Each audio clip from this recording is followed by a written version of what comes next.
The Audio Partners Publishing Corporation is pleased to present Right Ho, Jeeves by P.G. Wodehouse, read by Jonathan Cecil. This is complete and unabridged.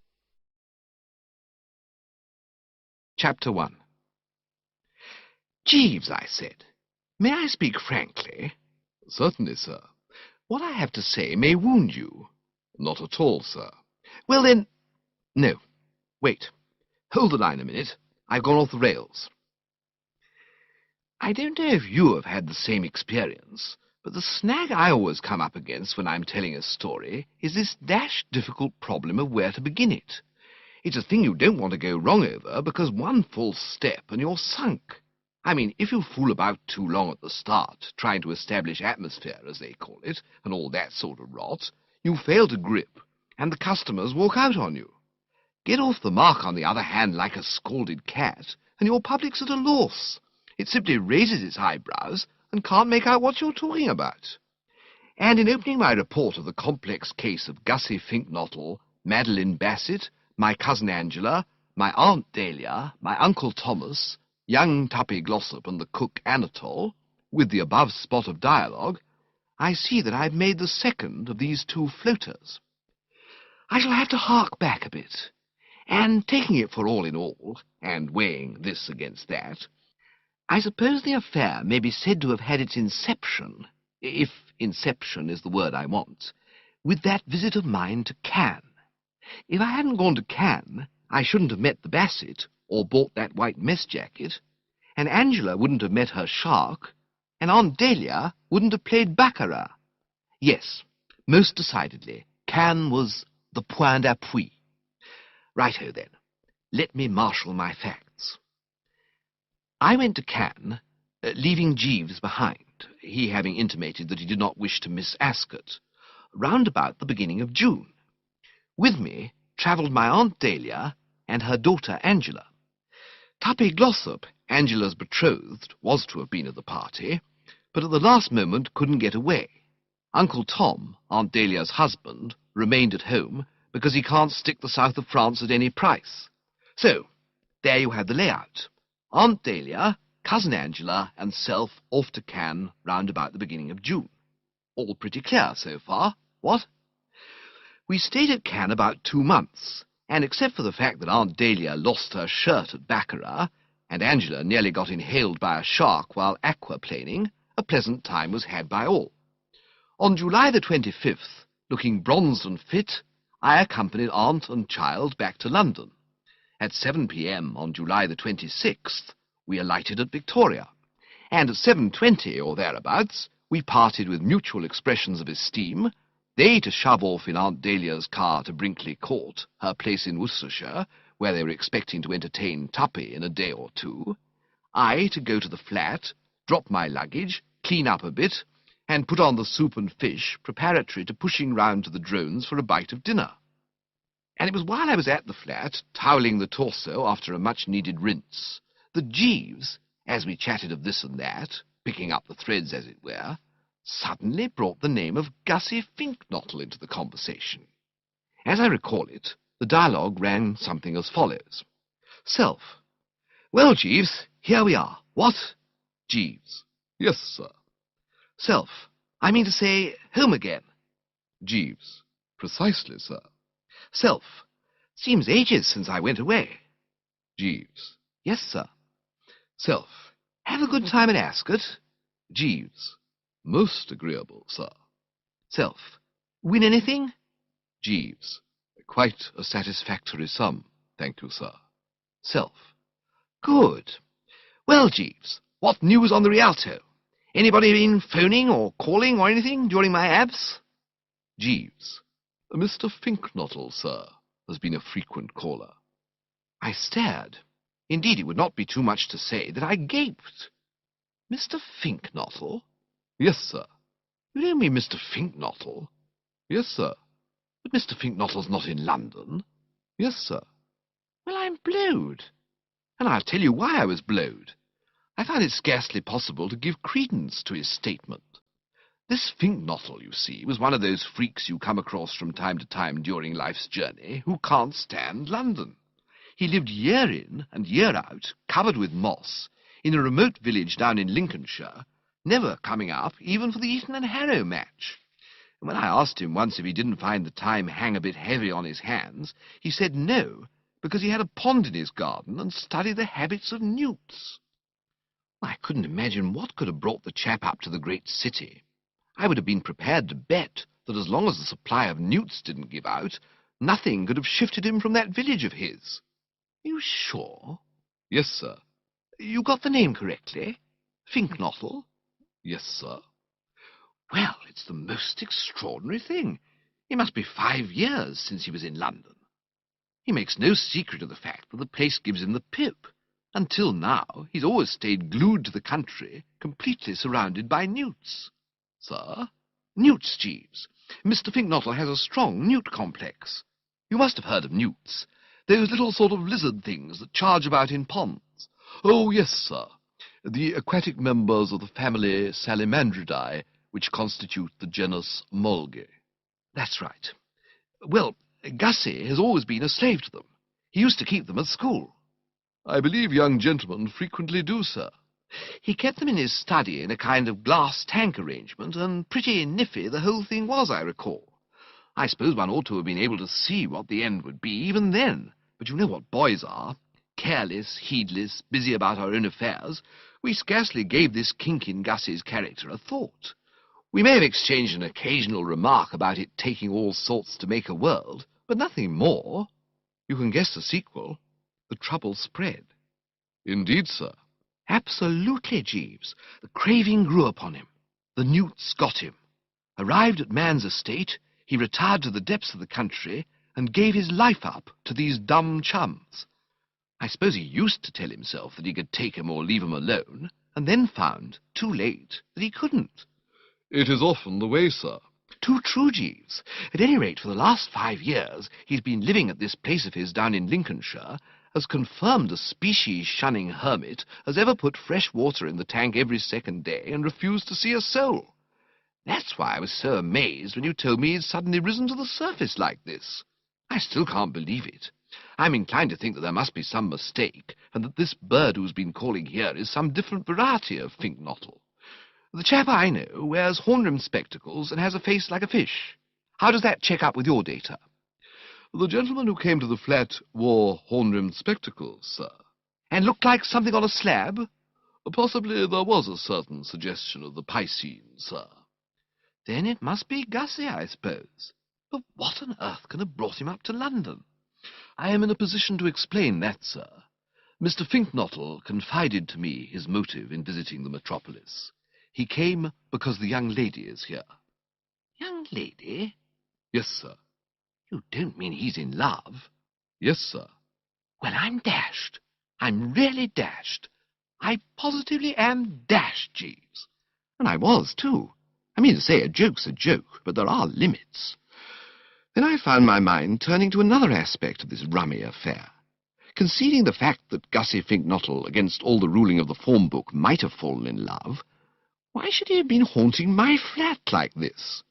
No doubt the occasion was one of those when a fellow needs a friend, but I couldn't see what had made him pick on me. It wasn't as if he and I were in any way bosom. We'd seen a lot of each other at one time, of course, but in the last 2 years I hadn't had so much as a postcard from him. I put all this to Jeeves. Odd his coming to me. Still, if he did, he did. No argument about that. Must have been a nasty jar for the poor perisher when he found I wasn't here. No, sir. Mr. Fink-Nottle did not call to see you, sir. Now, pull yourself together, Jeeves. You just told me that that's what he's been doing, and assiduously at that. It was I with whom he was desirous of establishing communication, sir. You? But I didn't know you'd ever met him. I had not had that pleasure until he called here, sir. But it appears that Mr. Sipley, a fellow student of whose Mr. Fink-Nottle had been at the university, recommended him to place his affairs in my hands. The mystery had conked. I saw all. As I dare say you know, Jeeves's reputation as a counsellor has long been established among the conoscenti, and the first move of any of my little circle on discovering themselves in any form of soup is always to roll round and put the thing up to him.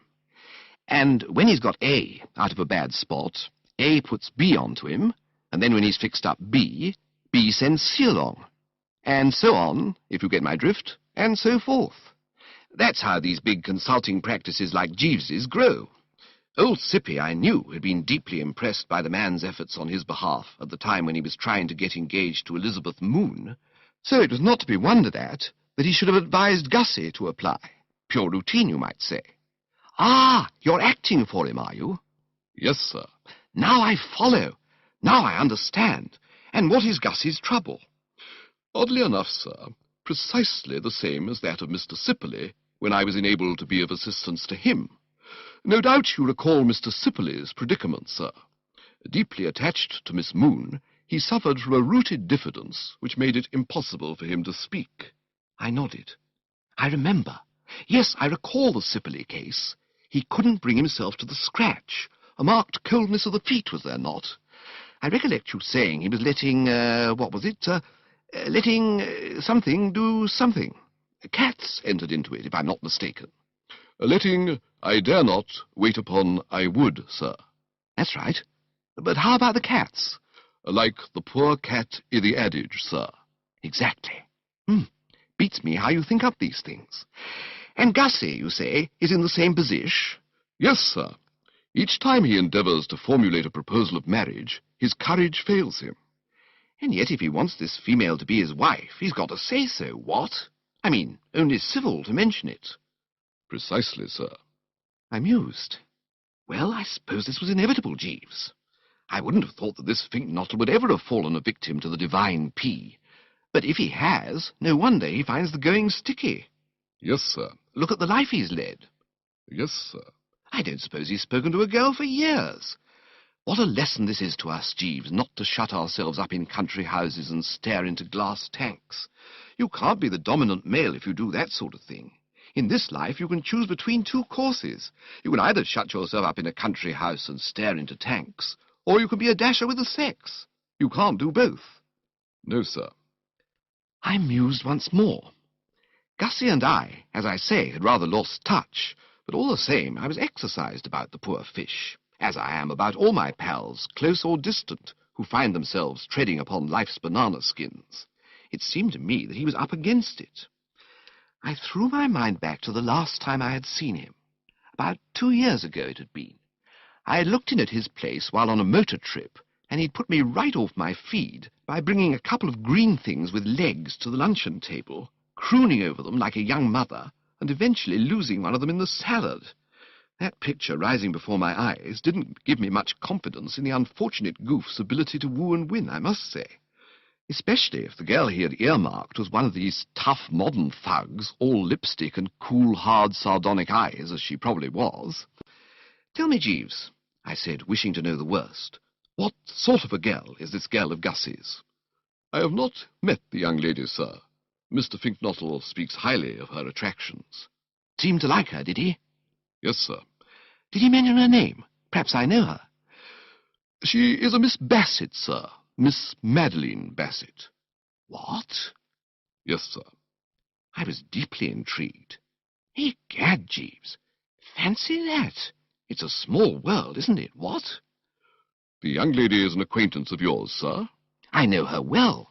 Ah, your news has relieved my mind, Jeeves. It makes the whole thing begin to seem far more like a practical working proposition. Indeed, sir. Absolutely. I confess that until you supplied this information, I was feeling profoundly dubious about poor old Gussie's chances of inducing any spinster of any parish to join him in the saunter down the aisle. You will agree with me that he's not everybody's money. There may be something in what you say, sir. Cleopatra wouldn't have liked him. Possibly not, sir. And I doubt if he'd go any too well with Tallulah Bankhead. No, sir. But when you tell me that the object of his affections is Miss Bassett, why then, Jeeves, hope begins to dawn a bit. He's just the sort of chap a girl like Madeline Bassett might scoop in with relish. This Bassett, I must explain, had been a fellow visitor of ours at Cannes, and as she and Angela had struck up one of those effervescent friendships which girls do strike up, I had seen quite a bit of her. Indeed, in my moodier moments, it sometimes seemed to me that I could not move a step without stubbing my toe on the woman. And what made it all so painful and distressing was that the more we met, the less did I seem able to find to say to her. You know how it is with some girls. They seem to take the stuffing right out of you. I mean to say, there's something about their personality that paralyzes the vocal cords and reduces the contents of the brain to cauliflower. It was like that with this Bassett and me. So much so that I've known occasions when for minutes at a stretch Bertie Wooster might have been observed fumbling with the tie, shuffling the feet, and behaving in all other respects in her presence like the complete dumb brick. When, therefore, she took her departure some 2 weeks before we did, you may readily imagine that in Bertram's opinion it was not a day too soon. It was not her beauty, mark you, that thus numbed me. She was a pretty enough girl in a droopy, blonde, saucer-eyed way, but not the sort of breath-taker that takes the breath. No, what caused this disintegration in a usually fairly fluent prattler with the sex was her whole mental attitude. I don't want to wrong anybody, so I won't go so far as to say that she actually wrote poetry, but her conversation, to my mind, was of a nature calculated to excite the liveliest suspicions. Well, I mean to say, when a girl suddenly asks you out of a blue sky if you don't sometimes feel that the stars are God's daisy chain, you begin to think a bit. As regards the fusing of her soul and mine, therefore, there was nothing doing. But with Gussie, the position was entirely different. The thing that had stymied me, viz., that this girl was obviously all loaded down with ideals and sentiment and what-not, was quite in order as far as he was concerned. Gussie had always been one of those dreamy, soulful birds. You can't shut yourself up in the country and live only for newts if you're not, and I could see no reason why, if he could somehow be induced to get the low-burning words off his chest, he and the Bassett shouldn't hit it off like ham and eggs. "She's just the type for him," I said. "I am most gratified to hear it, sir." "And he's just the type for her. In fine, a good thing, and one to be pushed along with the utmost energy. Strain every nerve, Jeeves." "Very good, sir," replied the honest fellow. "I will attend to the matter at once." Now, up to this point, as you will doubtless agree, what you might call a perfect harmony had prevailed. Friendly gossip between employer and employed, and everything as sweet as a nut. But at this juncture, I regret to say, there was an unpleasant switch. The atmosphere suddenly changed, the storm clouds began to gather, and before we knew where we were, the jarring note had come bounding on the scene. I have known this to happen before in the Wooster home.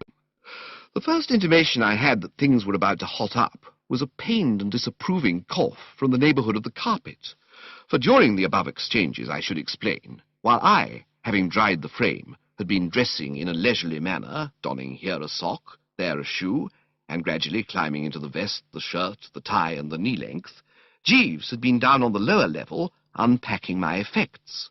He now rose, holding a white object, and at the sight of it I realized that another of our domestic crises had arrived, another of those unfortunate clashes of will between two strong men, and that Bertram, unless he remembered his fighting ancestors and stood up for his rights, was about to be put upon. I don't know if you were at Cannes this summer. If you were, you will recall that anybody with any pretensions to being the life and soul of the party was accustomed to attend binges at the casino in the ordinary evening wear trouserings, topped to the north by a white mess jacket with brass buttons. And ever since I had stepped aboard the blue train at Cannes station, I had been wondering on and off how mine would go with Jeeves. In the matter of evening costumes, you see, Jeeves is hidebound and reactionary. I'd had trouble with him before about soft-bosomed shirts. And while these mess jackets had, as I say, been all the rage, a tout ce qu'il y a de chic on the Côte d'Azur, I had never concealed it from myself, even when treading the measure at the Palm Beach Casino in the one I had hastened to buy, that there might be something of an upheaval about it on my return. I prepared to be firm. "Yes, Jeeves?" I said, and though my voice was suave, a close observer in a position to watch my eyes would have noticed a steely glint. Nobody has a greater respect for Jeeves's intellect than I have, but this disposition of his to dictate to the hand that fed him had got, I felt, to be checked. This mess jacket was very near to my heart, and I jolly well intended to fight for it with all the vim of grand old Sieur de Wooster at the Battle of Agincourt. "Yes, Jeeves?" I said. "Something on your mind, Jeeves?" "I fear that you inadvertently left Cannes in the possession of a coat belonging to some other gentleman, sir." I switched on the Steely a bit more. "No, Jeeves, I said in a level tone. "The object under advisement is mine. I bought it out there." "You wore it, sir?" "Every night." "But surely you are not proposing to wear it in England, sir?" I saw that we had arrived at the nub. "Yes, Jeeves." "But, sir—" "You were saying, Jeeves?" "It is quite unsuitable, sir." "I do not agree with you, Jeeves. I anticipate a great popular success for this jacket. It is my intention to spring it on the public tomorrow at Pongo Twistleton's birthday party, where I confidently expect it to be one long scream from start to finish. No argument, Jeeves. No discussion. Whatever fantastic objection you may have taken to it, I wear this jacket." "Very good, sir." He went on with his unpacking. I said no more on the subject. I had won the victory, and we Woosters do not triumph over a beaten foe.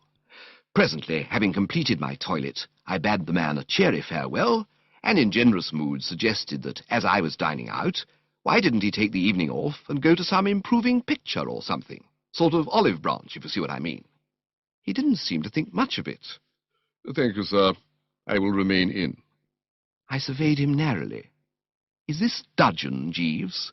"No, sir. I am obliged to remain on the premises. Mr. Fink-Nottle informed me that he would be calling to see me this evening." "Oh, Gussie's coming, is he? Well, give him my love." "Very good, sir." "And whisky and soda and so forth." "Very good, sir." "Right-ho, Jeeves." I then set off for the drones. At the drones, I ran into Pongo Twistleton, and he talked so much about this forthcoming merrymaking of his, of which good reports had already reached me through my correspondence, that it was nearing 11 when I got home again. And scarcely had I opened the door when I heard voices in the sitting-room, and scarcely had I entered the sitting-room when I found that these proceeded from Jeeves, and what appeared at first sight to be the devil. A closer scrutiny informed me that it was Gussie Fink-Nottle, dressed as Mephistopheles. Chapter 2. "What ho, Gussie?" I said. You couldn't have told it from my manner, but I was feeling more than a bit nonplussed. The spectacle before me was enough to nonplus anyone. I mean to say, this Fink-Nottle, as I remembered him, was a sort of shy, shrinking goop, who might have been expected to shake like an aspen if invited to so much as a social Saturday afternoon at the vicarage. And yet here he was, if one could credit one's senses, about to take part in a fancy-dress ball, a form of entertainment notoriously a testing experience for the toughest. And he was attending that fancy-dress ball, mark you, not like every other well-bred Englishman as a Pierrot, but as Mephistopheles, this involving, as I need scarcely stress, not only scarlet tights, but a pretty frightful false beard. Rummy, you'll admit. However, one masks one's feelings. I betrayed no vulgar astonishment, but, as I say, what hoed with civil nonchalance. He grinned through the fungus. Rather sheepishly, I thought. Hello, Bertie. Long time since I saw you. Have a spot?" "No, thanks. I must be off in a moment. I just came round to ask Jeeves how he thought I looked. How do you think I look, Bertie?" Well, the answer to that, of course, was perfectly foul. But we Woosters are men of tact and have a nice sense of the obligations of a host. We do not tell old friends beneath our roof-tree that they are an offence to the eyesight. I evaded the question. I hear you're in London," I said carelessly. "Oh, yes." "Must be years since you came up." "Oh, yes." "And now you're off for an evening's pleasure." He shuddered a bit. He had, I noticed, a hunted air. "Pleasure? Aren't you looking forward to this rout or revel?" I suppose it'll be all right," he said in a toneless voice. "Anyway, I ought to be off, I suppose. The thing starts round about 11. I told my cab to wait. Will you see if it's there, Jeeves?" "Very good, sir." There was something of a pause after the door had closed, a certain constraint. I mixed myself a beaker, while Gussie, a glutton for punishment, stared at himself in the mirror. Finally, I decided that it would be best to let him know that I was abreast of his affairs. It might be that it would ease his mind to confide in a sympathetic man of experience. I have generally found, with those under the influence, that what they want more than anything is the listening ear. "Well, Gussie, old leper," I said, "I've been hearing all about you." "Huh?" "This little trouble of yours. Jeeves has told me everything." He didn't seem any too braced. It's always difficult to be sure, of course, when a chap has dug himself in behind a Mephistopheles beard, but I fancy he blushed a trifle. "I wish Jeeves wouldn't go gassing all over the place. It was supposed to be confidential." I could not permit this tone. "Dishing up the dirt to the young master can scarcely be described as gassing all over the place," I said, with a touch of rebuke. "Anyway, there it is. I know all. And I should like to begin," I said, sinking my personal opinion that the female in question was a sloppy pest in my desire to buck and encourage, "by saying that Madeline Bassett is a charming girl, a winner, and just the sort for you." "You don't know her?" "Certainly I know her. What beats me is how you ever got in touch. Where did you meet?" She was staying at a place near mine in Lincolnshire the week before last." "Yes, but even so. I didn't know you called on the neighbours." "I don't. I met her out for a walk with her dog. The dog had got a thorn in its foot, and when she tried to take it out, it snapped at her. So, of course, I had to rally round." "You extracted the thorn?" "Yes." "And fell in love at first sight?" "Yes." "Well, dash it, with a thing like that to give you a send-off, why didn't you cash in immediately?" "I hadn't the nerve." "What happened?" We talked for a bit." "What about?" "Oh, birds." "Birds? What birds?" The birds that happened to be hanging round, and the scenery and all that sort of thing. And she said she was going to London, and asked me to look her up if I was ever there." "And after that you didn't so much as press her hand?" "Oh, of course not." "Well, I mean, it looked as though there was no more to be said. If a chap is such a rabbit that he can't get action when he's handed the thing on a plate, his case would appear to be pretty hopeless. Nevertheless, I reminded myself that this non-starter and I had been at school together. One must make an effort for an old school friend.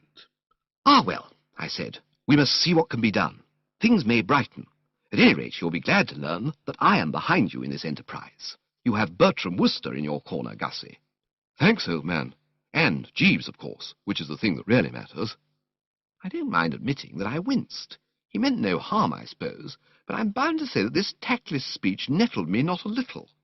People are always nettling me like that. Giving me to understand, I mean to say, that in their opinion Bertram Wooster is a mere cipher, and that the only member of the household with brains and resources is Jeeves. It jars on me. And tonight it jarred on me more than usual, because I was feeling pretty dashed fed up with Jeeves. Over that matter of the mess jacket, I mean. True, I had forced him to climb down, quelling him, as described, with the quiet strength of my personality, but I was still a trifle shirty at his having brought the thing up at all.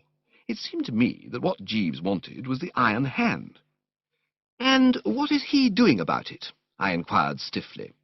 "He's been giving the position of affairs a lot of thought." "He has he?" "It's on his advice that I'm going to this dance." "Why?" She is going to be there. In fact, it was she who sent me the ticket of invitation, and Jeeves considered—" "And why not as a Pierrot?" I said, taking up the point which had struck me before. "Why this break with a grand old tradition?" "He particularly wanted me to go as Mephistopheles." I started. "He did he? He specifically recommended that definite costume?" "Yes." "Ha! Huh? Nothing. Just ha. And I'll tell you why I said ha. Here was Jeeves making heavy weather about me wearing a perfectly ordinary white mess jacket, a garment not only tout ce qu'il y a de chic, but absolutely de rigueur, and in the same breath, as you might say, inciting Gussie Fink-Nottle to be a blot on the London scene in scarlet tights. Ironical, what? One looks askance at this sort of in-and-out running. What has he got against Pierrots? "I don't think he objects to Pierrots as Pierrots, but in my case he thought a Pierrot wouldn't be adequate." I don't follow that. "He said that the costume of Pierrot, while pleasing to the eye, lacked the authority of the Mephistopheles costume." I still don't get it. "Well, it's a matter of psychology," he said. There was a time when a remark like that would have had me snookered, but long association with Jeeves had developed the Wooster vocabulary considerably. Jeeves has always been a whale for the psychology of the individual, and I now follow him like a bloodhound when he snaps it out of the bag. Oh, psychology. "Yes, Jeeves is a great believer in the moral effect of clothes.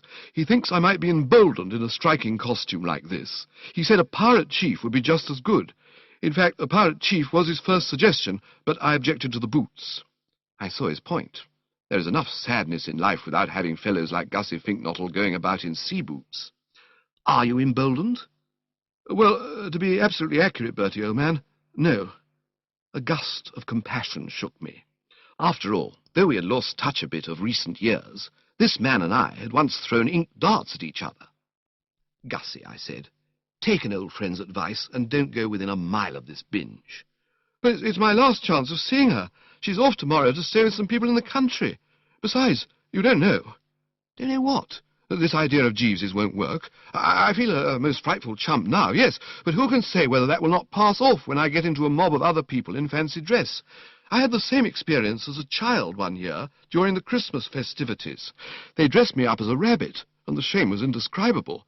Yet when I got to the party and found myself surrounded by scores of other children, many in costumes even ghastlier than my own, I perked up amazingly, joined freely in the revels, and was able to eat so hearty a supper that I was sick twice in the cab coming home. What I mean is, you can't tell in cold blood." I weighed this. It was specious, of course. And you can't get away from it that fundamentally Jeeves's idea is sound. In a striking costume like Mephistopheles, I might quite easily pull off something pretty impressive. Colour does make a difference. Look at newts. During the courting season, the male newt is brilliantly coloured. It helps him a lot. But you aren't a male newt. I wish I were.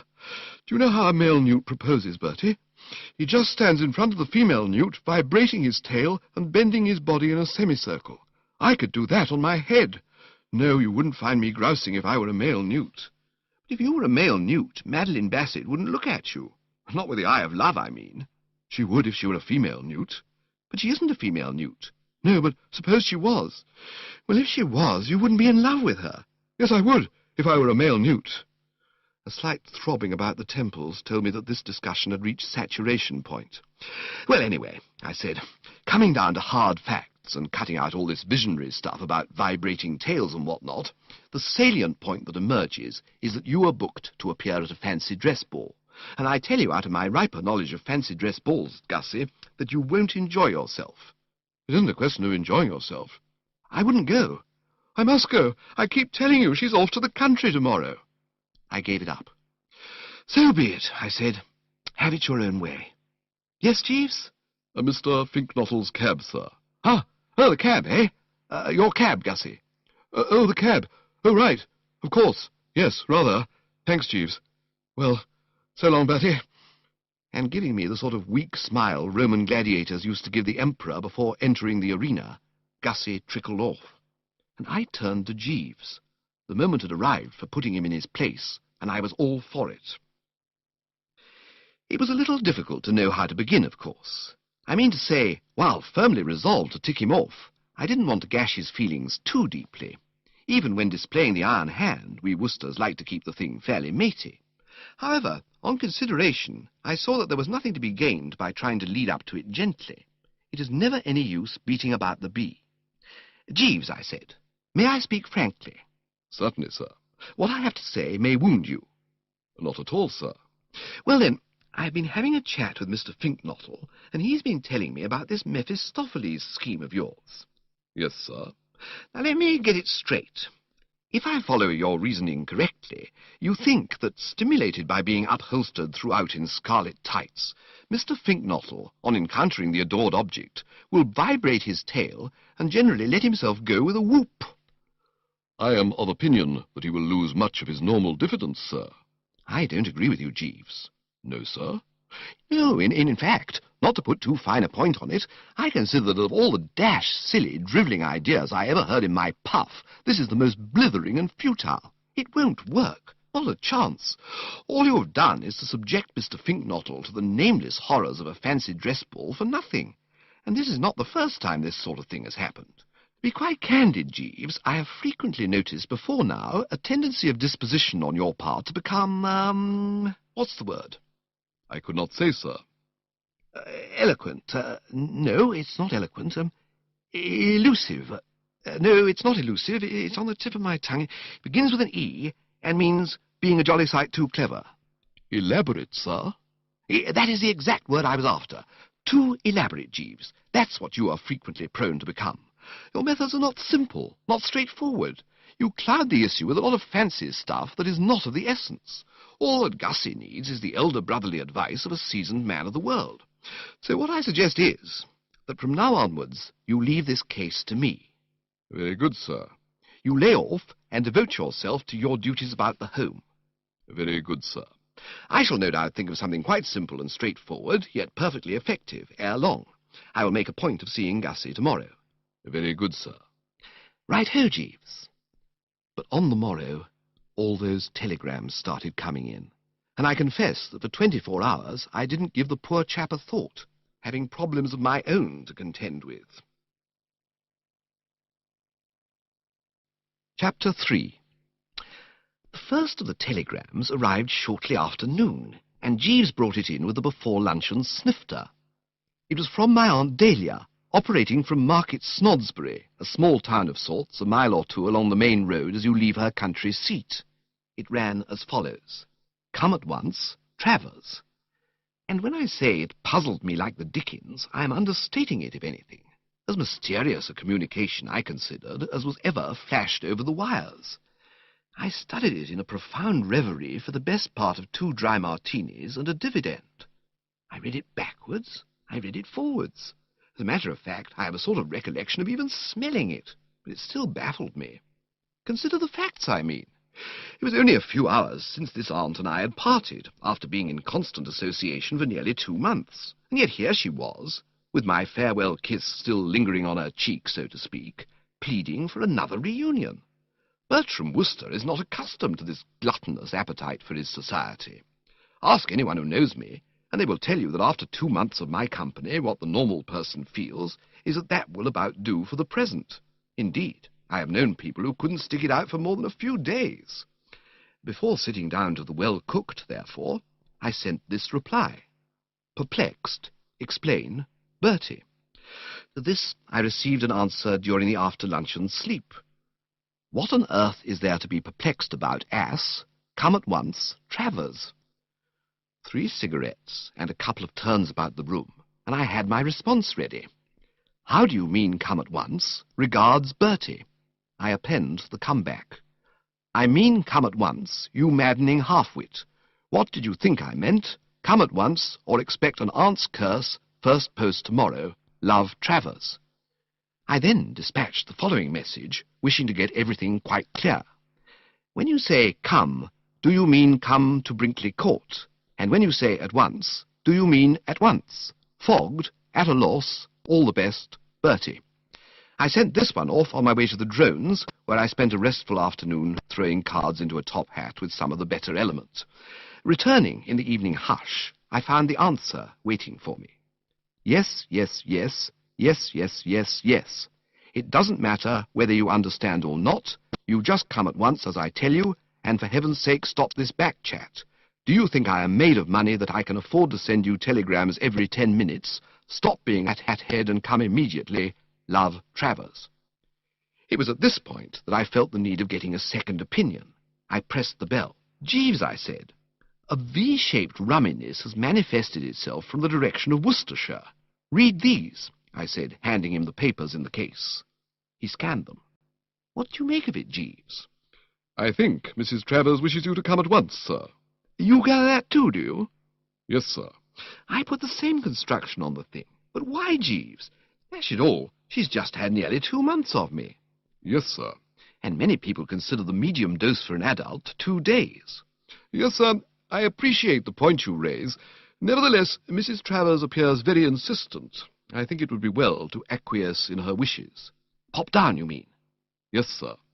"Well, I certainly can't go at once. I have an important conference on at the drones tonight. Pongo Twistleton's birthday party, you remember." "Yes, sir." There was a slight pause. We were both recalling the little unpleasantness that had arisen. I felt obliged to allude to it. "You're all wrong about that mess jacket, Jeeves." "These things are a matter of opinion, sir."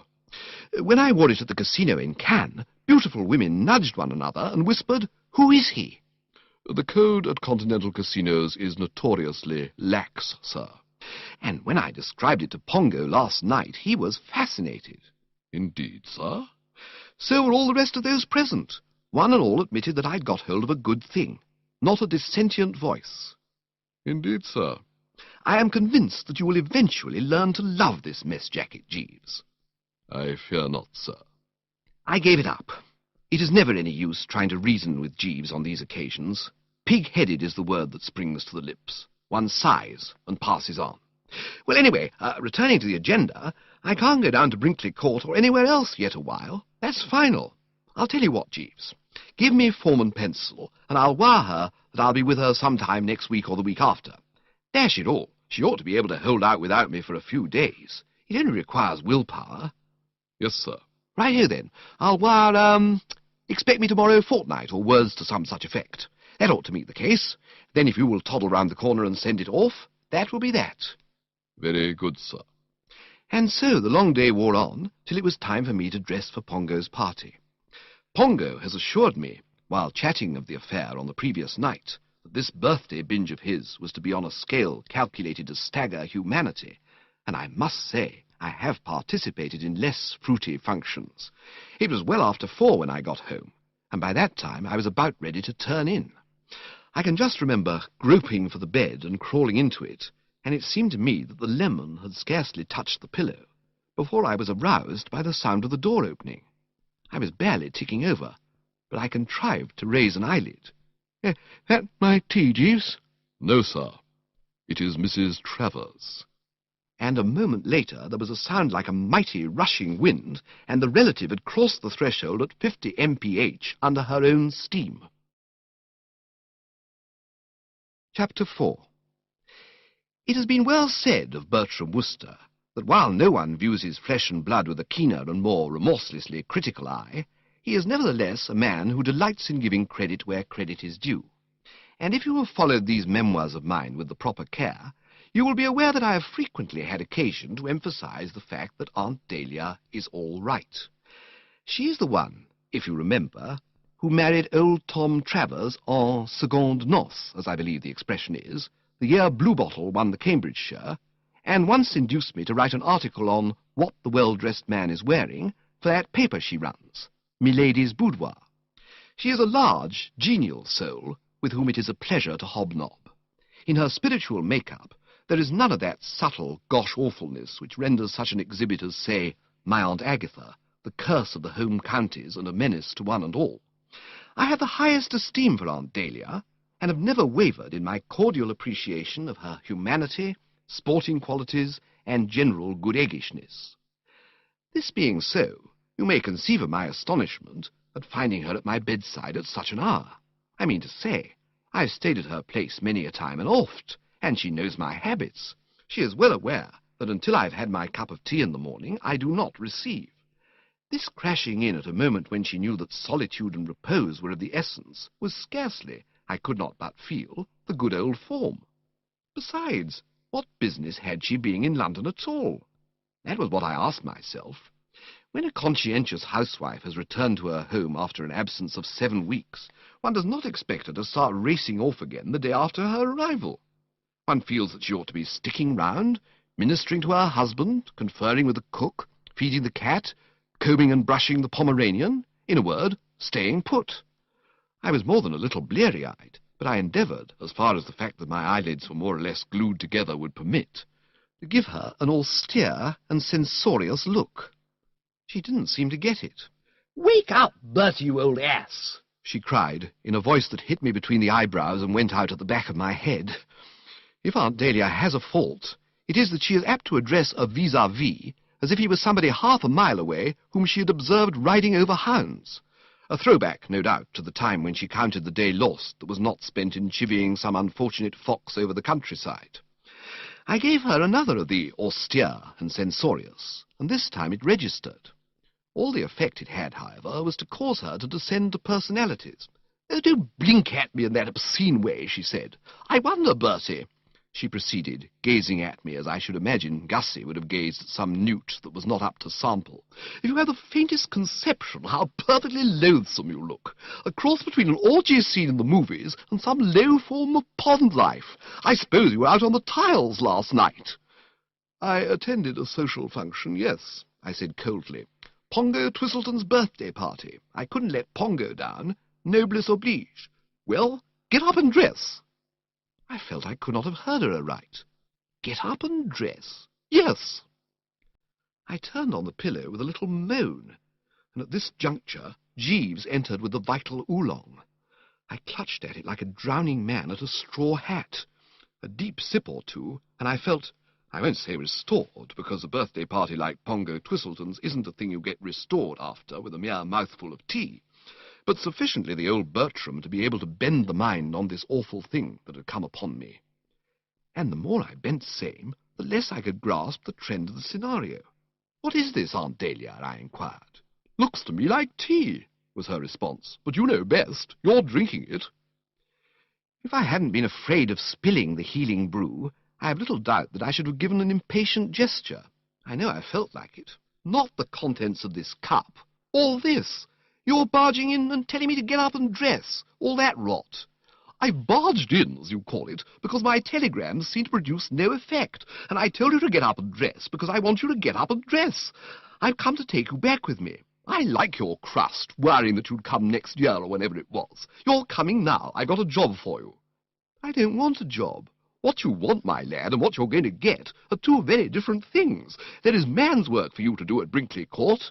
Be ready to the last button in 20 minutes. I can't possibly be ready to any buttons in 20 minutes. I'm feeling awful." She seemed to consider. "Yes," she said. "I suppose it's only humane to give you a day or two to recover. All right, then. I shall expect you on the 30th at the latest." "But dash it, what is all this?" "How do you mean, a job? Why a job? What sort of job?" "I'll tell you if you only stop talking for a minute. It's quite an easy, pleasant job. You'll enjoy it. Have you ever heard of Market Snodsbury Grammar School?" "Never."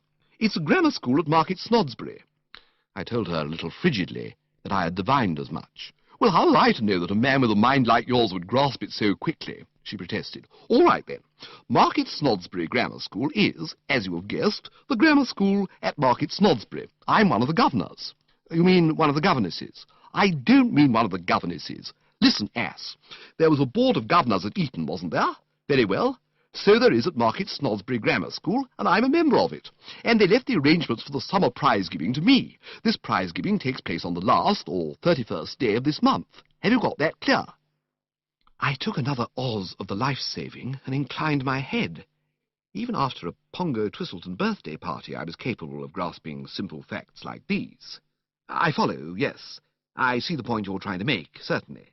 Market Snodsbury Grammar School, Board of Governors, prize-giving, quite. But what's it got to do with me?" "You're going to give away the prizes." I goggled. Her words did not appear to make sense. They seemed the mere aimless vapouring of an aunt who's been sitting out in the sun without a hat. "Me?" "You." I goggled again. "You don't mean me?" "I mean you in person." I goggled a third time. "You're pulling my leg." "I am not pulling your leg. Nothing would induce me to touch your beastly leg. The vicar was to have officiated, but when I got home I found a letter from him saying that he'd strained a fetlock and must scratch his nomination. You can imagine the state I was in. I telephoned all over the place. Nobody would take it on, and then suddenly I thought of you." I decided to check all this rot at the outset. Nobody is more eager to oblige deserving aunts than Bertie Wooster, but there are limits, and sharply defined limits at that. "So you think I'm going to strew prizes at this ballet-do-the-boys hall of yours?" "I do." "Make a speech?" "Exactly." I laughed derisively. "Oh, for goodness sake, don't start gargling now. This is serious." I was laughing. "Oh, were you? Well, I'm glad to see you taking it in this merry spirit." Derisively, I explained. "I won't do it. That's final. I simply will not do it. You will do it, young Bertie, or never darken my doors again. And you know what that means. No more of Anatole's dinners for you." A strong shudder shook me. She was alluding to her chef, that superb artist. A monarch of his profession, unsurpassed, nay unequalled, at dishing up the raw materials so that it melted in the mouth of the ultimate consumer, Anatole had always been a magnet that drew me to Brinkley Court with my tongue hanging out. Many of my happiest moments had been those which I had spent champing this great man's roasts and ragouts, and the prospect of being barred from digging into them in the future was a numbing one. "No, I say, dash it." "I thought that would rattle you, greedy young pig." "Greedy young pigs have nothing to do with it," I said with a touch of hauteur. "One is not a greedy young pig because one appreciates the cooking of a genius."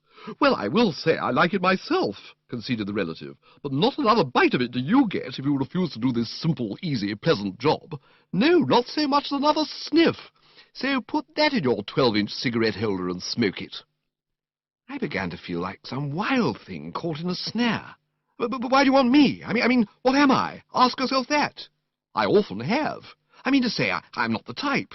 You have to have some terrific nib to give away prizes. I seem to remember when I was at school, it was generally a Prime Minister or somebody.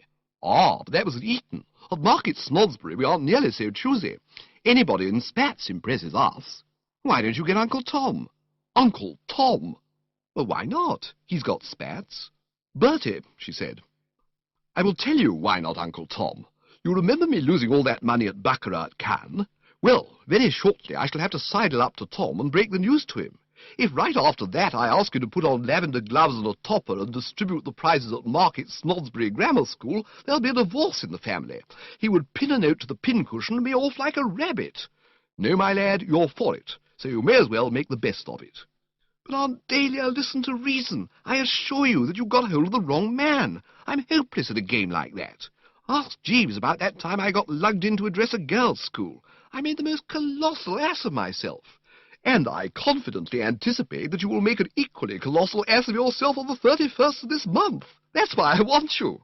The way I look at it is that as the thing is bound to be a frost anyway, one may as well get a hearty laugh out of it. I shall enjoy seeing you distribute those prizes, Bertie. Well, I won't keep you, as no doubt you want to do your Swedish exercises. I shall expect you in a day or two. And with these heartless words she beetled off, leaving me a prey to the gloomiest emotions. What with the natural reaction after Pongo's party, and this stunning blow, it is not too much to say that the soul was seared. And I was still writhing in the depths, when the door opened and Jeeves appeared. "Mr. Fink-Nottle to see you, sir," he announced. Chapter 5. I gave him one of my looks. "Jeeves," I said, "I had scarcely expected this of you. You're aware that I was up to an advanced hour last night. You know that I barely had my tea. You cannot be ignorant of the effect of that hearty voice of Aunt Dahlia's on a man with a headache. And yet you come bringing me Fink-Nottles. Is this a time for Fink or any other kind of Nottle?"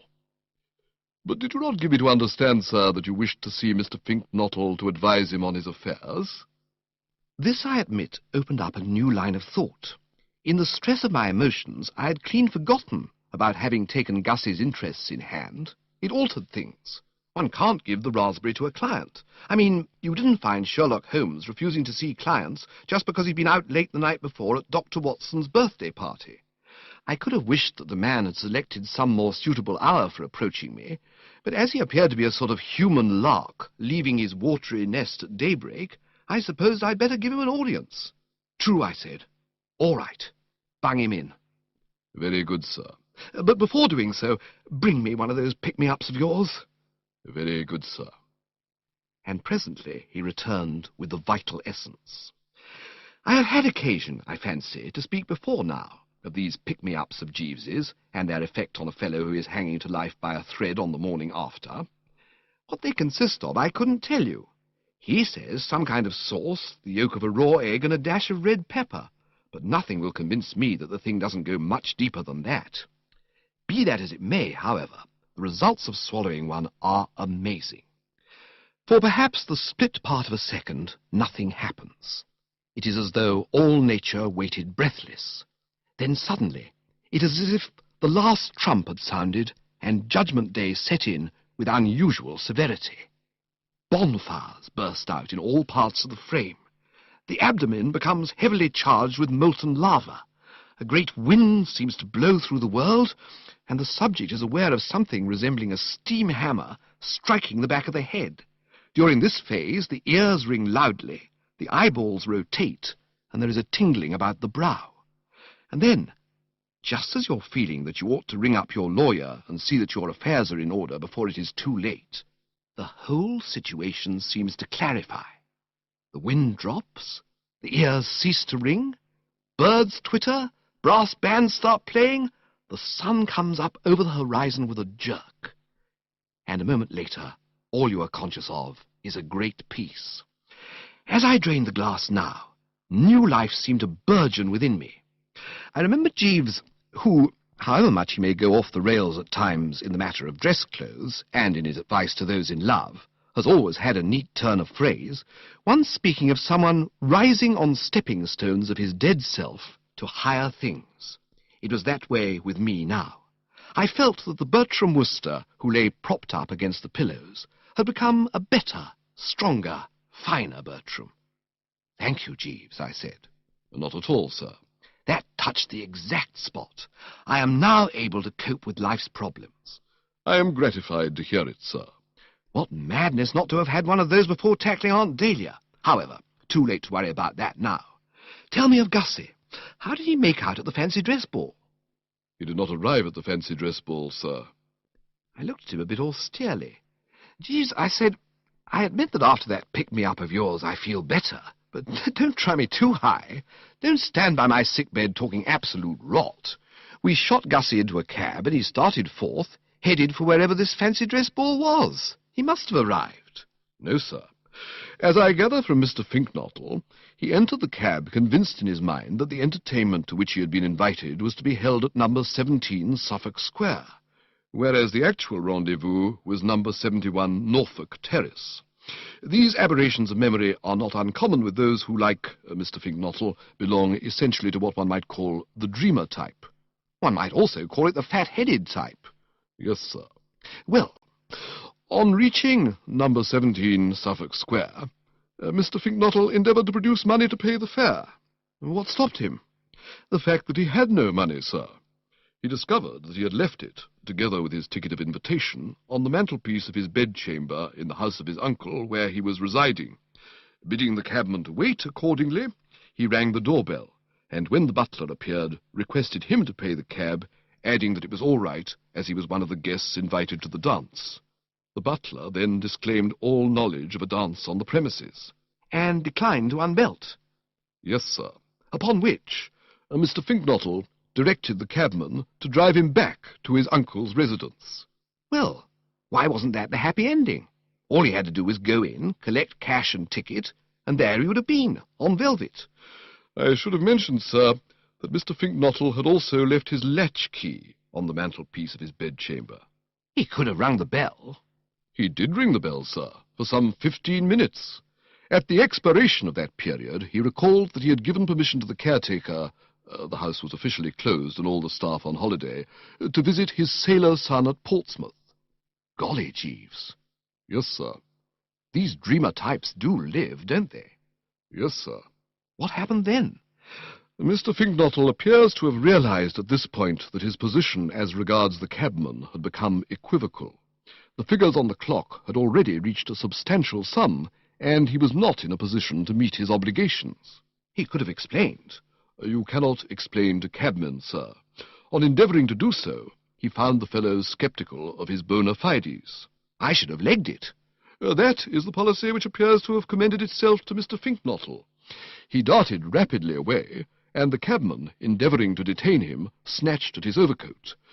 Mr. Fink-Nottle contrived to extricate himself from the coat, and it would seem that his appearance in the masquerade costume beneath it came as something of a shock to the cabman. Mr. Fink-Nottle informs me that he heard a species of whistling gasp, and looking round, observed the man crouching against the railings with his hands over his face. Mr. Fink-Nottle thinks he was praying. No doubt an uneducated, superstitious fellow, sir. Possibly a drinker. "Well, if he hadn't been one before, I'll bet he started being one shortly afterwards. I expect he could scarcely wait for the pubs to open." "Very possibly, in the circumstances, he might have found a restorative agreeable, sir." "And so, in the circumstances, might Gussie, too, I should think. What on earth did he do after that? London late at night, or even in the daytime for that matter, is no place for a man in scarlet tights." "No, sir." "He invites comment." "Yes, sir." "I can see the poor old bird ducking down side streets, skulking in alleyways, diving into dustbins."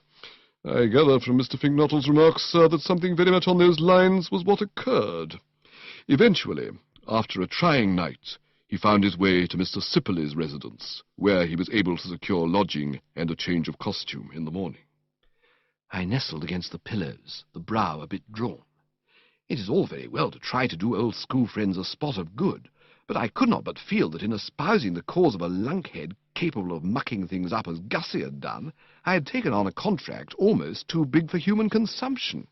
It seemed to me that what Gussie needed was not so much the advice of a seasoned man of the world as a padded cell in Colney Hatch and a couple of good keepers to see that he did not set the place on fire. Indeed, for an instant I had half a mind to withdraw from the case and hand it back to Jeeves. But the pride of the Woosters restrained me. When we Woosters put our hands to the plough, we do not readily sheathe the sword. Besides, after that business of the mess jacket, anything resembling weakness would have been fatal. "I suppose you realize, Jeeves," I said, for though one dislikes to rub it in, these things have to be pointed out, "that all this was your fault." "Sir?" "It's no good saying, sir. You know it was. If you'd not insisted on his going to that dance, a mad project as I spotted from the first, this would not have happened." "Yes, sir, but I confess I did not anticipate—" "Always anticipate everything, Jeeves," I said a little sternly. "It is the only way. Even if you had allowed him to wear a Pierrot costume, things would not have panned out as they did. A Pierrot costume has pockets. However," I went on more kindly, "we need not go into that now. If all this has shown you what comes of going about the place in scarlet tights, that is something gained. Gussie waits without, you say?" "Yes, sir." "Then shoot him in, and I will see what I can do for him." Chapter 6. Gussie, on arrival, proved to be still showing traces of his grim experience. The face was pale, the eyes gooseberry-like, the ears drooping, and the whole aspect that of a man who's passed through the furnace and been caught in the machinery. I hitched myself up a bit higher on the pillows and gazed at him narrowly. It was a moment I could see when first aid was required, and I prepared to get down to cases. "Well, Gussie." "Hello, Bertie." "What ho?" "What ho?" These civilities concluded, I felt that the moment had come to touch delicately on the past. "I hear you've been through it a bit." "Yes." "Thanks to Jeeves." "Wasn't Jeeves's fault." "Entirely Jeeves's fault." "I don't see that. I forgot my money and latchkey." "And now you'd better forget Jeeves, for you will be interested to hear, Gussie," I said, deeming it best to put him in touch with the position of affairs right away, "that he is no longer handling your little problem." This seemed to slip it across him properly. The jaw fell, the ears drooped more limply. He'd been looking like a dead fish. He now looked like a deader fish, one of last year's, cast up on some lonely beach and left there at the mercy of the wind and tides. "What?" "Yes." "You don't mean that Jeeves isn't going to—" "No." "But dash it!" I was kind but firm. "You will be much better off without him. Surely your terrible experiences of that awful night have told you that Jeeves needs a rest. The keenest of thinkers strikes a bad patch occasionally. That's what happened to Jeeves. I've seen it coming for some time. He's lost his form. He wants his plugs decarbonized. No doubt this is a shock to you. I suppose you came here this morning to seek his advice." "Of course I did." "On what point?" "Madeline Bassett has gone to stay with these people in the country, and I want to know what he thinks I ought to do." "Well, as I say, Jeeves is off the case." "But Bertie, dash it!" "Jeeves," I said with a certain asperity, "is no longer on the case. I am now in sole charge." "But what on earth can you do?" I curbed my resentment. We Woosters are fair-minded. We can make allowances for men who have been parading London all night in scarlet tights. "That," I said quietly, "we shall see. Sit down and let us confer. I'm bound to say the thing seems quite simple to me. You say this girl has gone to visit friends in the country. Well, it appears obvious that you must go there too, and flock round her like a poultice. Elementary." "But I can't plant myself on a lot of perfect strangers." "Don't you know these people?" "Of course I don't. I don't know anybody." I pursed the lips. This did seem to complicate matters somewhat. "All I know is that their name is Travers, and it's a place called Brinkley Court down in Worcestershire." I unpursed the lips. "Gussie," I said, smiling paternally, "it was a lucky day for you when Bertram Wooster interested himself in your affairs. As I foresaw from the start, I can fix everything. This afternoon you shall go to Brinkley Court, an honoured guest." He quivered like a moose. I suppose it must always be rather a thrilling experience for the novice to watch me taking hold. "But Bertie, you don't mean you know these Traverses?" "They are my Aunt Dahlia." "My gosh!" "You see now," I pointed out, "how lucky you were to get me behind you. You go to Jeeves, and what does he do? He dresses you up in scarlet tights, one of the foulest false beards of my experience, and sends you off to fancy dress balls. Result, agony of spirit and no progress. I then take over and put you on the right lines. Could Jeeves have got you into Brinkley Court? Not a chance. Aunt Dahlia isn't his aunt. I merely mention these things. By Jove, Bertie, I don't know how to thank you. My dear chap. But I say, Now what? what do I do when I get there? Ah, if you knew Brinkley Court, you would not ask that question. In those romantic surroundings you can't miss. Great lovers through the ages have fixed up the preliminary formalities at Brinkley. The place is simply ill with atmosphere. You will stroll with the girl in the shady walks, you will sit with her on the shady lawns, you will row on the lake with her, and gradually you will find yourself working up to a point where... By Jove, I believe you're right. Of course I'm right. I've got engaged 3 times at Brinkley. No business resulted, but the fact remains, and I went there without the foggiest idea of indulging in the tender pash. I hadn't the slightest intention of proposing to anybody. Yet no sooner had I entered those romantic grounds than I found myself reaching out for the nearest girl in sight and slapping my soul down in front of her. It's something in the air. I see exactly what you mean. That's just what I want to be able to do, work up to it. And in London, curse the place, everything's in such a rush that you don't get a chance. Quite. You see a girl alone for about 5 minutes a day, and if you want to ask her to be your wife, you've got to charge into it as if you were trying to grab the gold ring on a merry-go-round. That's right. London rattles one. I shall be a different man altogether in the country. What a bit of luck this Travers woman turning out to be your aunt. I don't know what you mean, turning out to be my aunt. She's been my aunt all along. I mean, how extraordinary that it should be your aunt that Madeline's going to stay with. Not at all. She and my cousin Angela are close friends. At Cannes, she was with us all the time. Oh, you met Madeline at Cannes, did you? By Jove, Bertie, said the poor lizard devoutly. I wish I could have seen her at Cannes. How wonderful she must have looked in beach pyjamas. Oh, Bertie. Quite, I said a little distantly. Even when restored by one of Jeeves's depth bombs, one doesn't want this sort of thing after a hard night. I touched the bell, and when Jeeves appeared, requested him to bring me a telegraph form and pencil. I then wrote a well-worded communication to Aunt Dahlia, informing her that I was sending my friend Augustus Fink-Nottle down to Brinkley today to enjoy her hospitality, and handed it to Gussie. "Push that in the first post office you pass," I said. "She will find it waiting for her on her return." Gussie popped along, flapping the telegram and looking like a close-up of Joan Crawford, and I turned to Jeeves and gave him a précis of my operations. "Simple, you observe, Jeeves. Nothing elaborate." "No, sir." "Nothing far-fetched, nothing strained or bizarre. Just nature's remedy." "Yes, sir." "This is the attack as it should have been delivered. What do you call it when 2 people of opposite sexes are bunged together in close association in a secluded spot, meeting each other every day and, seeing a lot of each other?" "Is, propinquity the word you wish, sir?" "It is. I stake everything on propinquity, Jeeves. Propinquity, in my opinion, is what will do the trick. At the moment, as you are aware, Gussie is a mere jelly when in the presence. But ask yourself how he will feel in a week or so, after he and she have been helping themselves to sausages out of the same dish day after day at the breakfast sideboard, cutting the same ham, ladling out communal kidneys and bacon. Why?" I broke off abruptly. I had one of my ideas.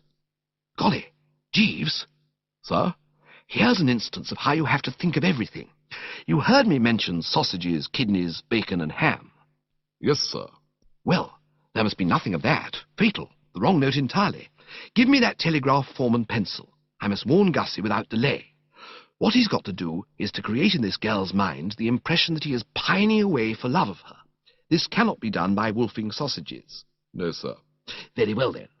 And taking form and P, I drafted the following. Fink-Nottle, Brinkley Court, Market Snodsbury, Worcestershire. Lay off the sausages, avoid the ham. Bertie. Send that off, Jeeves, instanter." "Very good, sir." I sank back on the pillows. "Well, Jeeves," I said, "you see how I'm taking hold. You notice the grip I'm getting on this case. No doubt you realize now that it would pay you to study my methods." "No doubt, sir." "And even now you aren't onto the full depths of the extraordinary sagacity I've shown. Do you know what brought Aunt Dahlia up here this morning? She came to tell me I got to distribute the prizes at some beastly seminary she's a governor of down at Market Snodsbury." "Indeed, sir. I fear you will scarcely find that a congenial task." Ah, but I'm not going to do it. I'm going to shove it off onto Gussie. Sir? I propose, Jeeves, to wire to Aunt Dahlia, saying that I can't get down, and suggesting that she unleashes him on these young Borstal inmates of hers in my stead. But if Mr. Fink-Nottle should decline, sir? Decline? Can you see him declining? Just conjure up the picture in your mind, Jeeves. Scene, the drawing-room at Brinkley, Gussie wedged into a corner with Aunt Dahlia standing over him making hunting noises. I put it to you, Jeeves. Can you see him declining? Not readily, sir, I agree. Mrs. Travers is a forceful personality. He won't have a hope of declining. His only way out would be to slide off, and he can't slide off because he wants to be with Miss Bassett. No, Gussie will have to toe the line, and I shall be saved from a job at which I confess the soul shuddered. Getting up on a platform and delivering a short, manly speech to a lot of foul school kids. Golly, Jeeves, I've been through that sort of thing once, what? You remember that time at the girls' school? Very vividly, sir. What an ass I made of myself. Certainly, I have seen you to better advantage, sir. I think you might bring me just one more of those dynamite specials of yours, Jeeves. This narrow squeak has made me come over all faint. End of Disc 1. Disc 2. I suppose it must have taken Aunt Dahlia 3 hours or so to get back to Brinkley, because it wasn't till well after lunch that her telegram arrived. It read like a telegram that had been dispatched in a white-hot surge of emotion some 2 minutes after she had read mine, as follows. Am taking legal advice to ascertain whether strangling an idiot nephew counts as murder. If it doesn't, look out for yourself. Consider your conduct frozen limit. What do you mean by planting your loathsome friends on me like this? Do you think Brinkley Court is a leper colony, or what is it? Who is this spink bottle? Love, Travers. I had expected some such initial reaction. I replied in temperate vein. Not bottle, Nottle. Regards, Bertie. Almost immediately after she had dispatched the above heart cry, Gussie must have arrived, for it wasn't 20 minutes later when I received the following. Cipher telegram signed by you has reached me here. Runs, lay off the sausages, avoid the ham. Wire key immediately, Fink-Nottle. I replied, also kidneys. Cheerio, Bertie. I had staked all on Gussie making a favourable impression on his hostess, basing my confidence on the fact that he was one of those timid, obsequious, teacup-passing, thin bread-and-butter offering yes-men whom women of my Aunt Dahlia's type nearly always like at first sight. That I had not overrated my acumen was proved by her next in order, which, I was pleased to note, essayed a markedly larger percentage of the milk of human kindness, as follows. Well, this friend of yours has got here, and I must say that for a friend of yours he seems less subhuman than I had expected. A bit of a pop-eyed bleater, but on the whole clean and civil, and certainly most informative about newts. Am considering arranging series of lectures for him in neighbourhood. All the same, I like your nerve using my house as a summer hotel resort, and shall have much to say to you on subject when you come down. Expect you 30th, bring spats, love Travers. To this I riposted, on consulting engagement book, find it impossible come Brinkley Court. Deeply regret, toodaloo, Bertie. Hers in reply struck a sinister note. Oh, so it's like that, is it? You and your engagement book, indeed. Deeply regret my foot. Let me tell you, my lad, that you will regret it a jolly sight more deeply if you don't come down. If you imagine for one moment that you are going to get out of distributing those prizes, you are very much mistaken. Deeply regret, Brinkley Court 100 miles from London, as unable hit you with a brick. Love, Travers. I then put my fortune to the test, to win or lose it all. It was not a moment for petty economies. I let myself go, regardless of expense. No, but dash it, listen. Honestly, you don't want me. Get Fink-Nottle distribute prizes. A born distributor who will do you credit. Confidently anticipate Augustus Fink-Nottle as Master of Revels on 31st inst. Would make genuine sensation. Do not miss this great chance, which may never occur again. Tinkety-tonk, Bertie. There was an hour of breathless suspense, and then the joyful tidings arrived. Well, all right. Something in what you say, I suppose. Consider you treacherous worm and contemptible, spineless, cowardly custard, but have booked Spink Bottle. Stay where you are, then, and I hope you get run over by an omnibus. Love, Travers." The relief, as you may well imagine, was stupendous. A great weight seemed to have rolled off my mind. It was as if somebody had been pouring Jeeves's pick-me-ups into me through a funnel. I sang as I dressed for dinner that night. At the Drones I was so gay and cheery that there were several complaints. And when I got home and turned into the old bed, I fell asleep like a little child within 5 minutes of inserting the person between the sheets. It seemed to me that the whole distressing affair might now be considered definitely closed. Conceive my astonishment, therefore, when waking on the morrow and sitting up to dig into the morning teacup, I beheld on the tray another telegram. My heart sank. Could Aunt Dahlia have slept on it and changed her mind? Could Gussie, unable to face the ordeal confronting him, have legged it during the night down a water pipe? With these speculations racing through the bean, I tore open the envelope, and as I noted contents, I uttered a startled yip. "Sir?" said Jeeves, pausing at the door. I read the thing again. Yes, I'd got the gist all right. No, I had not been deceived in the substance. "Jeeves," I said, "do you know what?" "No, sir." "You know my cousin Angela?" "Yes, sir." "You know young Tuppy Glossop?" "Yes, sir." "They've broken off their engagement." "I'm sorry to hear that, sir." "I have here a communication from Aunt Dahlia specifically stating this. I wonder what the row is about." "I could not say, sir." "Of course you couldn't. Don't be an ass, Jeeves." "No, sir." I brooded. I was deeply moved. Well, this means that we shall have to go down to Brinkley today. Aunt Dahlia's obviously all of a twitter, and my place is by her side. You had better pack this morning and catch that 12:45 train with the luggage. I have a lunch engagement, so will follow in the car." "Very good, sir." I brooded some more. "I must say this has come as a great shock to me, Jeeves." "No doubt, sir." "Very great shock. Angela and Tuppy. Tut, tut. Why, they seem like the paper on the wall. Life is full of sadness, Jeeves." "Yes, sir." "Still, there it is." "Undoubtedly, sir." "Righto, then. Switch on the bath." "Very good, sir." Chapter 7. I meditated pretty freely as I drove down to Brinkley in the old two-seater that afternoon. The news of this rift or rupture of Angela's and Tuppy's had disturbed me greatly. The projected match, you see, was one on which I had always looked with kindly approval. Too often, when a chap of your acquaintance is planning to marry a girl you know, you find yourself knitting the brow a bit and chewing the lower lip dubiously, feeling that he, or she, or both, should be warned while there is yet time. But I have never felt anything of this nature about Tuppy and Angela. Tuppy, when not making an ass of himself, is a soundish sort of egg. So is Angela a soundish sort of egg. And as far as being in love was concerned, it had always seemed to me that you wouldn't have been far out in describing them as two hearts that beat as one. True, they had had their little tiffs, notably on the occasion when Tuppy, with what he said was fearless honesty and I considered thorough goofiness, had told Angela that her new hat made her look like a Pekingese. But in every romance you have to budget for the occasional dust-up, and after that incident I had supposed that he had learnt his lesson, and that from then on life would be one grand sweet song. And now, this wholly unforeseen severing of diplomatic relations had popped up through a trap.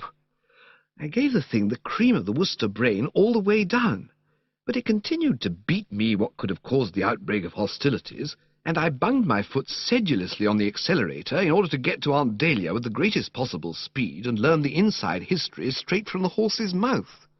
And what with all 6 cylinders hitting nicely, I made good time and found myself closeted with the relatives shortly before the hour of the evening cocktail. She seemed glad to see me.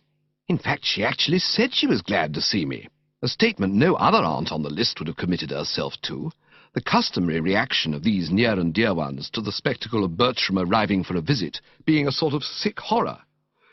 "Decent of you to rally round, Bertie," she said. "My place was by your side, Aunt Dahlia," I responded. I could see at a G that the unfortunate affair had got in amongst her in no uncertain manner. Her usually cheerful map was clouded, and the genial smile conspic by its A. I pressed her hand sympathetically to indicate that my heart bled for her. "Bad show this, my dear old flesh and blood," I said. "I'm afraid you've been having a sticky time. You must be worried." She snorted emotionally. She looked like an aunt who has just bitten into a bad oyster. Worried is right. I haven't had a peaceful moment since I got back from Cannes. Ever since I put my foot across this blasted threshold, said Aunt Dahlia, returning for the nonce to the hearty argot of the hunting field, everything's been at 6s and 7s. First there was that mix-up about the prize-giving. She paused at this point and gave me a look. I had been meaning to speak freely to you about your behaviour in that matter, Bertie, she said. I had some good things all stored up, but as you rallied round like this, I suppose I shall have to let you off. And anyway, it's probably all for the best that you evaded your obligations in that sickeningly craven way. I have an idea that this spink bottle of yours is going to be good, if only he can keep off newts. Has he been talking about newts? He has, fixing me with a glittering eye like the ancient mariner. But if that was the worst I had to bear, I wouldn't mind. What I'm worrying about is what Tom's going to say when he starts talking. Uncle Tom? I wish there was something else you could call him except Uncle Tom, said Aunt Dahlia a little testily. Every time you do it, I expect to see him turn black and start playing the banjo. Yes, Uncle Tom, if you must have it. I shall have to tell him soon about losing all that money at baccarat, and when I do, he will go up like a rocket. Still, no doubt, time the great healer be blowed. I've got to get a cheque for £500 out of him for milady's boudoir by August the 3rd at the latest. I was concerned. Apart from a nephew's natural interest in an aunt's refined weekly paper, I had always had a soft spot in my heart for milady's boudoir, ever since I contributed that article to it on what the well-dressed man is wearing. Sentimental, possibly, but we old journalists do have these feelings. Is the boudoir on the rocks? It will be if Tom doesn't cough up. It needs help till it's turned the corner. But wasn't it turning the corner 2 years ago? It was, and it's still at it. Till you run a weekly paper for women, you don't know what corners are.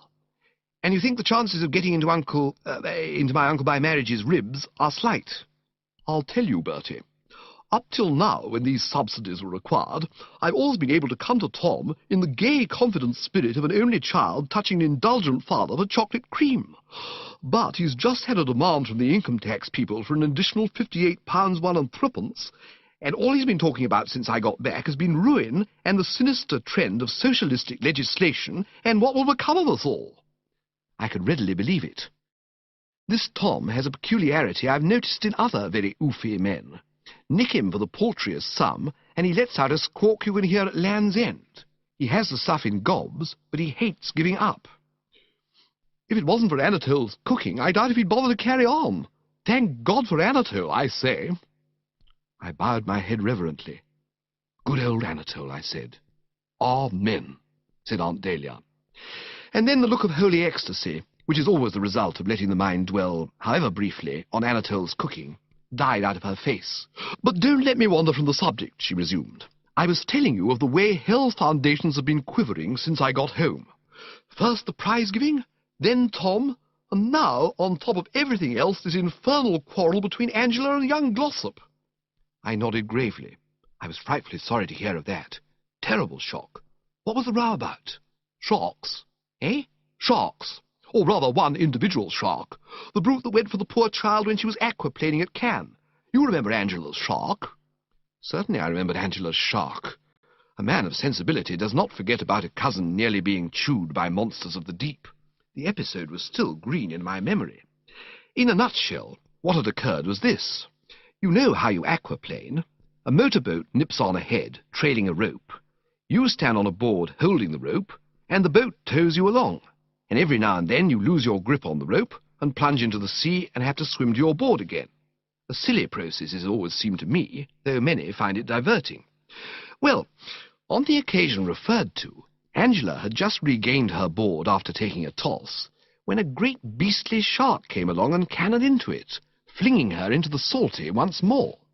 It took her quite a bit of time to get on again and make the motorboat chap realize what was up and haul her to safety, and during that interval you can readily picture her embarrassment.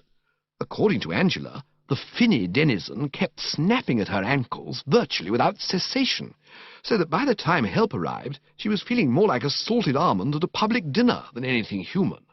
Very shaken the poor child had been, I recall, and had talked of nothing else for weeks.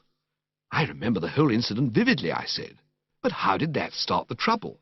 She was telling him the story last night. Well, her eyes shining and her little hands clasped in girlish excitement. No doubt. And instead of giving her the understanding and sympathy to which she was entitled, what do you think this blasted Glossop did? He sat listening like a lump of dough as if she'd been talking about the weather, and when she'd finished, he took his cigarette-holder out of his mouth and said, "I expect it was only a floating log." He didn't. He did. And when Angela described how the thing had jumped and snapped at her, he took his cigarette-holder out of his mouth again and said, "Ah, probably a flatfish. Quite harmless. No doubt it was just trying to play." Well, I mean, what would you have done if you'd been Angela? She has pride, sensibility, all the natural feelings of a good woman. She told him he was an ass and a fool and an idiot, and didn't know what he was talking about. I must say I saw the girl's viewpoint. It's only about once in a lifetime that anything sensational ever happens to one, and when it does, you don't want people taking all the colour out of it. I remember at school having to read that stuff where that chap, Othello, tells the girl what a hell of a time he'd been having among the cannibals and what not.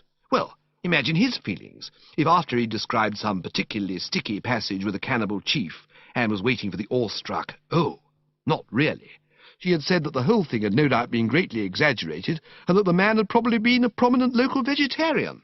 Yes, I saw Angela's point of view. But don't tell me that when he saw how shirty she was about it, the chump didn't back down. He didn't. He argued, and one thing led to another, till by easy stages they had arrived at the point where she was saying that she didn't know if he was aware of it, but if he didn't knock off starchy foods and do exercises every morning, he'd be getting as fat as a pig. And he was talking about this modern habit of girls putting makeup on their faces, of which he'd always disapproved. This continued for a while, then there was a loud pop, and the air was full of mangled fragments of their engagement. I'm distracted about it. Thank goodness you come, Bertie. Nothing could have kept me away, I replied, touched.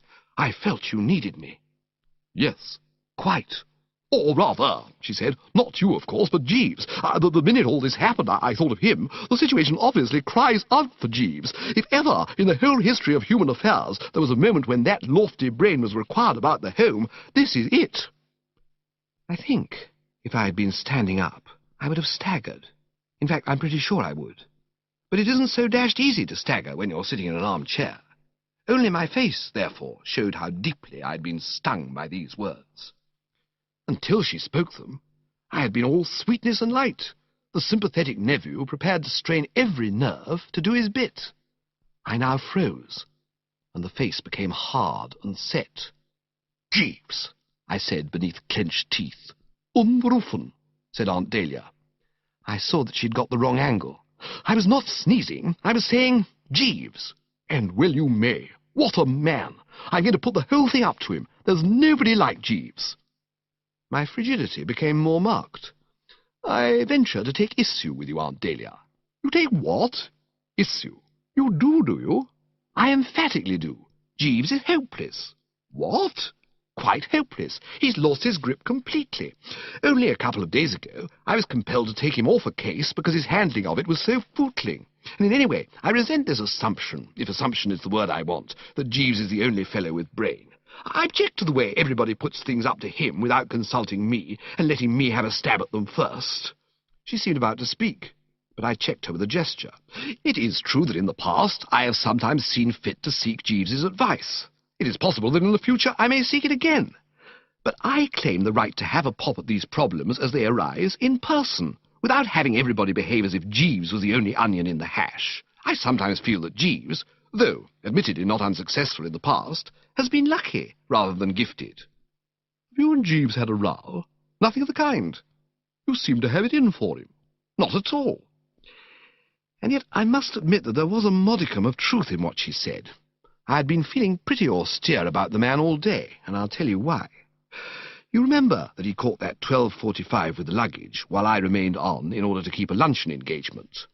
Well, just before I started out to the tryst, I was pottering about the flat, and suddenly, I don't know what put the suspicion into my head, possibly the fellow's manner had been furtive, something seemed to whisper to me to go and have a look in the wardrobe. And it was as I had suspected. There was the mess jacket still on its hanger. The hound hadn't packed it. Well, as anybody at the drones will tell you, Bertie Wooster is a pretty hard chap to out-general. I shoved the thing in a brown paper parcel and put it in the back of the car, and it was on a chair in the hall now. But that didn't alter the fact that Jeeves had attempted to do the dirty on me, and I suppose a certain, had crept into my manner during the above remarks. "There has been no breach," I said. "You might describe it as a passing coolness, but no more. We did not happen to see eye to eye with regard to my white mess jacket with the brass buttons, and I was compelled to assert my personality.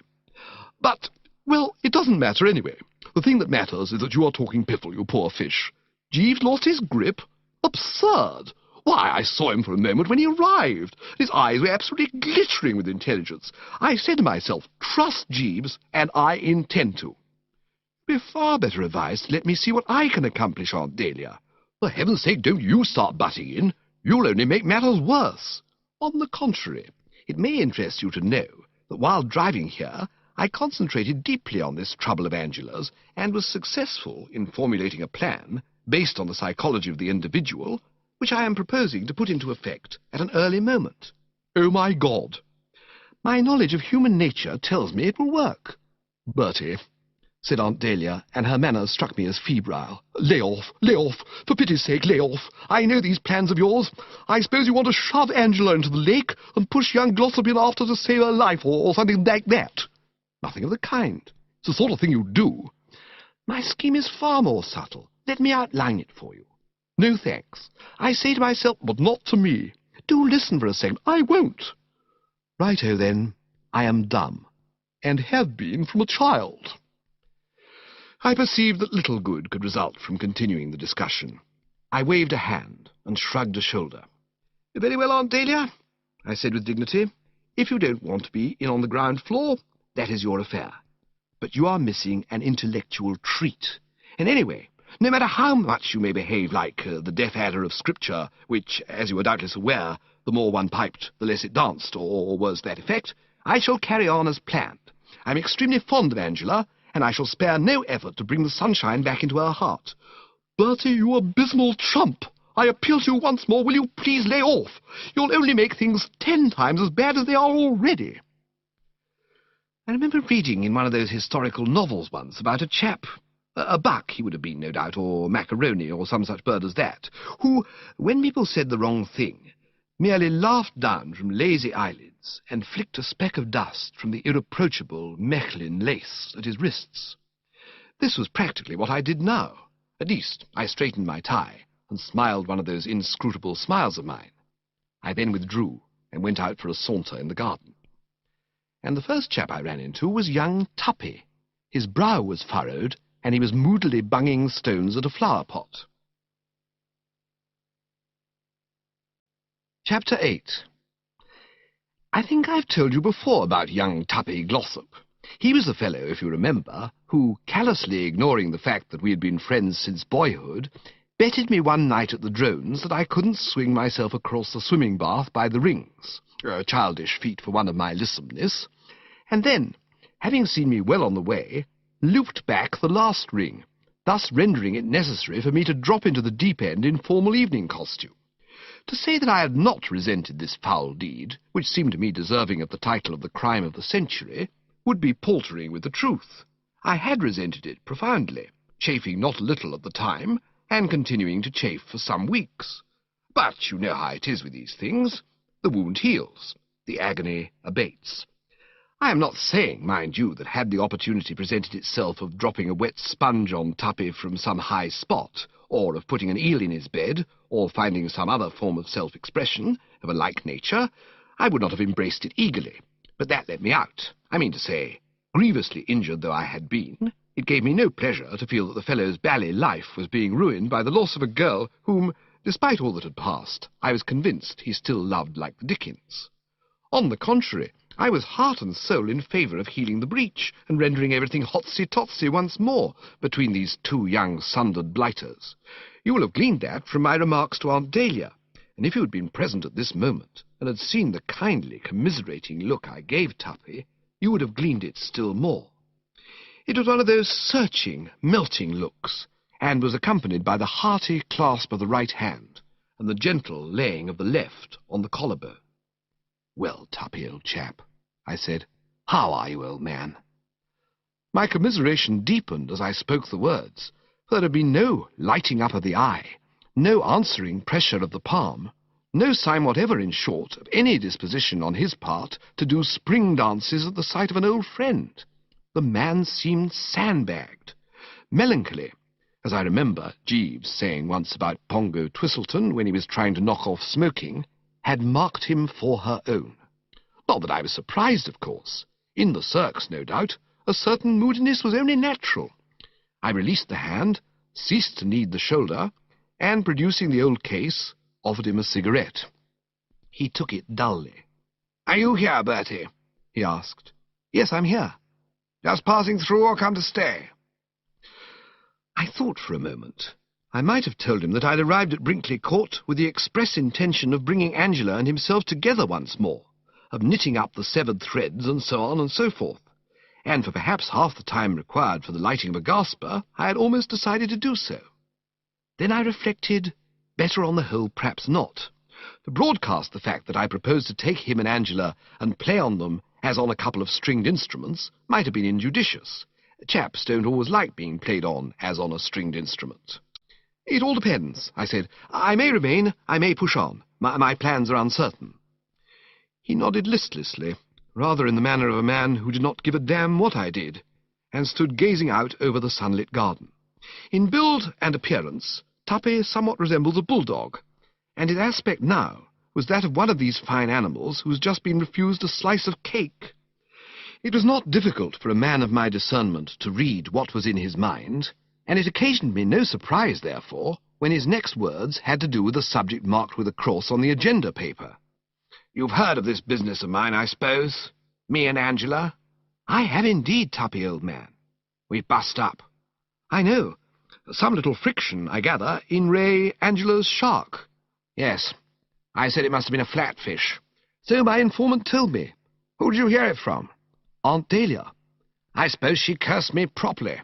"Oh, no. Beyond referring to you in one passage as this blasted Glossop, she was, I thought, singularly temperate in her language for a woman who at one time hunted regularly with the Quorn. All the same, I could see, if you don't mind my saying so, old man, that she felt you might have behaved with a little more tact." "Tact?" And I must admit I rather agreed with her. Was it nice, Tuppy? Was it quite kind to take the bloom off Angela's shark like that? You must remember that Angela's shark is very dear to her. Could you not see what a sock on the jaw it would be for the poor child to hear it described by the man to whom she had given her heart as a flatfish? I saw that he was struggling with some powerful emotion. "And what about my side of the thing?" he demanded in a voice choked with feeling. "Your side? You don't suppose," said Tuppy with rising vehemence, "that I would have exposed this dashed synthetic shark for the flatfish it undoubtedly was, if there had not been causes that led up to it? What induced me to speak as I did was the fact that Angela, the little squirt, had just been most offensive, and I seized the opportunity to get a bit of my own back." "Offensive?" "Exceedingly offensive. Purely on the strength of my having let fall some casual remark, simply by way of saying something and keeping the conversation going, to the effect that I wondered what Anatole was going to give us for dinner, she said that I was too material and ought not always to be thinking of food. Material, my elbow! As a matter of fact, I'm particularly spiritual." "Quite. I don't see any harm in wondering what Anatole was going to give us for dinner. Do you?" "Of course not. A mere ordinary tribute of respect to a great artist." "Exactly." "All the same." "Well, I was only going to say that it seems a pity that the frail craft of love should come a stinker like this, when a few manly words of contrition—" He stared at me. "You aren't suggesting that I should climb down?" "It would be the fine big thing, old egg." "I wouldn't dream of climbing down." "But, Tuppy—" "No, I wouldn't do it." "But you love her, don't you?" This touched the spot. He quivered noticeably, and his mouth twisted, quite the tortured soul. "I'm not saying I don't love the little blighter," he said, obviously moved. "I love her passionately, but that doesn't alter the fact that I consider that what she needs most in this world is a swift kick in the pants." The Wooster could scarcely pass this. "Tuppy, old man." "It's no good saying Tuppy, old man." "Well, I do say Tuppy, old man. Your tone shocks me. One raises the eyebrows. Where is the fine old chivalrous spirit of the Glossops?" "That's all right about the fine old chivalrous spirit of the Glossops. Where is the sweet, gentle, womanly spirit of the Angelas? Telling a fella he was getting a double chin." Did she do that? She did. Oh, well, girls will be girls. Forget it, Tuppy. Go to her and make it up. He shook his head. No, it is too late. Remarks have been passed about my tummy, which it is impossible to overlook. But Tuppy, be fair. You once told her new hat made her look like a Pekingese. It did make her look like a Pekingese. That was not vulgar abuse. It was sound, constructive criticism, with no motive behind it but the kindly desire to keep her from making an exhibition of herself in public.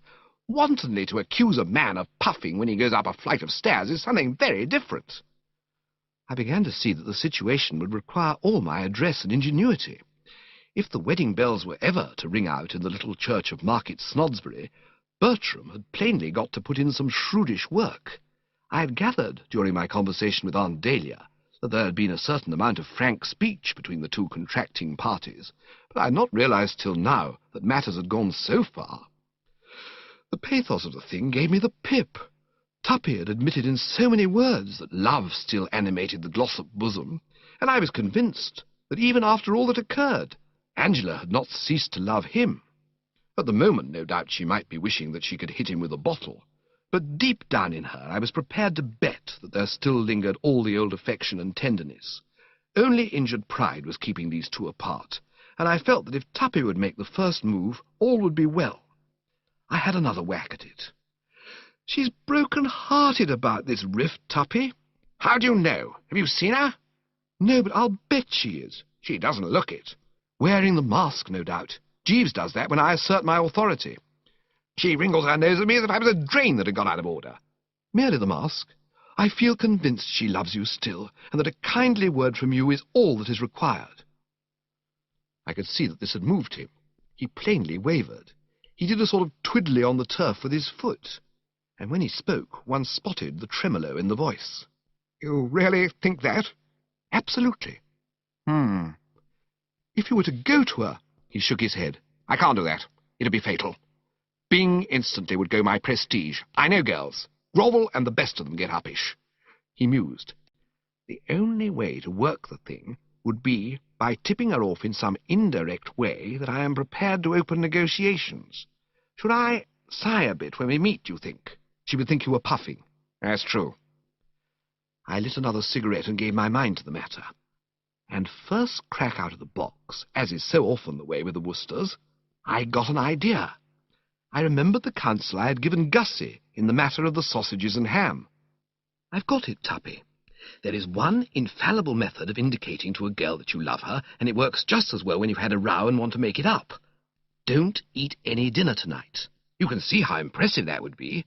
She knows how devoted you are to food." He started violently. "I am not devoted to food. No, I am not devoted to food at all.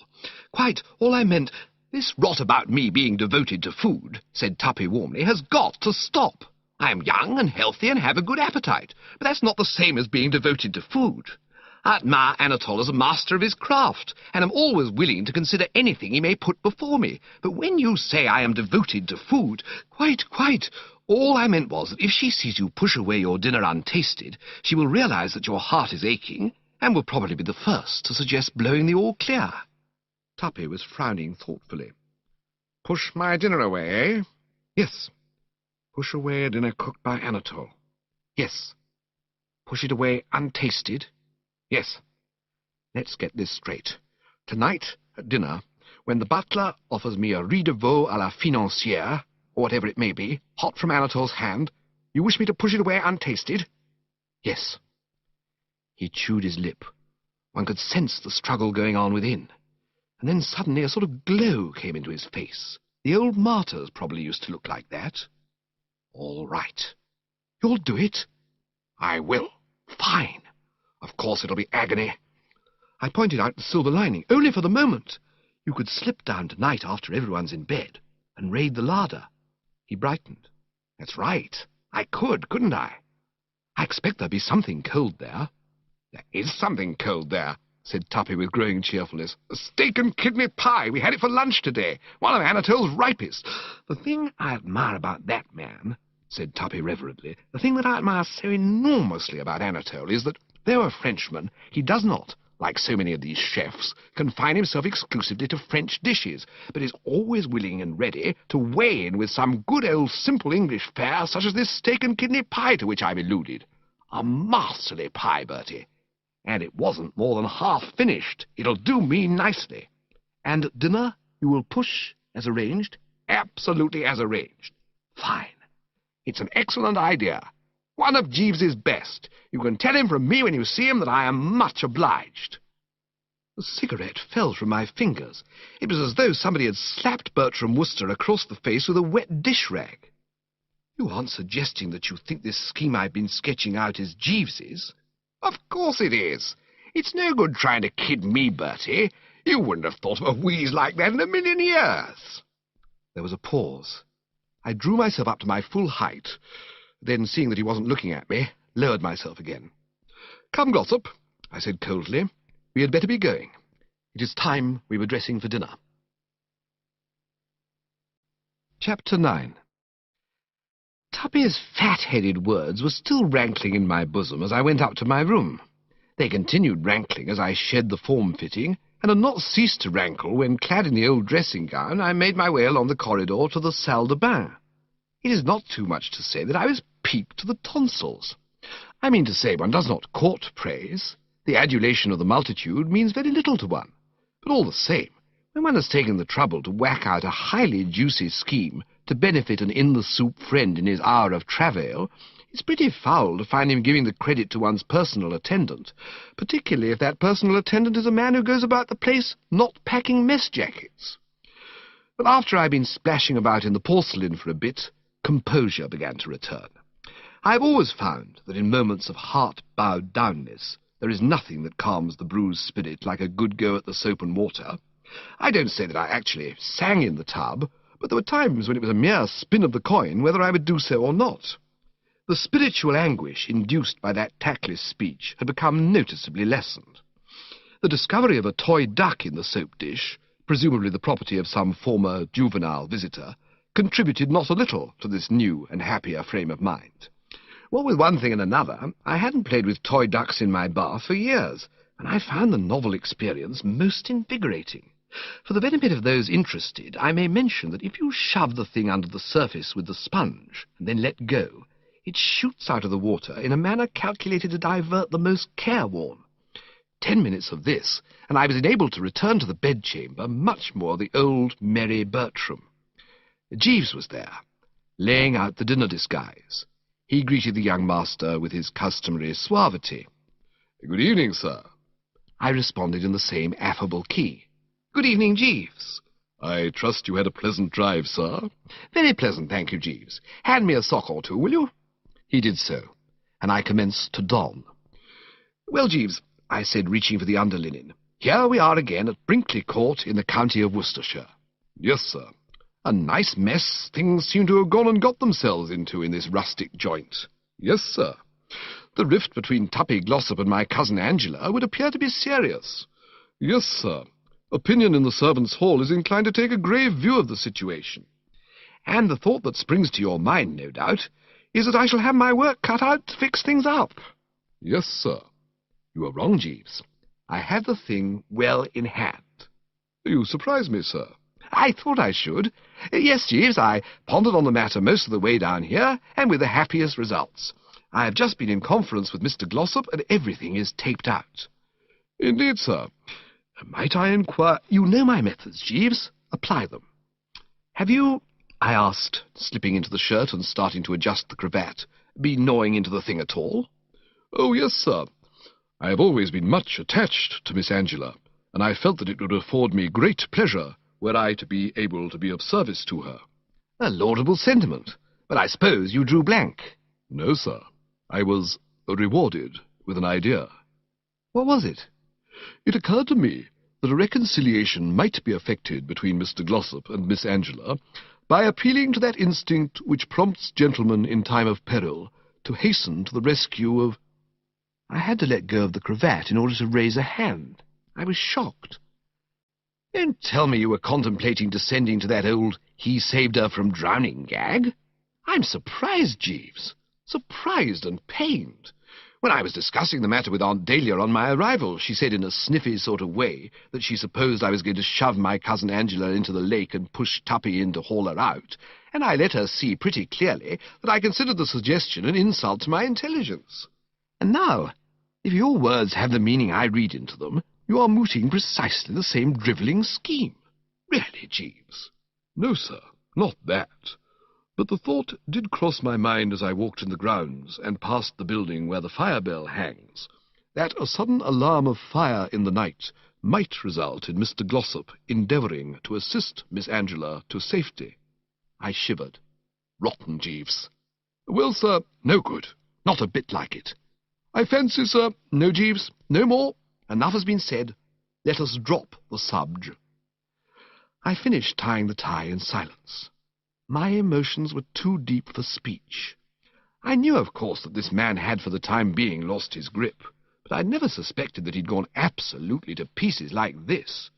Remembering some of the swift ones he had pulled in the past, I shrank with horror from the spectacle of his present ineptitude. Or is it ineptness? I mean, this frightful disposition of his to stick straws in his hair and talk like a perfect ass. It was the old story, I supposed. A man's brain whizzes along for years, exceeding the speed limit, and then something suddenly goes wrong with the steering gear, and it skids and comes a smeller in the ditch.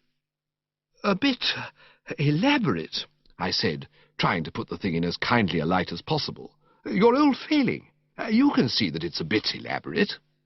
Possibly the plan I suggested might be considered open to that criticism, sir, but faute de mieux. I don't get you, Jeeves. French expression, sir, signifying for want of anything better.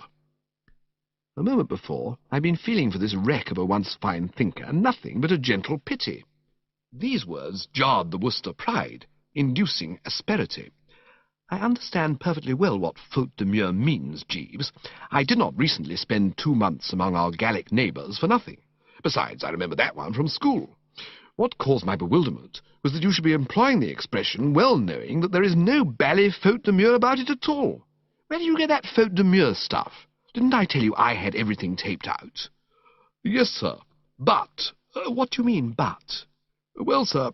Push on, Jeeves. I'm ready, even anxious to hear your views. Well, sir, if I may take the liberty of reminding you of it, your plans in the past have not always been uniformly successful. There was a silence, rather a throbbing one, during which I put on my waistcoat in a marked manner. Not till I'd got the buckle at the back satisfactorily adjusted did I speak. "It is true, Jeeves," I said formally, "that once or twice in the past I may have missed the bus. This, however, I attribute purely to bad luck." "Indeed, sir?" "On the present occasion I shall not fail, and I'll tell you why I shall not fail. Because my scheme is rooted in human nature."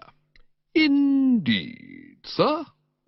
"It is simple, not elaborate, and furthermore based on the psychology of the individual." "Indeed, sir." "Jeeves," I said, "don't keep saying 'indeed, sir.' No doubt nothing is further from your mind than to convey such a suggestion, but you have a way of stressing the 'in' and then coming down with a thud on the 'deed', which makes it virtually tantamount to 'oh, yeah'? Correct this, Jeeves." "Very good, sir." "I tell you, I have everything nicely lined up. Would you care to hear what steps I have taken?" "Very much, sir." "Then listen. Tonight at dinner I have recommended Tuppy to lay off the food." "Sir?" "Tut, Jeeves, surely you can follow the idea, even if it's one that would never have occurred to yourself. Have you forgotten that telegram I sent to Gussie Fink-Nottle steering him away from the sausages and ham? This is the same thing. Pushing the food away untasted is a universally recognized sign of love. It cannot fail to bring home the gravy. You must see that." "Well, sir." I frowned. "I don't want to seem always to be criticizing your methods of voice production, Jeeves," I said, "but I must inform you that that 'well, sir' of yours is in many respects fully as unpleasant as your 'indeed, sir.' Like the latter, it seems to be tinged with a definite scepticism. It suggests a lack of faith in my vision. The impression I retain after hearing you shoot it at me a couple of times is that you consider me to be talking through the back of my neck, and that only a feudal sense of what is fitting restrains you from substituting for it the words, says you. Oh, no, sir. Well, that's what it sounds like. Why don't you think this scheme will work? I fear Miss Angela will merely attribute Mr. Glossop's absence to indigestion, sir. I hadn't thought of that, and I must confess it shook me for a moment. Then I recovered myself. I saw what was at the bottom of all this. Mortified by the consciousness of his own ineptness, or ineptitude, the fellow was simply trying to hamper and obstruct. I decided to knock the stuffing out of him without further preamble. "Oh," I said, "you do you? Well, be that as it may, it doesn't alter the fact that you've put out the wrong coat. Be so good, Jeeves," I said, indicating with a gesture the gent's ordinary dinner jacket, or smoking, as we call it on the Côte d'Azur, which was suspended from the hanger on the knob of the wardrobe, "as to shove that bally black thing in the cupboard and bring out my white mess jacket with the brass buttons." He looked at me in a meaning manner, and when I say a meaning manner, I mean there was a respectful, but at the same time uppish glint in his eye, and a sort of muscular spasm flickered across his face, which wasn't quite a quiet smile, and yet wasn't quite not a quiet smile. Also, the soft cough. I regret to say, sir, that I inadvertently omitted to pack the garment to which you refer. The vision of that parcel in the hall seemed to rise before my eyes, and I exchanged a merry wink with it. I may even have hummed a bar or two. I'm not quite sure. "I know you did, Jeeves," I said, laughing down from lazy eyelids and flicking a speck of dust from the irreproachable Mechlin lace at my wrists. "But I didn't. You will find it on a chair in the hall in a brown paper parcel." The information that his low manoeuvres had been rendered null and void, and that the thing was on the strength after all, must have been the nastiest of jars. But there was no play of expression on his finely chiselled to indicate it. There very seldom is on Jeeves's F.C. In moments of discomfort, as I had told Tuppy, he wears a mask, preserving throughout the quiet stolidity of a stuffed moose. You might just slide down and fetch it, will you?" "Very good, sir." "Right-ho, Jeeves." And presently I was sauntering towards the drawing-room with the good old J nestling snugly abaft the shoulder-blades. Aunt Dahlia was in the drawing-room. She glanced up at my entrance. "Hello, eyesore," she said. "What do you think you're made up as?" I did not get the purport. "The jacket, you mean?" I queried, groping. "I do. You look like one of the chorus of male guests at Abernethy Towers in Act 2 of a touring musical comedy. You do not admire this jacket?" "I do not." "You did at Cannes." "Well, this isn't Cannes." "But dash it." "Oh, never mind. Let it go. If you want to give my butler a laugh, what does it matter? What does anything matter now?" There was a death where is thy stingfulness about her manner which I found distasteful. It isn't often that I score off Jeeves in the devastating fashion just described, and when I do, I like to see happy, smiling faces about me. "Tails up, Aunt Dahlia," I urged buoyantly. "Tails up be dashed," was her sombre response. "I've just been talking to Tom." "Telling him?" "No, listening to him. I haven't had the nerve to tell him yet." "Is he still upset about that income tax money?" "Upset is right. He says that civilization is in the melting pot, and that all thinking men can read the writing on the wall." "What wall?" "Old Testament, ass. Belshazzar's feast. Oh, that, yes. I've often wondered how that gag was worked. With mirrors, I expect. I wish I could use mirrors to break it to Tom about this baccarat business." I had a word of comfort to offer here. I had been turning the thing over in my mind since our last meeting, and I thought I saw where she had got twisted. Where she made her error, it seemed to me, was in feeling she had got to tell Uncle Tom. To my way of thinking, the matter was one on which it would be better to continue to exercise a quiet reserve. "I don't see why you need mention that you lost that money at baccarat." "What do you suggest, then? Letting milady's boudoir join civilization in the melting pot? Because that's what it will infallibly do unless I get a cheque by next week. The printers have been showing a nasty spirit for months." "You don't follow. Listen. It's an understood thing, I take it, that Uncle Tom foots the boudoir bills. If the bally sheet has been turning the corner for 2 years, he must have got used to forking out by this time. Well, simply ask him for the money to pay the printers. I did, just before I went to Cannes. Wouldn't he give it to you? Certainly he gave it to me. He brassed up like an officer and a gentleman. That was the money I lost at Baccarat. Oh, I didn't know that. There isn't much you do know. The nephew's love made me overlook the slur. Tut, I said. What did you say? I said, tut. Say it once again, and I'll biff you where you stand. I've enough to endure without being tutted at. Quite. Any tutting that's required, I'll attend to myself. And the same applies to clicking the tongue if you were thinking of doing that. Far from it. Good. I stood a while in thought. I was concerned to the core. My heart, if you remember, had already bled once for Aunt Dahlia this evening. It now bled again. I knew how deeply attached she was to this paper of hers. Seeing it go down the drain would be for her like watching a loved child sink for the third time in some pond or mere. And there was no question that unless carefully prepared for the touch, Uncle Tom would see 100 milady boudoirs go phut rather than take the rap. Then I saw how the thing could be handled. This aunt, I perceived, must fall in line with my other clients. Tuppy Glossop was knocking off dinner to melt Angela. Gussie Fink-Nottle was knocking off dinner to impress the Bassett. Aunt Dahlia must knock off dinner to soften Uncle Tom. For the beauty of this scheme of mine was that there was no limit to the number of entrants. Come one, come all. The more the merrier. And satisfaction guaranteed in every case. I've got it, I said. There is only one course to pursue. Eat less meat. She looked at me in a pleading sort of way. I wouldn't swear that her eyes were wet with unshed tears, but I rather think they were. Certainly she clasped her hands in piteous appeal. Must you drivel, Bertie? Won't you stop it just this once, just for tonight, to please Aunt Dahlia? I am not drivelling. I dare say that to a man of your high standards it doesn't come under the head of drivel, but... I saw what had happened. I hadn't made myself quite clear. It's all right, I said. Have no misgivings. This is the real Tabasco. When I said eat less meat, what I meant was that you must refuse your oats at dinner tonight. Just sit there, looking blistered, and wave away each course as it comes with a weary gesture of resignation. You see what will happen.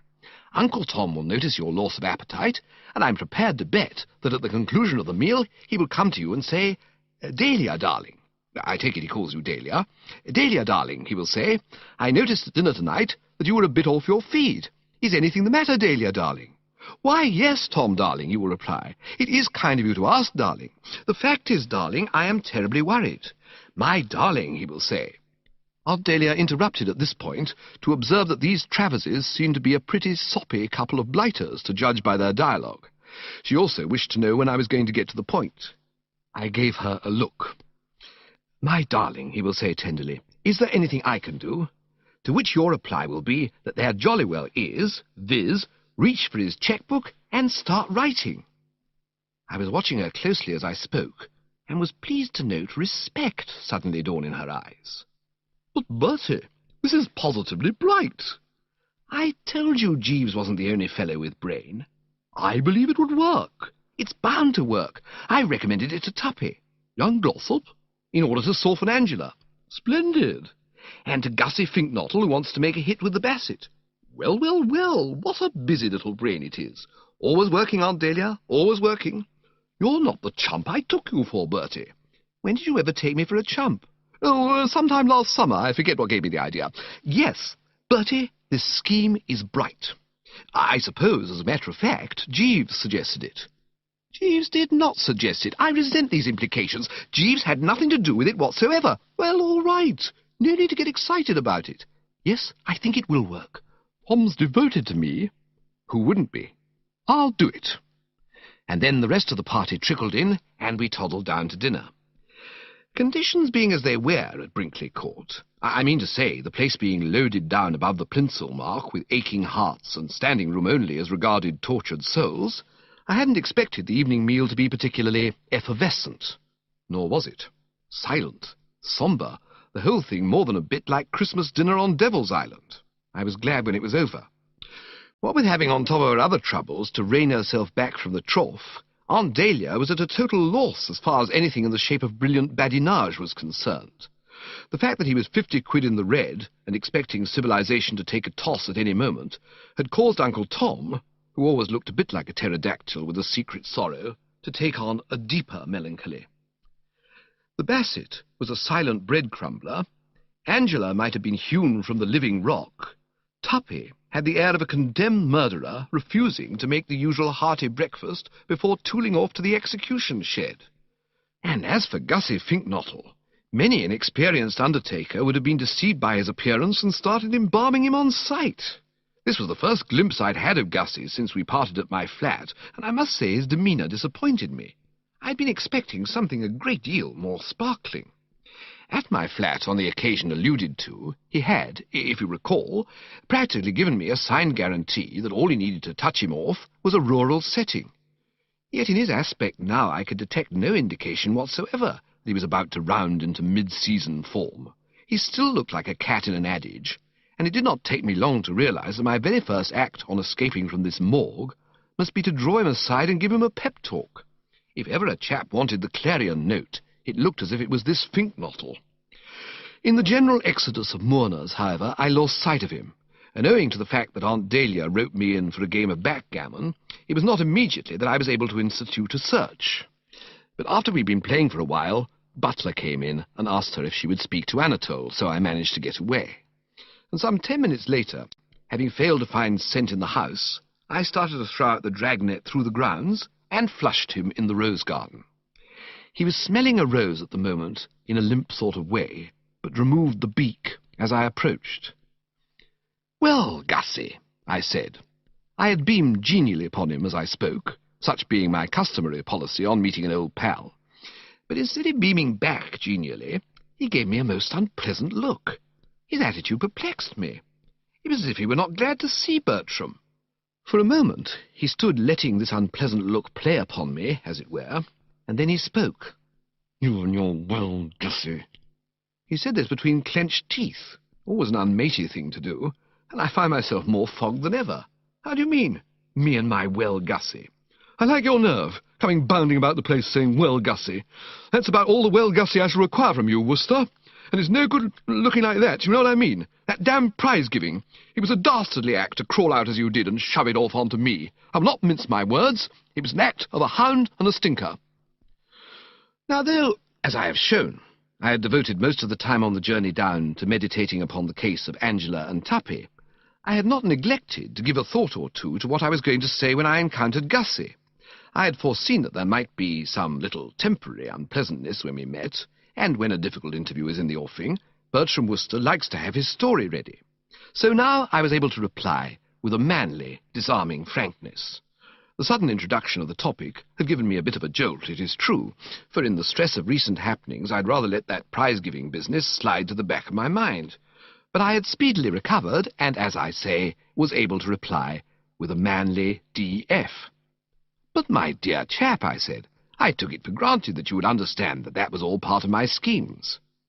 He said something about my schemes which I did not catch. "Absolutely. Crawling out is entirely the wrong way to put it. You don't suppose I didn't want to distribute those prizes, do you? Left to myself, there's nothing I would find a greater treat. But I saw that the square, generous thing to do was to step aside and let you take it on. So I did so. I felt that your need was greater than mine. You don't mean to say you aren't looking forward to it?" He uttered a coarse expression which I wouldn't have thought he would have known. Just shows that you can bury yourself in the country and still somehow acquire a vocabulary. No doubt one picks up things from the neighbours, the vicar, the local doctor, the man who brings the milk, and so on. "But dash it," I said, "can't you see what this is going to do for you? It'll send your stock up with a jump. There you will be, up on that platform, a romantic, impressive figure, the star of the whole proceedings, the, of all eyes. Madeline Bassett will be all over you. She will see you in a totally new light." "She will she?" "Certainly she will. Augustus Fink-Nottle, the newt's friend, she knows. She's acquainted with Augustus Fink-Nottle, the dog's chiropodist. But Augustus Fink-Nottle, the orator, that'll knock her sideways, or I know nothing of the female heart. Girls go potty over a public man. If ever anyone did anyone else a kindness, it was I, when I gave this extraordinarily attractive assignment to you." He seemed impressed by my eloquence. Couldn't have helped himself, of course. The fire faded from behind his horn-rimmed spectacles, and in its place appeared the old fish-like goggle. "Yes," he said meditatively. Have you ever made a speech, Bertie? Dozens of times. It's pie. Nothing to it. Why, I once addressed a girls' school. You weren't nervous? Not a bit. How did you go? They hung on my lips. I held them in the hollow of my hand. They didn't throw eggs or anything? Not a thing. He expelled a deep breath, and for a space stood staring in silence at a passing slug. Well, he said at length, it may be all right. Possibly I'm letting the thing prey on my mind too much. I may be wrong in supposing it the fate that is worse than death. But I'll tell you this much. The prospect of that prize-giving on the 31st of this month has been turning my existence into a nightmare. I haven't been able to sleep, or think, or eat. By the way, that reminds me, you never explained that cipher telegram of yours about the sausages and ham. It wasn't a cipher telegram. I wanted you to go light on the food so that she'd realize you were in love. He laughed hollowly. I see. Well, I've been doing that all right. Yes, I was noticing at dinner. Splendid. I don't see what's splendid about it. It's not going to get me anywhere. I shall never be able to ask her to marry me. I couldn't find the nerve to do that if I lived on wafer biscuits for the rest of my life. But dash it, Gussie, in these romantic surroundings, I should have thought the whispering trees alone. I don't care what you'd have thought. I can't do it. Oh, come. I can't. She seems so aloof, so remote. She doesn't. Yes, she does, especially when you see her sideways. Have you seen her sideways, Bertie? That cold, pure profile. It just takes all the heart out of one. It doesn't. I tell you it does. I catch sight of it, and the words freeze on my lips.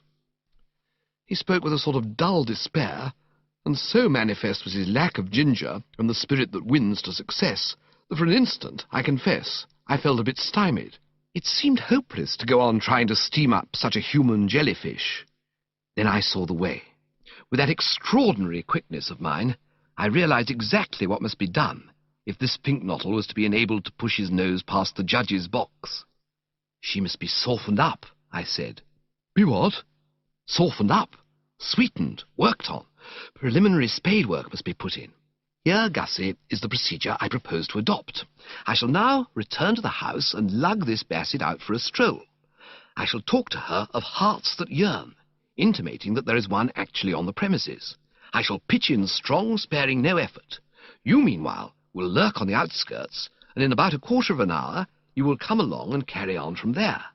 By that time, her emotions having been stirred, you ought to be able to do the rest on your head. It'll be like leaping onto a moving bus.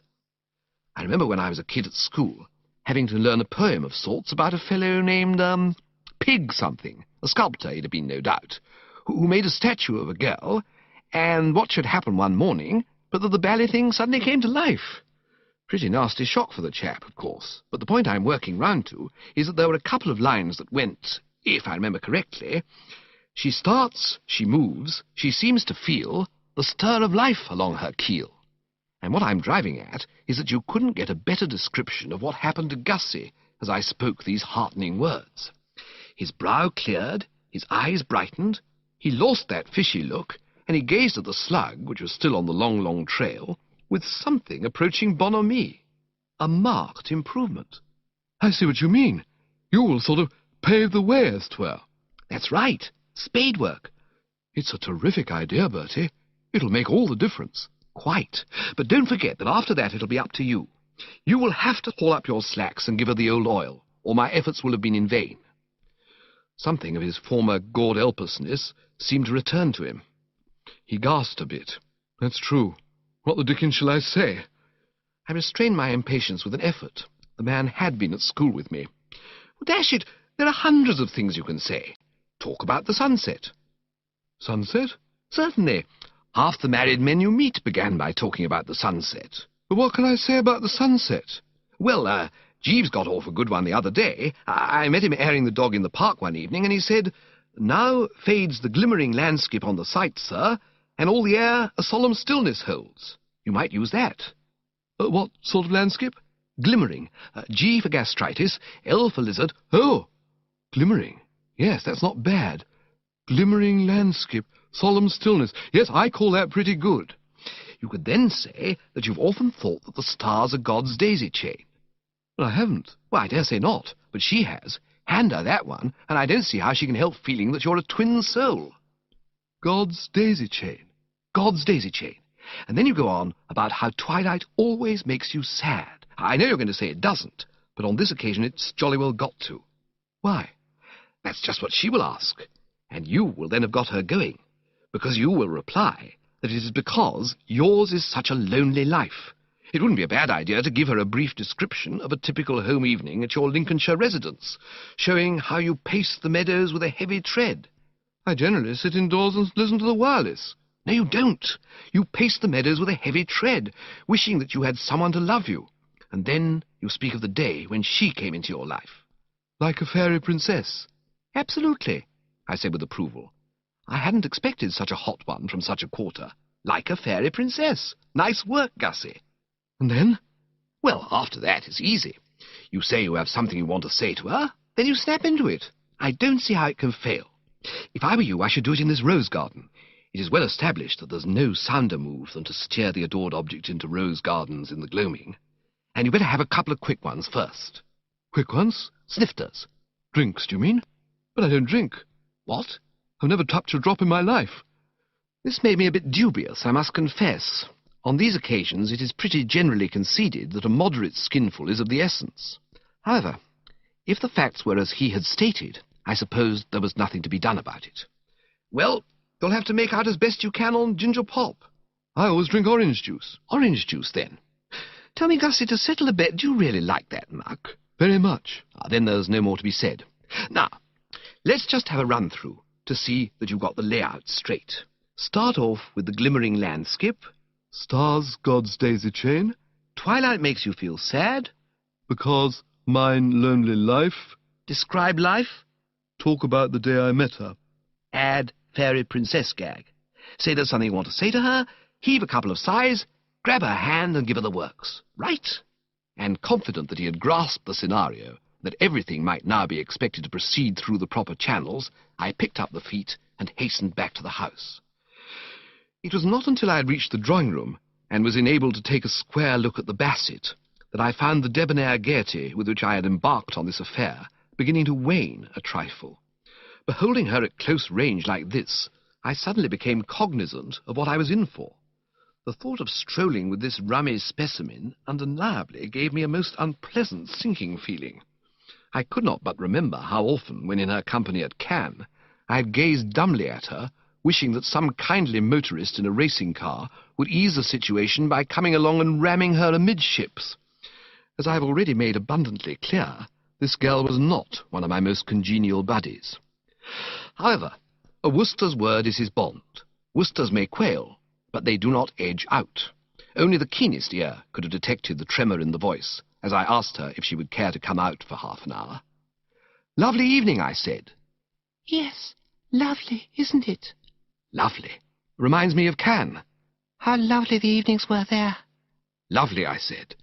"Lovely," said the Bassett. "Lovely," I agreed. That completed the weather and news bulletin for the French Riviera. Another minute, and we were out in the great open spaces, she cooing a bit about the scenery, and self replying, "Oh, rather, quite," and wondering how best to approach the matter in hand. Chapter 10. How different it all would have been, I could not but reflect, if this girl had been the sort of girl one chirrups cheerily to over the telephone and takes for spins in the old two-seater. In that case, I would have simply have said, "Listen," and she'd have said, "What?" And I would have said, "You know Gussie Fink-Nottle?" And she would have said, "Yes," and I would have said, "He loves you." And she would have said either, "What? That mutt? Well, thank heaven for one good laugh today," or else, in more passionate vein, "Hot dog, tell me more." I mean to say, in either event, the whole thing over and done with in under a minute. But with the Bassett, something less snappy and a good deal more glutinous was obviously indicated. What with all this daylight-saving stuff, we had hit the great open spaces at a moment when the twilight had not yet begun to cheese it in favour of the shades of night. There was a fag-end of sunset still functioning. Stars were beginning to peep out, bats were fooling round, the garden was full of the aroma of those niffy white flowers which only start to put in their heavy work at the end of the day. In short, the glimmering landscape was fading on the sight, and all the air held a solemn stillness, and it was plain that this was having the worst effect on her. Her eyes were enlarged, and her whole map a good deal too suggestive of the soul's awakening for comfort. Her aspect was that of a girl who was expecting something fairly fruity from Bertram. In these cirques, conversation inevitably flagged a bit. I am never at my best when the situation seems to call for a certain soupiness, and I've heard other members of the drones say the same thing about themselves. I remember Pongo Twistleton telling me that he was out in a gondola with a girl by moonlight once, and the only time he spoke was to tell her the old story about the chap who was so good at swimming that they made him a traffic cop in Venice. Fell rather flat, he assured me, and it wasn't much later when the girl said she thought it was getting a little chilly and how about pushing back to the hotel. End of Disc 2. Disc 3. So now, as I say, the talk rather hung fire. It had been all very well for me to promise Gussie that I would cut loose to this girl about aching hearts, but you want a cue for that sort of thing.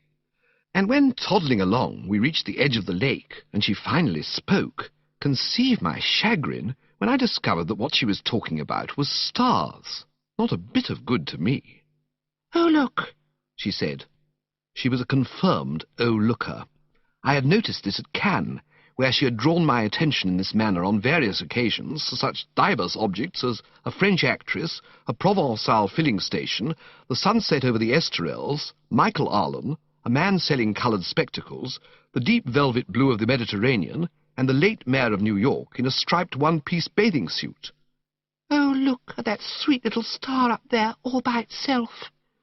I saw the one she meant, a little chap operating in a detached sort of way above a spinney.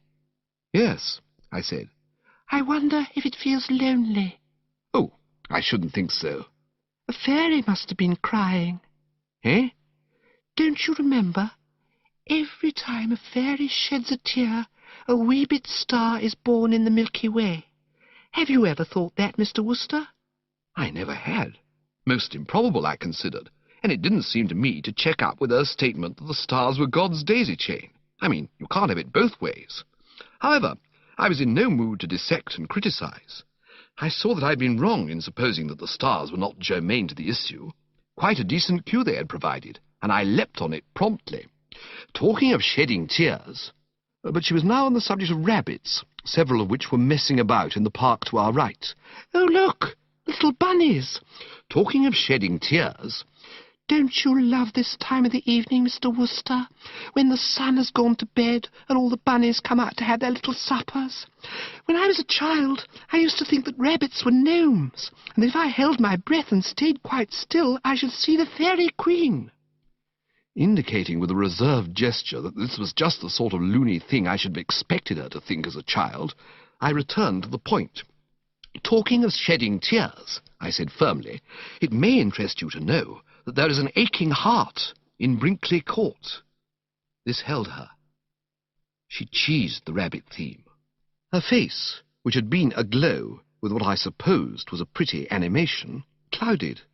She unshipped a sigh that sounded like the wind going out of a rubber duck.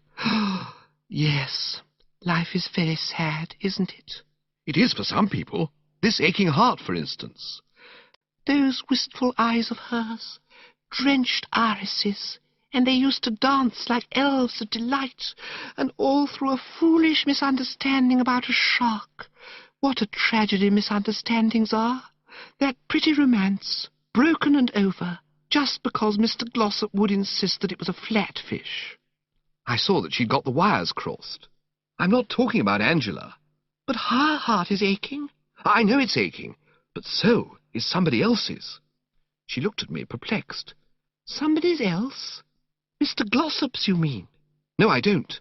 Mrs. Travers's." The exquisite code of politeness of the Woosters prevented me clipping her one on the ear-hole, but I'd have given a shilling to be able to do it. There seemed to me something deliberately fat-headed in the way she persisted in missing the gist. No, not Aunt Dahlia's either. "I'm sure she is dreadfully upset." "Quite. But this heart I'm talking about isn't aching because of Tuppy's row with Angela. It's aching for a different reason altogether. I mean to say, dash it, you know why hearts ache." She seemed to shimmy a bit. Her voice, when she spoke, was whispery. "You mean For love. Absolutely. Right on the bullseye. For love. Oh, Mr. Wooster. I take it you believe in love at first sight? I do indeed. Well, that's what's happened to this aching heart. It fell in love at first sight, and ever since it's been eating itself out, as I believe the expression is. There was a silence. She had turned away and was watching a duck out on the lake. It was tucking into weeds, a thing I've never been able to understand anyone wanting to do, though I suppose if you face it squarely, they're no worse than spinach. She stood drinking it in for a bit, and then it suddenly stood on its head and disappeared, and this seemed to break the spell. Oh, Mr. Wooster, she said again, and from the tone of her voice I could see that I had got her going. For you, I mean to say, I proceeded, starting to put in the fancy touches. I dare say you've noticed on these occasions that the difficulty is to plant the main idea, to get the general outline of the thing well fixed. The rest is mere detail work. I don't say I became glib at this juncture, but I certainly became a dashed sight glibber than I had been. It's having the dickens of a time. Can't eat, can't sleep, all for love of you. And what makes it all so particularly rotten is that this aching heart, can't bring itself up to the scratch and tell you the position of affairs, because your profile has gone and given it cold feet. Just as it's about to speak, it catches sight of you sideways, and words fail it. Silly, of course, but there it is. I heard her give a gulp, and I saw that her eyes had become moistish. Drenched irises, if you care to put it that way. Lend you a handkerchief? No, thank you. I'm quite all right. It was more than I could say for myself. My efforts had left me weak. I don't know if you suffer in the same way, but with me, the act of talking anything in the nature of real mashed potatoes always induces a sort of prickly sensation and a hideous feeling of shame, together with a marked starting of the pores.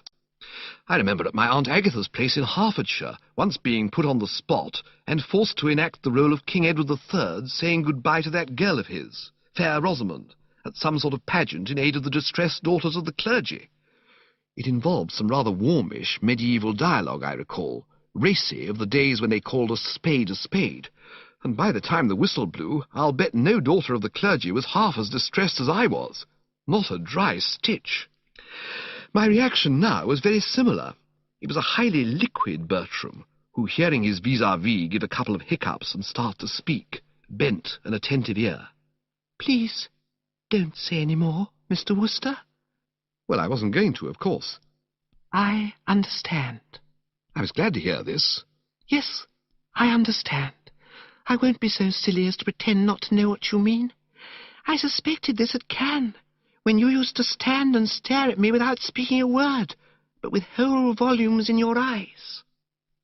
If Angela's shark had bitten me in the leg, I couldn't have leapt more convulsively.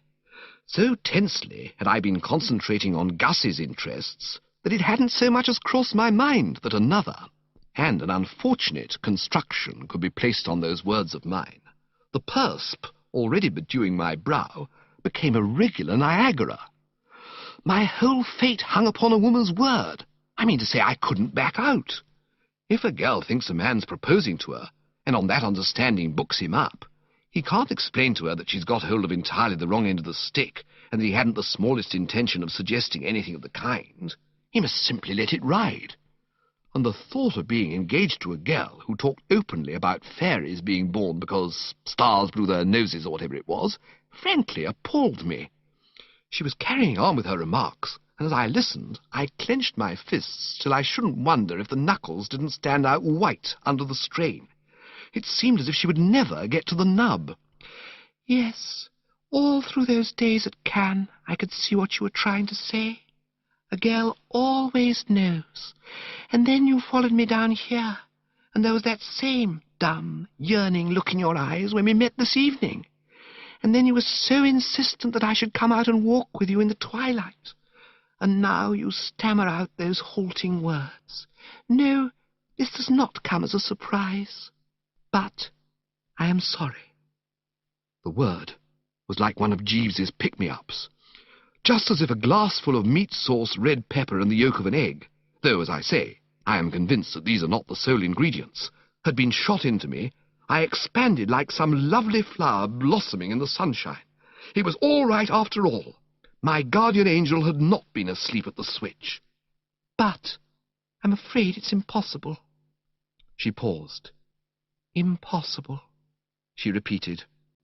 I had been so busy feeling saved from the scaffold that I didn't get on to it for a moment that an early reply was desired. "Oh, right-ho," I said hastily. I'm sorry. "Quite all right. Sorrier than I can say. Don't give it another thought." We can still be friends. "Oh, rather." Then shall we just say no more about it? Keep what has happened as a tender little secret between ourselves? "Absolutely." We will. Like something lovely and fragrant laid away in lavender. In lavender. Right. There was a longish pause. She was gazing at me in a divinely pitying sort of way, much as if I'd been a snail she had happened accidentally to bring her short French vamp down on, and I longed to tell her that it was all right, and that Bertram, so far from being the victim of despair, had never felt fizzier in his life. But of course one can't do that sort of thing. I simply said nothing, and stood there looking brave. I wish I could, she murmured. Could? I said, for my attention had been wandering. Feel towards you as you would like me to feel? Oh, But I can't. I'm sorry. Absolutely okay. Faults on both sides, no doubt. Because I am fond of you, Mr. No, I think I must call you Bertie. May I? Oh, rather. Because we are real friends. Quite. I do like you, Bertie. And if things were different, I wonder... After all, we are real friends. We have this common memory. You have a right to know. I don't want you to think... Life is such a muddle, isn't it? To many men, no doubt, these broken utterances would have appeared mere drooling, and would have been dismissed as such. But the Woosters are quicker-witted than the ordinary, and can read between the lines. I suddenly divined what it was that she was trying to get off the chest. You mean, there's someone else? She nodded. You're in love with some other bloke? She nodded. Engaged, what? This time she shook the pumpkin. No, not engaged. Well, that was something, of course. Nevertheless, from the way she spoke, it certainly looked as if poor old Gussie might as well scratch his name off the entry list, and I didn't at all like the prospect of having to break the bad news to him. I had studied the man closely, and it was my conviction that this would about be his finish. Gussie, you see, wasn't like some of my pals. The name of Bingo Little is one that springs to the lips, who, if turned down by a girl, would simply say, well, bung-ho, and toddle off quite happily to find another. He was so manifestly a bird who, having failed to score in the first chukker, would turn the thing up, and spend the rest of his life brooding over his newts and growing long grey whiskers, like one of those chaps you read about in novels who live in the great white house you can just see over there through the trees, and shut themselves off from the world and have pained faces. I'm afraid he doesn't care for me in that way. At least, he has said nothing. You understand that I'm only telling you this because... Oh, rather. It's odd that you should have asked me if I believed in love at first sight. She half closed her eyes. Who ever loved that loved not at first sight? She said in a rummy voice that brought back to me, I don't know why, the picture of my Aunt Agatha as Boadicea reciting at that pageant I was speaking of. It's a silly little story. I was staying with some friends in the country, and I'd gone for a walk with my dog, and the poor wee mite got a nasty thorn in his little foot, and I didn't know what to do. And then suddenly this man came along. Harking back once again to that pageant, in sketching out for you my emotions on that occasion, I showed you only the darker side of the picture. There was, I should now mention, a splendid aftermath, when, having climbed out of my suit of chain mail and sneaked off to the local pub, I entered the saloon bar and requested mine host to start pouring. A moment later, a tankard of their special home-brewed was in my hand, and the ecstasy of that first gollop is still green in my memory.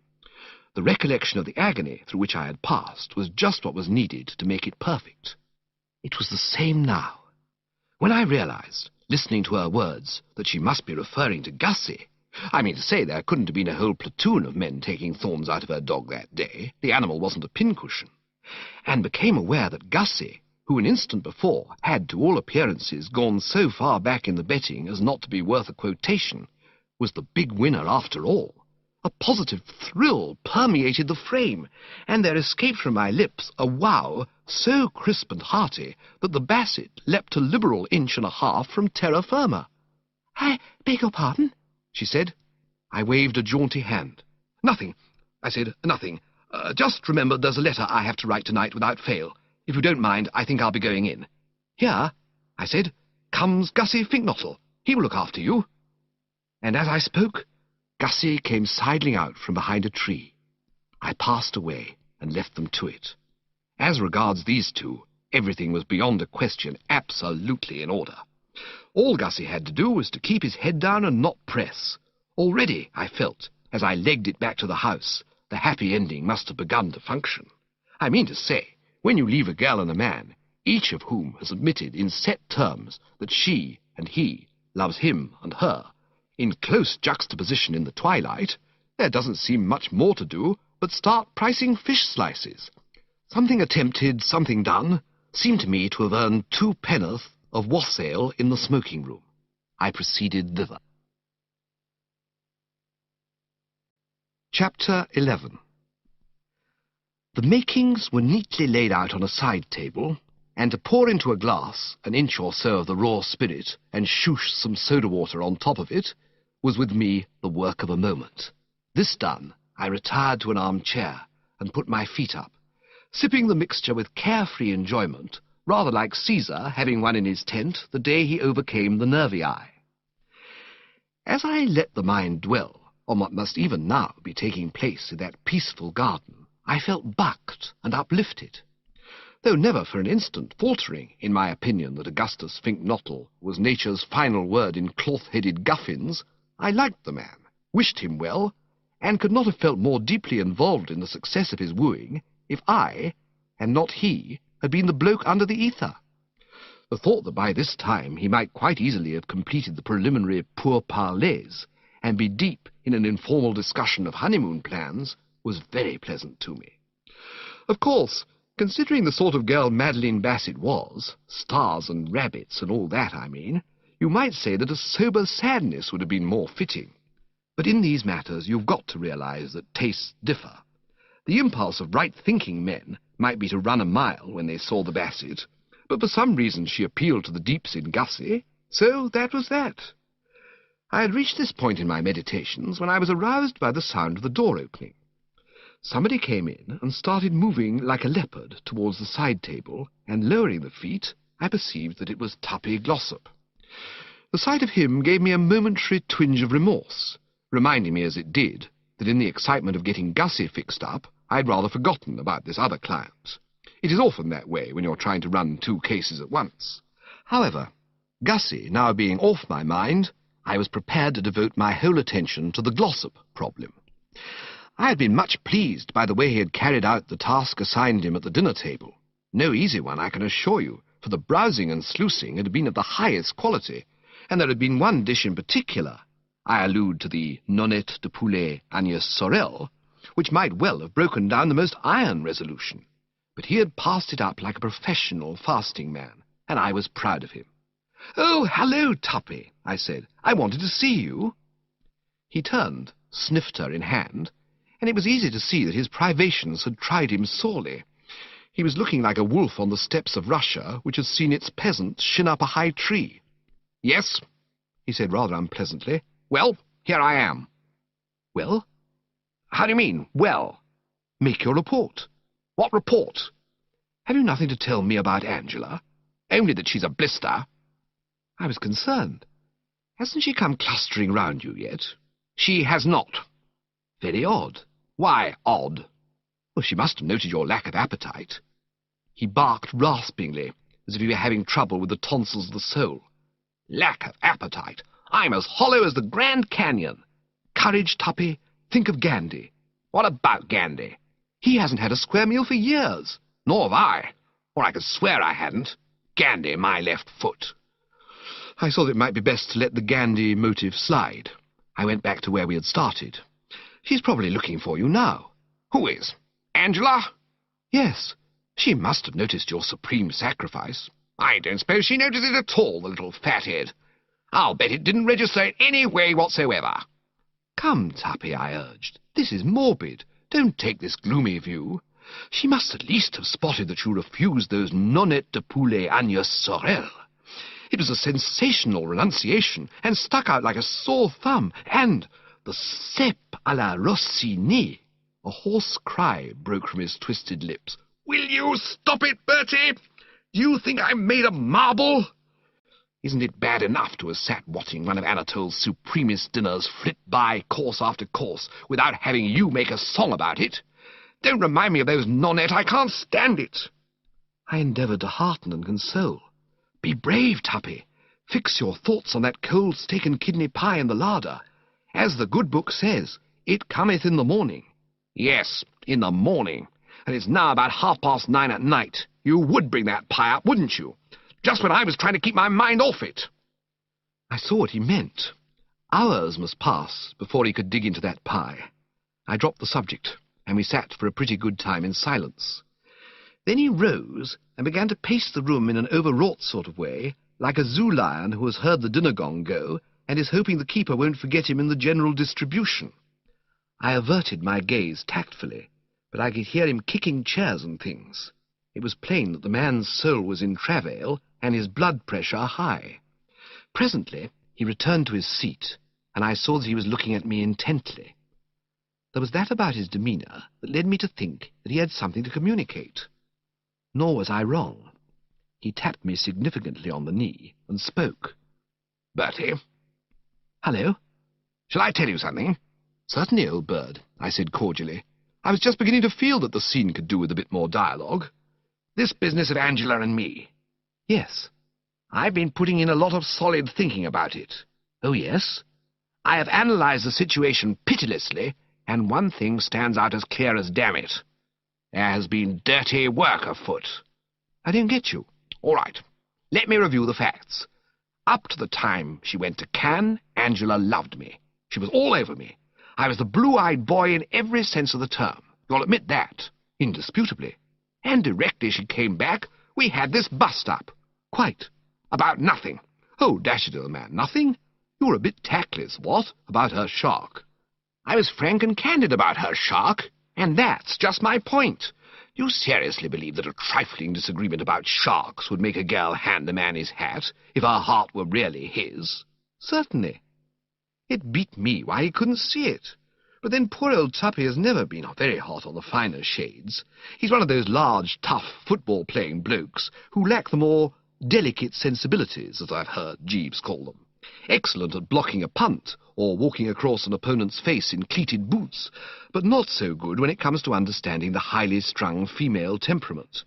It simply wouldn't occur to him that a girl might be prepared to give up her life's happiness rather than wave her shark. Rot! It was just a pretext. What was? This shark business. She wanted to get rid of me and grabbed at the first excuse. No, no. I tell you she did. But what on earth would she want to get rid of you for? Exactly. That's the very question I asked myself. And here's the answer. Because she has fallen in love with somebody else. It sticks out a mile. There's no other possible solution. She goes to Cannes all for me. She comes back all off me. Obviously, during those 2 months, she must have transferred her affections to some foul blister she met out there. No, no. Don't keep saying no, no. She must have done. Well, I'll tell you one thing, and you can take this as official. If ever I find this slimy, slithery snake in the grass, he'd better make all the necessary arrangements at his favourite nursing home without delay, because I am going to be very rough with him. I propose, if and when found, to take him by his beastly neck, shake him till he froths, and pull him inside out and make him swallow himself. With which words he biffed off, and I, having given him a minute or two to get out of the way, rose and made for the drawing-room. The tendency of females to roost in drawing-rooms after dinner being well marked, I expected to find Angela there. It was my intention to have a word with Angela. To Tuppy's theory that some insinuating bird had stolen the girl's heart from him at Cannes, I had given, as I have indicated, little credence, considering it the mere unbalanced apple sauce of a bereaved man.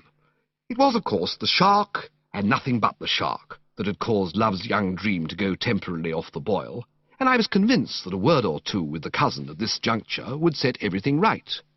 For frankly, I thought it incredible that a gal of her natural sweetness and tender-heartedness should not have been moved to her foundations by what she had seen at dinner that night.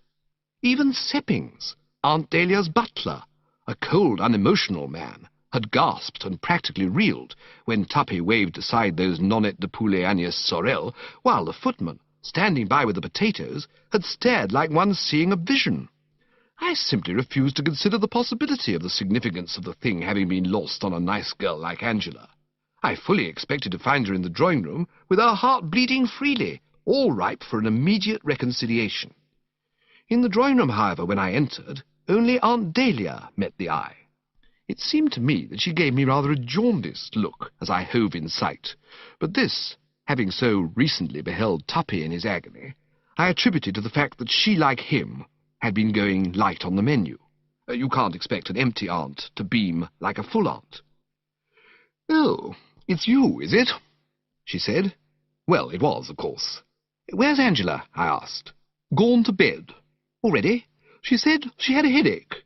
I wasn't so sure I liked the sound of that so much. A girl who's observed the sundered lover sensationally off his feed does not go to bed with headaches if love has been reborn in her heart. She sticks around and gives him the swift, remorseful glance from beneath the drooping eyelashes, and generally endeavours to convey to him that if he wants to get together across a round table and try to find a formula, she is all for it. Yes, I'm bound to say I found that going-to-bed stuff a bit disquieting. "Gone to bed, eh?" I murmured musingly. "What did you want her for?" "I thought she might like a stroll and a chat." "Are you going for a stroll?" said Aunt Dahlia with a sudden show of interest. "Where?" "Oh, hither and thither." "Then I wonder if you'd mind doing something for me. Give it a name." "It won't take you long. You know that path that runs past the greenhouses into the kitchen garden? If you go along it, you come to a pond. That's right. Well, will you get a good stout piece of rope or cord and go down that path till you come to the pond, right, and look about till you find a nice heavy stone, or a fairly large brick would do." "I see," I said, though I didn't, being still fogged. "Stone or brick? Yes, and then?" "Then," said the relative, "I want you, like a good boy, to fasten the rope to the brick and tie it round your damned neck and jump into the pond and drown yourself. In a few days I will send and have you fished up and buried, because I shall need to dance on your grave." I was more fogged than ever, and not only fogged, wounded and resentful. I remember reading a book where a girl suddenly fled from the room, afraid to stay, for fear dreadful things would come tumbling from her lips, determined that she would not remain another day in this house to be insulted and misunderstood. I felt much about the same. Then I reminded myself that one's got to make allowances for a woman with only about half a spoonful of soup inside her, and I checked the red-hot crack that rose to the lips. "What," I said gently, "is this all about? You seem pipped with Bertram." "Pipped?" "Noticeably pipped. Why this ill-concealed animus?" A sudden flame shot from her eyes, singeing my hair. "Who was the ass? Who was the chump? Who was the dithering idiot who talked me, against my better judgment, into going without my dinner? I might have guessed." I saw that I had divined correctly the basic cause of her strange mood. "It's all right, Aunt Dahlia. I know just how you're feeling, a bit on the hollow side, what? But the agony will pass. If I were you, I'd sneak down and raid the larder after the household have gone to bed. I'm told there's a pretty good steak and kidney pie there, which will repay inspection. Have faith, Aunt Dahlia," I urged. "Pretty soon Uncle Tom will be along, full of sympathy and anxious inquiries." "Will he? Do you know where he is now?" "I haven't seen him." "He is in the study, with his face buried in his hands, muttering about civilization and melting pots." "Eh? Why?" "Because it has just been my painful duty to inform him that Anatole has given notice." I own that I reeled. "What? Given notice? As the result of that drivelling scheme of yours? What did you expect a sensitive, temperamental French cook to do if he went about urging everybody to refuse all food? I hear that when the first 2 courses came back to the kitchen practically untouched, his feelings were so hurt that he cried like a child, and when the rest of the dinner followed, he came to the conclusion that the whole thing was a studied and calculated insult, and decided to hand in his portfolio." Golly! You may well say golly. Anatole, God's gift to the gastric juices, gone like the dew off the petal of a rose, all through your idiocy. Perhaps you understand now why I want you to go and jump in that pond. I might have known that some hideous disaster would strike this house like a thunderbolt if once you wriggled your way into it and started trying to be clever. Harsh words, of course, as from aunt to nephew, but I bore her no resentment. No doubt, if you looked at it from a certain angle, Bertram might be considered to have made something of a floater. I am sorry. What's the good of being sorry? I acted for what I deemed the best. Another time try acting for the worst. Then we may possibly escape with a mere flesh wound. Uncle Tom's not feeling too bucked about it all, you say. He's groaning like a lost soul, and any chance I ever had of getting that money out of him is gone. I stroked the chin thoughtfully. There was, I had to admit, reason in what she said. None knew better than I how terrible a blow the passing of Anatole would be to Uncle Tom. I have stated earlier in this chronicle that this curious object of the seashore, with whom Aunt Dahlia has linked her lot, is a bloke who habitually looks like a pterodactyl that has suffered. And the reason he does so is that all those years he spent making millions in the Far East put his digestion on the blink, and the only cook that has ever been discovered capable of pushing food into him without starting something like Old Home Week in Moscow under the third waistcoat button is this uniquely gifted Anatole. Deprived of Anatole's services, all he was likely to give the wife of his bee was a dirty look. Yes, unquestionably, things seem to have struck a somewhat rocky patch, and I must admit that I found myself at moment of going to press a little destitute of constructive ideas. Confident, however, that these would come ere long, I kept the stiff upper lip. Bad, I conceded, quite bad beyond a doubt. Certainly a nasty jar for one and all. But have no fear, Aunt Dahlia, I will fix everything. I've alluded earlier to the difficulty of staggering when you're sitting down, showing that it is a feat of which I, personally, am not capable. Aunt Dahlia, to my amazement, now did it apparently without an effort. She was well wedged into a deep armchair, but nevertheless she staggered like Billy-O. A sort of spasm of horror and apprehension contorted her face. If you dare to try any more of your lunatic schemes... I saw that it would be fruitless to try to reason with her. Quite plainly, she was not in the vein. Contenting myself accordingly with a gesture of loving sympathy, I left the room. Whether she did or did not throw a handsomely bound volume of the works of Alfred Lord Tennyson at me, I am not in a position to say. I'd seen it lying on the table beside her, and as I closed the door, I remember receiving the impression that some blunt instrument had crashed against the woodwork, but I was feeling too preoccupied to note and observe. I blamed myself for not having taken into consideration the possible effects of a sudden abstinence on the part of virtually the whole strength of the company on one of Anatole's impulsive Provençal temperament. These Gauls, I should have remembered, can't take it. Their tendency to fly off the handle at the slightest provocation is well known. No doubt the man had put his whole soul into those nonnettes de poulet, and to see them come homing back to him must have gashed him like a knife. However, spilt milk blows nobody any good, and it is useless to dwell upon it. The task now confronting Bertram was to put matters right, and I was pacing the lawn, pondering to this end, when I suddenly heard a groan so lost soulish that I thought it must have proceeded from Uncle Tom, escaped from captivity and come to groan in the garden. Looking about me, however, I could discern no uncles. Puzzled, I was about to resume my meditations when the sound came again, and peering into the shadows, I observed a dim form seated on one of the rustic benches which so liberally dotted this pleasance, and another dim form standing beside same. A second and more penetrating glance, and I had assembled the facts. These dim forms were, in the order named, Gussie Fink-Nottle and Jeeves. And what Gussie was doing, groaning all over the place like this, was more than I could understand. Because, I mean to say, there was no possibility of error. He wasn't singing. As I approached, he gave an encore, and it was beyond question a groan. Moreover, I could now see him clearly, and his whole aspect was definitely sandbagged. "Good evening, sir," said Jeeves. "Mr. Fink-Nottle is not feeling well." Nor was I. Gussie had begun to make a low bubbling noise, and I could no longer disguise it from myself that something must have gone seriously wrong with the works. I mean, I know marriage is a pretty solemn business, and the realization that he is in for it frequently churns a chap up a bit, but I had never come across a case of a newly engaged man taking it on the chin quite so completely as this. Gussie looked up. His eye was dull. He clutched the thatch. "Goodbye, Bertie," he said, rising. I seemed to spot an error. You mean hello, don't you? "No, I don't. I mean goodbye. I'm off." Off where? "To the kitchen garden, to drown myself." Don't be an ass. "I'm not an ass. Am I an ass, Jeeves?" "Possibly a little injudicious, sir." "Drowning myself, you mean?" "Yes, sir." "You think, on the whole, not drown myself?" "I should not advocate it, sir."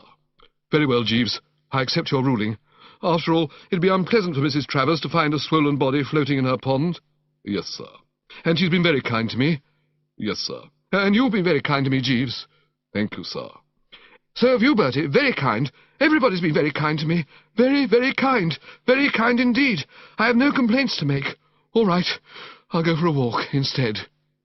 I followed him with bulging eyes as he tottered off into the darkness. "Jeeves," I said, and I am free to admit that in my emotion I bleated like a lamb drawing itself to the attention of the parent sheep. "What the dickens is all this?" "Mr. Fink-Nottle is not quite himself, sir. He has passed through a trying experience." I endeavoured to put together a brief synopsis of previous events. I left him out there with Miss Bassett. "Yes, sir." I had softened her up. "Yes, sir." He knew exactly what he had to do. I had coached him thoroughly in lines and business. "Yes, sir. So Mr. Fink-Nottle informed me." "Well, then?" "I regret to say, sir, that there was a slight hitch." "You mean something went wrong?" "Yes, sir." I could not fathom. The brain seemed to be tottering on its throne. But how could anything go wrong? She loves him, Jeeves. "Indeed, sir." "She definitely told me so. All he had to do was propose." "Yes, sir." "Well, didn't he?" "No, sir." "Then what the dickens did he talk about?" "Newts, sir." "Newts?" "Yes, sir." "Newts?" "Yes, sir." Why did he want to talk about newts?" "He did not want to talk about newts, sir. As I gather from Mr. Fink-Nottle, nothing could have been more alien to his plans." I simply couldn't grasp the trend. But you can't force a man to talk about newts. "Mr. Fink-Nottle was the victim of a sudden unfortunate spasm of nervousness, sir.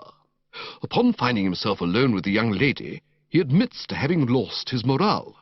In such circumstances, gentlemen frequently talk at random, saying the first thing that chances to enter their heads. This, in Mr. Fink-Nottle's case, would seem to have been the newt, its treatment in sickness and in health." The scales fell from my eyes. I understood. I had had the same sort of thing happen to me in moments of crisis. I remember once detaining a dentist with a drill at one of my lower bicuspids and holding him up for nearly 10 minutes with a story about a Scotchman, an Irishman, and a Jew. Purely automatic. The more he tried to jab, the more I said hoots mon, begorra, and oi oi. When one loses one's nerve, one simply babbles. I could put myself in Gussie's place. I could envisage the scene. There he and the Bassett were, alone together in the evening stillness. No doubt, as I had advised, he'd shot the works about sunsets and fairy princesses and so forth, and then had arrived at the point where he had to say that bit about having something to say to her. At this, I take it, she lowered her eyes and said, "Oh, yes."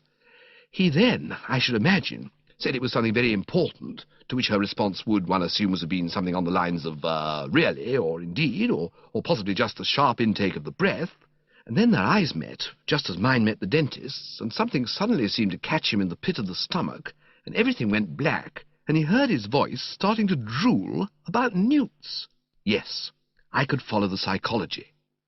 Nevertheless, I found myself blaming Gussie. On discovering that he was stressing the newt note in this manner, he ought, of course, to have tuned out, even if it had meant sitting there, saying nothing. No matter how much of a twitter he was in, he should have had sense enough to see that he was throwing a spanner into the works. No girl, when she has been led to expect that a man is about to pour forth his soul in a fervour of passion, likes to find him suddenly shelving the whole topic in favour of an address on aquatic salamandridae. Bad, Jeeves. Yes, sir. And how long did this nuisance continue? For some not inconsiderable time, I gather, sir. According to Mr. Fink-Nottle, he supplied Miss Bassett with very full and complete information, not only with respect to the common newt, but also the crested and palmated varieties. He described to her how newts during the breeding season live in the water, subsisting upon tadpoles, insect larvae and crustaceans, how later they make their way to the land and eat slugs and worms, and how the newly born newt has 3 pairs of long, plume-like external gills. And he was just observing that newts differ from salamanders in the shape of the tail, which is compressed, and that a marked sexual dimorphism prevails in most species, when the young lady rose and said that she thought she would go back to the house. And then? She went, sir. I stood musing. More and more it was beginning to be borne in upon me what a particularly difficult chap Gussie was to help. He seemed to so marked an extent to lack snap and finish. With infinite toil you manoeuvred him into a position where all he had to do was charge ahead, and he didn't charge ahead, but went off sideways, missing the objective completely. Difficult, Jeeves. Yes, sir. In happier circs, of course, I would have canvassed his views on the matter. But after what had occurred in connection with that mess jacket, my lips were sealed. Well, I must think it over. Yes, sir. Burnish the brain a bit, and endeavour to find the way out. Yes, sir. Well, good night, Jeeves. Good night, sir. He shimmered off, leaving a pensive Bertie Wooster standing motionless in the shadows. It seemed to me that it was hard to know what to do for the best. Chapter 12. I don't know if it's happened to you at all, but a thing I've noticed with myself is that when I'm confronted by a problem which seems for the moment to stump and baffle, a good sleep will often bring the solution in the morning. It was so on the present occasion. The nibs who study these matters claim, I believe, that this has got something to do with the subconscious mind, and very possibly they may be right. I wouldn't have said offhand that I had a subconscious mind, but I suppose I must without knowing it, and no doubt it was there, sweating away diligently at the old stand, all the while the corporeal Wooster was getting his 8 hours. For directly I opened my eyes on the morrow, I saw daylight. Well, I don't mean that exactly, because naturally I did. What I mean is that I found I had the thing all mapped out. The good old subconscious M had delivered the goods, and I perceived exactly what steps must be taken in order to put Augustus Fink-Nottle among the practising Romeos. I should like you, if you can spare me a moment of your valuable time, to throw your mind back to that conversation he and I had had in the garden on the previous evening. Not the glimmering landscape bit, I don't mean that, but the concluding passages of it. Having done so, you will recall that when he informed me that he never touched alcoholic liquor, I shook the head a bit, feeling that this must inevitably weaken him as a force where proposing to girls was concerned. And events had shown that my fears were well founded. Put to the test with nothing but orange juice inside him, he had proved a complete bust. In a situation calling for words of molten passion, of a nature calculated to go through Madeline Bassett like a red-hot gimlet through half a pound of butter, he had said not a syllable that could bring a blush to the cheek of modesty, merely delivering a well-phrased, but in the circumstances quite misplaced lecture on newts. A romantic girl is not to be won by such tactics. Obviously, before attempting to proceed further, Augustus Fink-Nottle must be induced to throw off the shackling inhibitions of the past and fuel up. It must be a primed, confident Fink-Nottle who squared up to the Bassett for round number 2. Only so could the Morning Post make its 10 bob, or whatever it is, for printing the announcement of the forthcoming nuptials. Having arrived at this conclusion, I found the rest easy, and by the time Jeeves brought me my tea, I had evolved a plan complete in every detail. This I was about to place before him. Indeed, I'd already got as far as the preliminary "I say, Jeeves," when we were interrupted by the arrival of Tuppy. He came listlessly into the room, and I was pained to observe that a night's rest had effected no improvement in the unhappy wreck's appearance. Indeed, I should have said, if anything, that he was looking rather more moth-eaten than when I had seen him last. If you can visualize a bulldog which has just been kicked in the ribs and had its dinner sneaked by the cat, you will have Hildebrand Glossop as he now stood before me. "Stab my vitals, Tuppy, old corpse," I said, concerned. "You're looking pretty blue round the rims." Jeeves slid from the presence, in that tactful eel-like way of his, and I motioned the remains to take a seat. "What's the matter?" I said. He came to anchor on the bed, and for a while sat picking at the coverlet in silence. "I've been through hell, Bertie." "Through where?" "Hell." "Oh, hell. And what took you there?" Once more he became silent, staring before him with sombre eyes. Following his gaze, I saw that he was looking at an enlarged photograph of my Uncle Tom in some sort of Masonic uniform which stood on the mantelpiece. I've tried to reason with Aunt Dahlia about this photograph for years, placing before her two alternative suggestions: A, to burn the beastly thing, or B, if she must preserve it, to shove me in another room when I come to stay.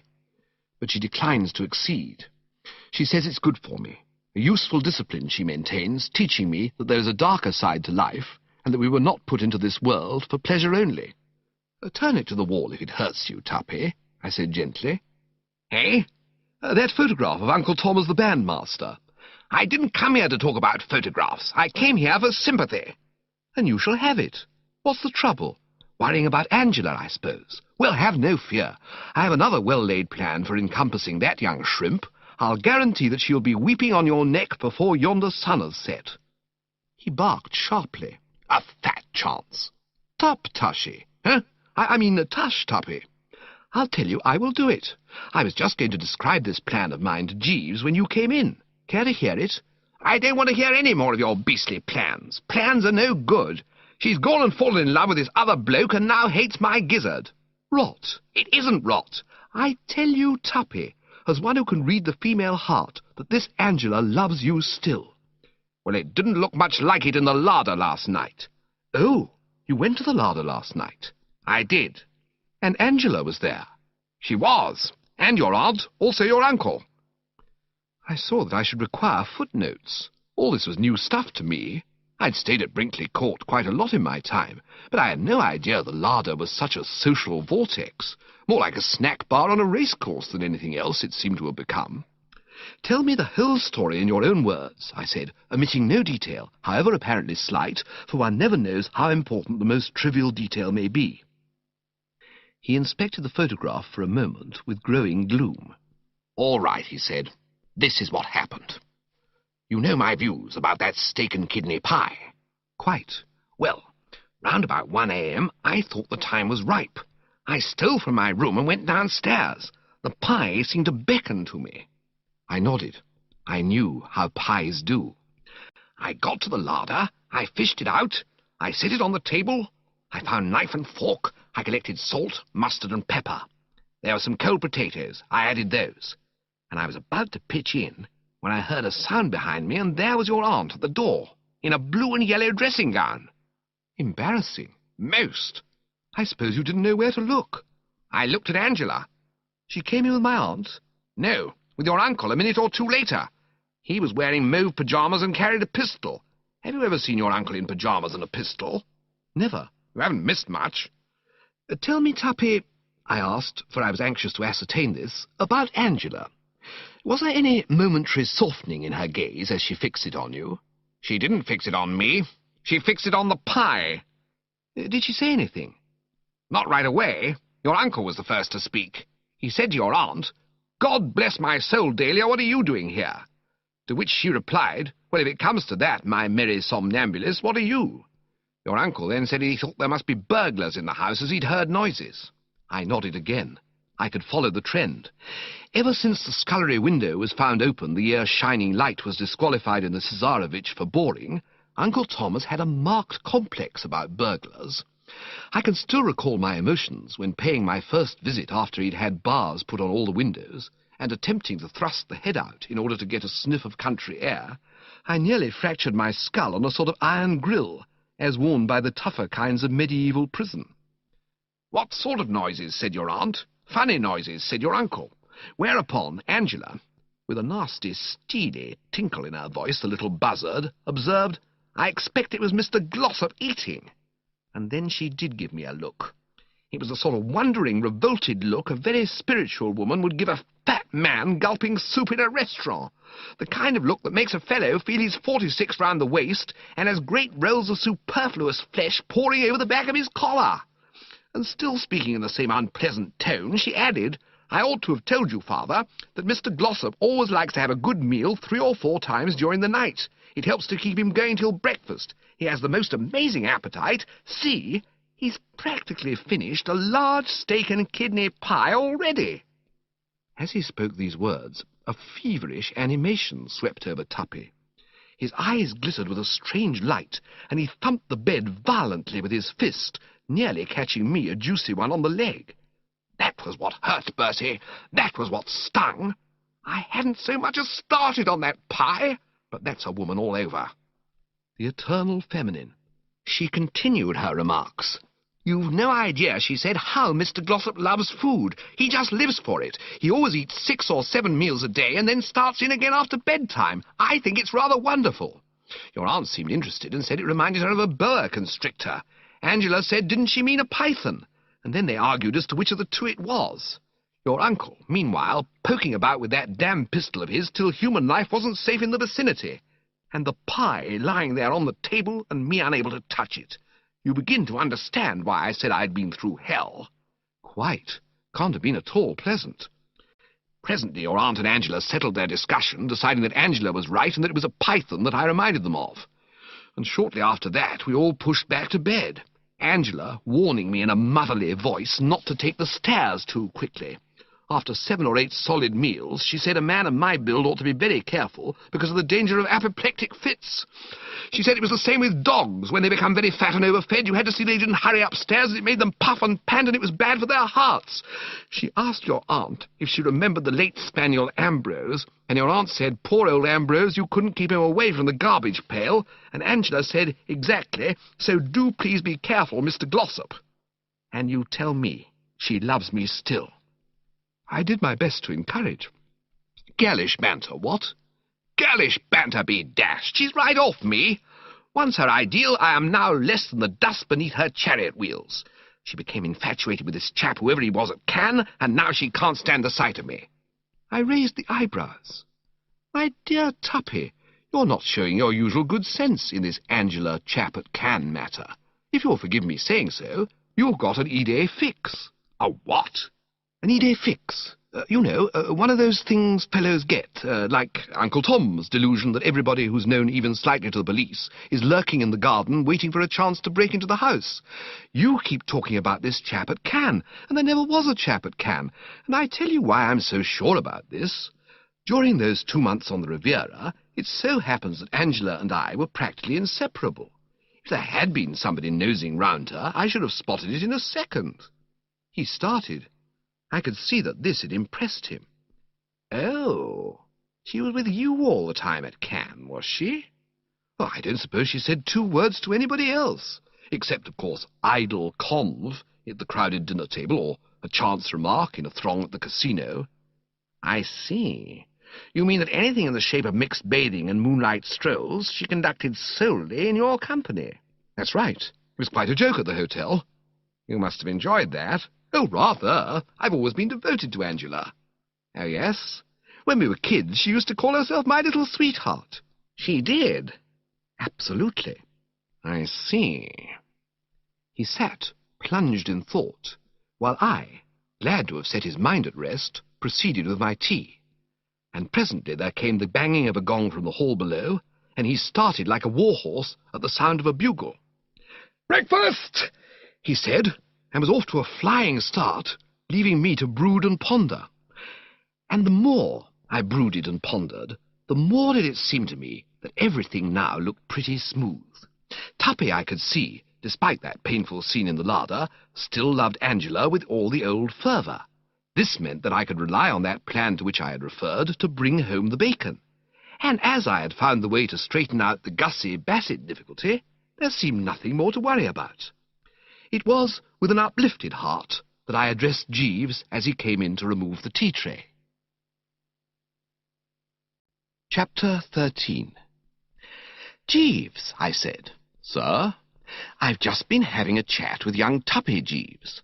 Did you happen to notice that he wasn't looking very roguish this morning?" "Yes, sir. It seemed to me that Mr. Glossop's face was sicklied o'er with a pale cast of thought." "Quite. He met my cousin Angela in the larder last night, and a rather painful interview ensued." "I am sorry, sir." "Not half so sorry as he was. She found him closeted with a steak and kidney pie, and appears to have been a bit caustic about fat men who lived for food alone." "Most disturbing, sir." "Very. In fact, many people would say that things had gone so far between these two that nothing now could bridge the chasm. A gal who could make cracks about human pythons who ate 9 or 10 meals a day and ought to be careful not to hurry upstairs because of the danger of apoplectic fits is a girl, many people would say, in whose heart love is dead. Wouldn't many people say that, Jeeves?" "Undeniably, sir." "They would be wrong." "You think so, sir?" "I am convinced of it. I know these females. You can't go by what they say." You feel that Miss Angela's strictures should not be taken too much au pied de la lettre, sir?" "Eh?" In English, we should say literally." "Literally? That's exactly what I mean. You know what girls are. A tiff occurs, and they shoot their heads off. But underneath it all, the old love still remains. Am I correct?" "Quite correct, sir. The poet Scott—" Right-ho, Jeeves."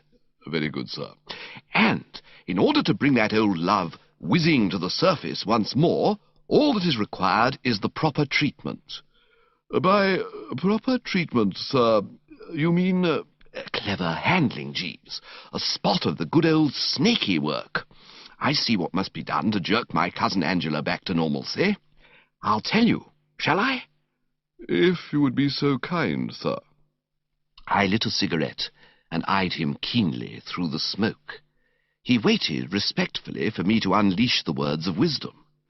I must say for Jeeves that, till, as he is so apt to do, he starts shoving his oar in and cavilling and obstructing, he makes a very good audience. I don't know if he's actually agog, but he looks agog, and that's the great thing. Suppose you were strolling through the illimitable jungle, Jeeves, and happened to meet a tiger cub. "The contingency is a remote one, sir." Never mind. Let's suppose it." "Very good, sir." "Let us now suppose that you sloshed that tiger cub, and let us suppose further that word reached its mother that it was being put upon. What would you expect the attitude of that mother to be? In what frame of mind do you consider that that tigress would approach you?" "I should anticipate a certain show of annoyance, sir." "And rightly. Due to what is known as the maternal instinct, what?" "Yes, sir." "Very good, Jeeves. We will now suppose that there has recently been some little coolness between this tiger cub and this tigress. For some days, let us say, they have not been on speaking terms. Do you think that that would make any difference to the vim with which the latter would leap to the former's aid?" "No, sir." "Exactly. Here, then, in brief, is my plan, Jeeves. I am going to draw my cousin Angela aside to a secluded spot and roast Tuppy properly." "Roast, sir?" "Knock, slam, tick off, abuse, denounce. I shall be very terse about Tuppy, giving it as my opinion that in all essentials he is more like a warthog than an ex-member of a fine old English public school. What will ensue? Hearing him attacked, my cousin Angela's womanly heart will be as sick as mud. The maternal tigress in her will awake. No matter what differences they may have had, she will remember only that he is the man she loves, and will leap to his defence. And from that to falling into his arms and burying the dead past will be but a step. How do you react to that?" "The idea is an ingenious one, sir." "We Woosters are ingenious, Jeeves, exceedingly ingenious." "Yes, sir." "As a matter of fact, I'm not speaking without a knowledge of the form book. I have tested this theory." "Indeed, sir?" "Yes, in person. And it works. I was standing on the Eden Rock at Antibes last month, idly watching the bathers disport themselves in the water, and a girl I knew slightly pointed at a male diver and asked me if I didn't think his legs were about the silliest-looking pair of props ever issued to a human being. I replied that I did indeed, and for the space of perhaps 2 minutes was extraordinarily witty and satirical about this bird's underpinning. At the end of that period I suddenly felt as if I'd been caught up in the tail of a cyclone. Beginning with a critique of my own limbs, which she said justly enough were nothing to write home about, this girl went on to dissect my manners, morals, intellect, general physique, and method of eating asparagus with such acerbity that by the time she'd finished, the best you could say of Bertram was that, so far as was known, he had never actually committed murder or set fire to an orphan asylum. Subsequent investigation proved that she was engaged to the fellow with the legs, and had had a slight disagreement with him the evening before on the subject of whether she should or should not have made an original call of 2 spades, having 7 but without the ace. That night I saw them dining together, with every indication of relish, their differences made up, and the love-light once more in their eyes. That shows you, Jeeves. Yes, sir. I expect precisely similar results from my cousin Angela when I start roasting Tuppy. By lunchtime, I should imagine, the engagement will be on again, and the diamond and platinum ring glittering as of yore on her 3rd finger. Or is it the 4th? Scarcely by luncheon time, sir. Miss Angela's maid informs me that Miss Angela drove off in her car early this morning, with the intention of spending the day with friends in the vicinity. Well, within half an hour of whatever time she comes back, then. These are mere straws, Jeeves. Do not let us chop them. No, sir. The point is that as far as Tuppy and Angela are concerned, we may say with confidence that everything will shortly be hotsy-totsy once more. And what an agreeable thought that is, Jeeves. Very true, sir. If there is one thing that gives me the pip, it is 2 loving hearts being estranged. I can readily appreciate the fact, sir. I placed the stub of my gasper in the ashtray and lit another to indicate that that completed chap 1. Right-ho, then. So much for the western front. We now turn to the eastern. Sir? I speak in parables, Jeeves. What I mean is, we now approach the matter of Gussie and Miss Bassett. Yes, sir. Here, Jeeves, more direct methods are required. In handling the case of Gussie Fink-Nottle, we must keep always in mind the fact that we are dealing with a poop. A sensitive plant would perhaps be a kinder expression, sir. No, Jeeves, a poop. And with poops, one has to employ the strong, forceful, straightforward policy. Psychology doesn't get you anywhere. You, if I may remind you without wounding your feelings, fell into the error of mucking about with psychology in connection with this Fink-Nottle, and the result was a washout. You attempted to push him over the line by rigging him out in a Mephistopheles costume and sending him off to a fancy dress ball, your view being that scarlet tights would embolden him. Futile. The matter was never actually put to the test, sir. No, because he didn't get to the ball. And that strengthens my argument. A man who can set out in a cab for a fancy dress ball and not get there is manifestly a poop of no common order. I don't think I've ever known anybody else who was such a dash silly ass that he couldn't even get to a fancy dress ball. Have you, Jeeves? No, sir. But don't forget this, because it is the point I wish, above all, to make. Even if Gussie had got to that ball, even if those scarlet tights, taken in conjunction with his horn-rimmed spectacles, hadn't given the girl a fit of some kind, even if she had rallied from the shock, and he'd been able to dance and generally hobnob with her, even then your efforts would have been fruitless, because Mephistopheles costume or no Mephistopheles costume, Gussie Fink-Nottle would never have been able to summon up the courage to ask her to be his. All that would have resulted would have been that she would have got that lecture on newts a few days earlier. And why, Jeeves? Shall I tell you why? Yes, sir. Because he would have been attempting the hopeless task of trying to do the thing on orange juice. Sir? Gussie is an orange juice addict. He drinks nothing else. I was not aware of that, sir. I have it from his own lips, whether from some hereditary taint, or because he promised his mother he wouldn't, or simply because he doesn't like the taste of the stuff. Gussie Fink-Nottle has never in the whole course of his career pushed so much as the simplest gin and tonic over the larynx. And he expects, this poop expects, Jeeves, this wobbling, shrinking, diffident rabbit in human shape, expects under these conditions to propose to the girl he loves. One hardly knows whether to smile or weep, what? You consider total abstinence a handicap to a gentleman who wishes to make a proposal of marriage, sir? The question amazed me. Why, dash it, I said, astounded. You must know it is. Use your intelligence, Jeeves.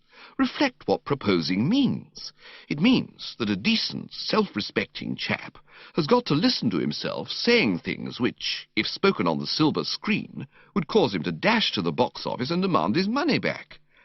Let him attempt to do it on orange juice, and what ensues? Shame seals his lips.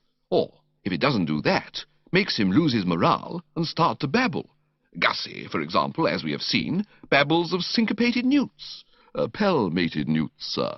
Palmated or syncopated, it doesn't matter which. The point is that he babbles, and is going to babble again if he has another try at it, unless, and this is where I want you to follow me very closely, Jeeves, unless steps are taken at once through the proper channels.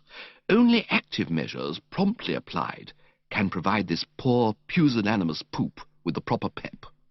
And that is why, Jeeves, I intend tomorrow to secure a bottle of gin and lace his luncheon orange juice with it liberally. Sir? I clicked the tongue. I've already had occasion, Jeeves, I said rebukingly, to comment on the way you say, well, sir, and indeed, sir.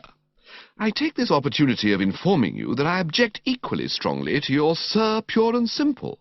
The word seems to suggest that in your opinion I've made a statement or mooted a scheme so bizarre that your brain reels at it. In the present instance there is absolutely nothing to say sir about. The plan I put forward is entirely reasonable and icily logical, and should excite no sirring whatsoever. Or don't you think so? Well, sir. Jeeves? I beg your pardon, sir. The expression escaped me inadvertently. What I intended to say, since you press me, was that the action which you propose does seem to me somewhat injudicious. Injudicious? I don't follow you, Jeeves. A certain amount of risk would enter into it, in my opinion, sir. It is not always a simple matter to gauge the effect of alcohol on a sub unaccustomed to such stimulant. I have known it to have distressing results in the case of parrots. Parrots?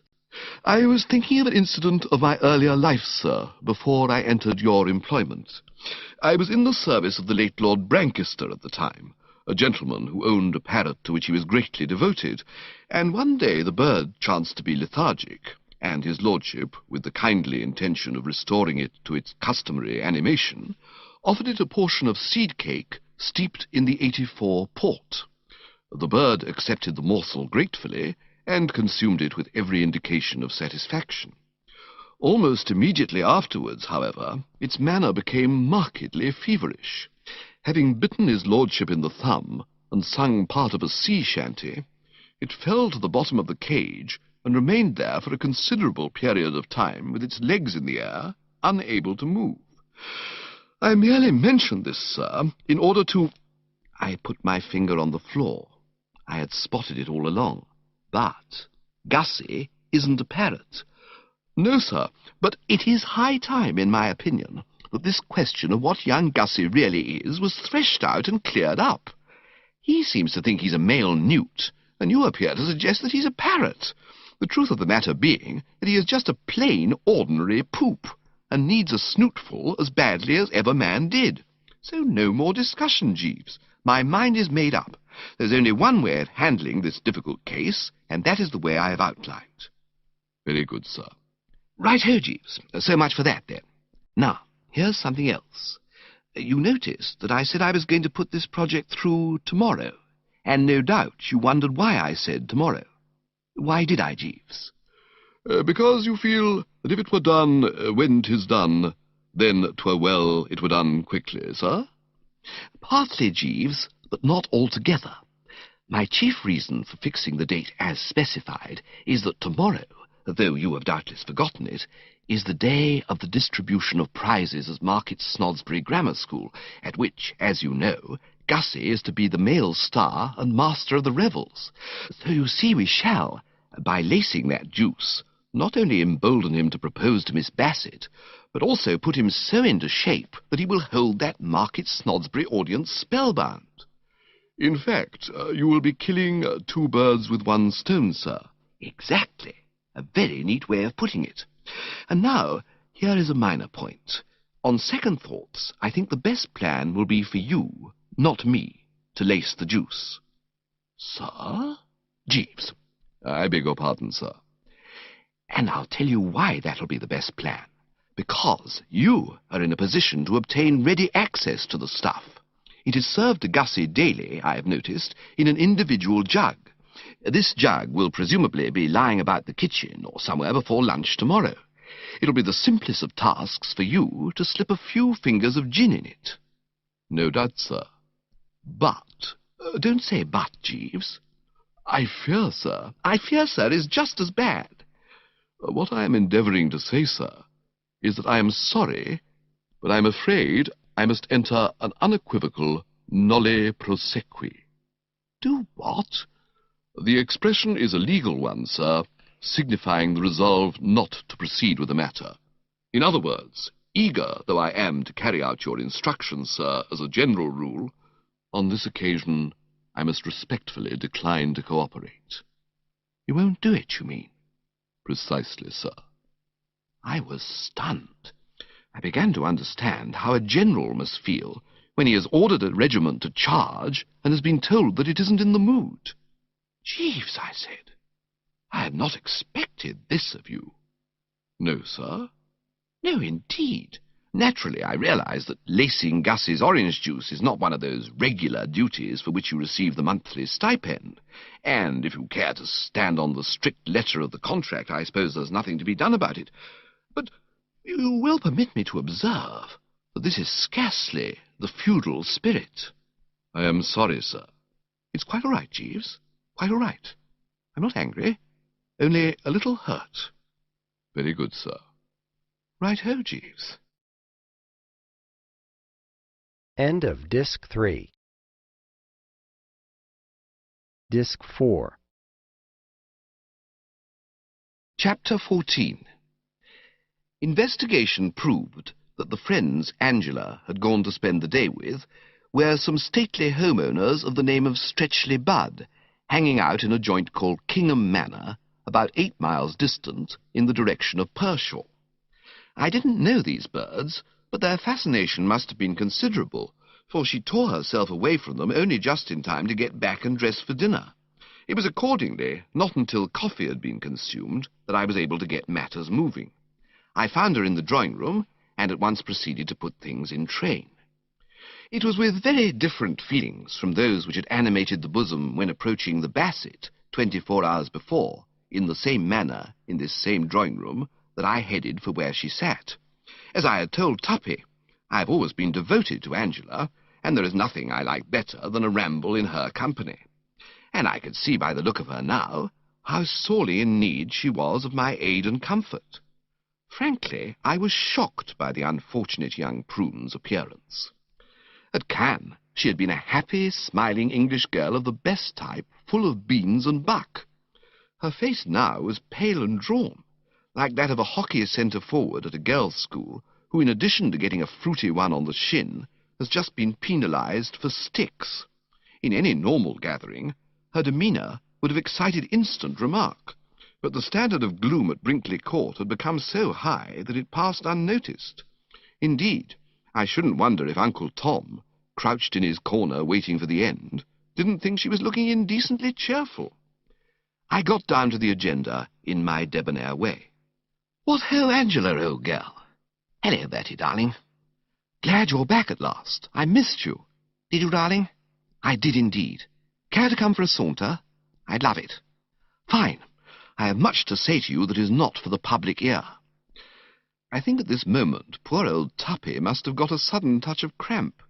He had been sitting hard by, staring at the ceiling, and he now gave a sharp leap, like a gaffed salmon, and upset a small table containing a vase, a bowl of potpourri, 2 china dogs, and a copy of Omar Khayyam bound in limp leather.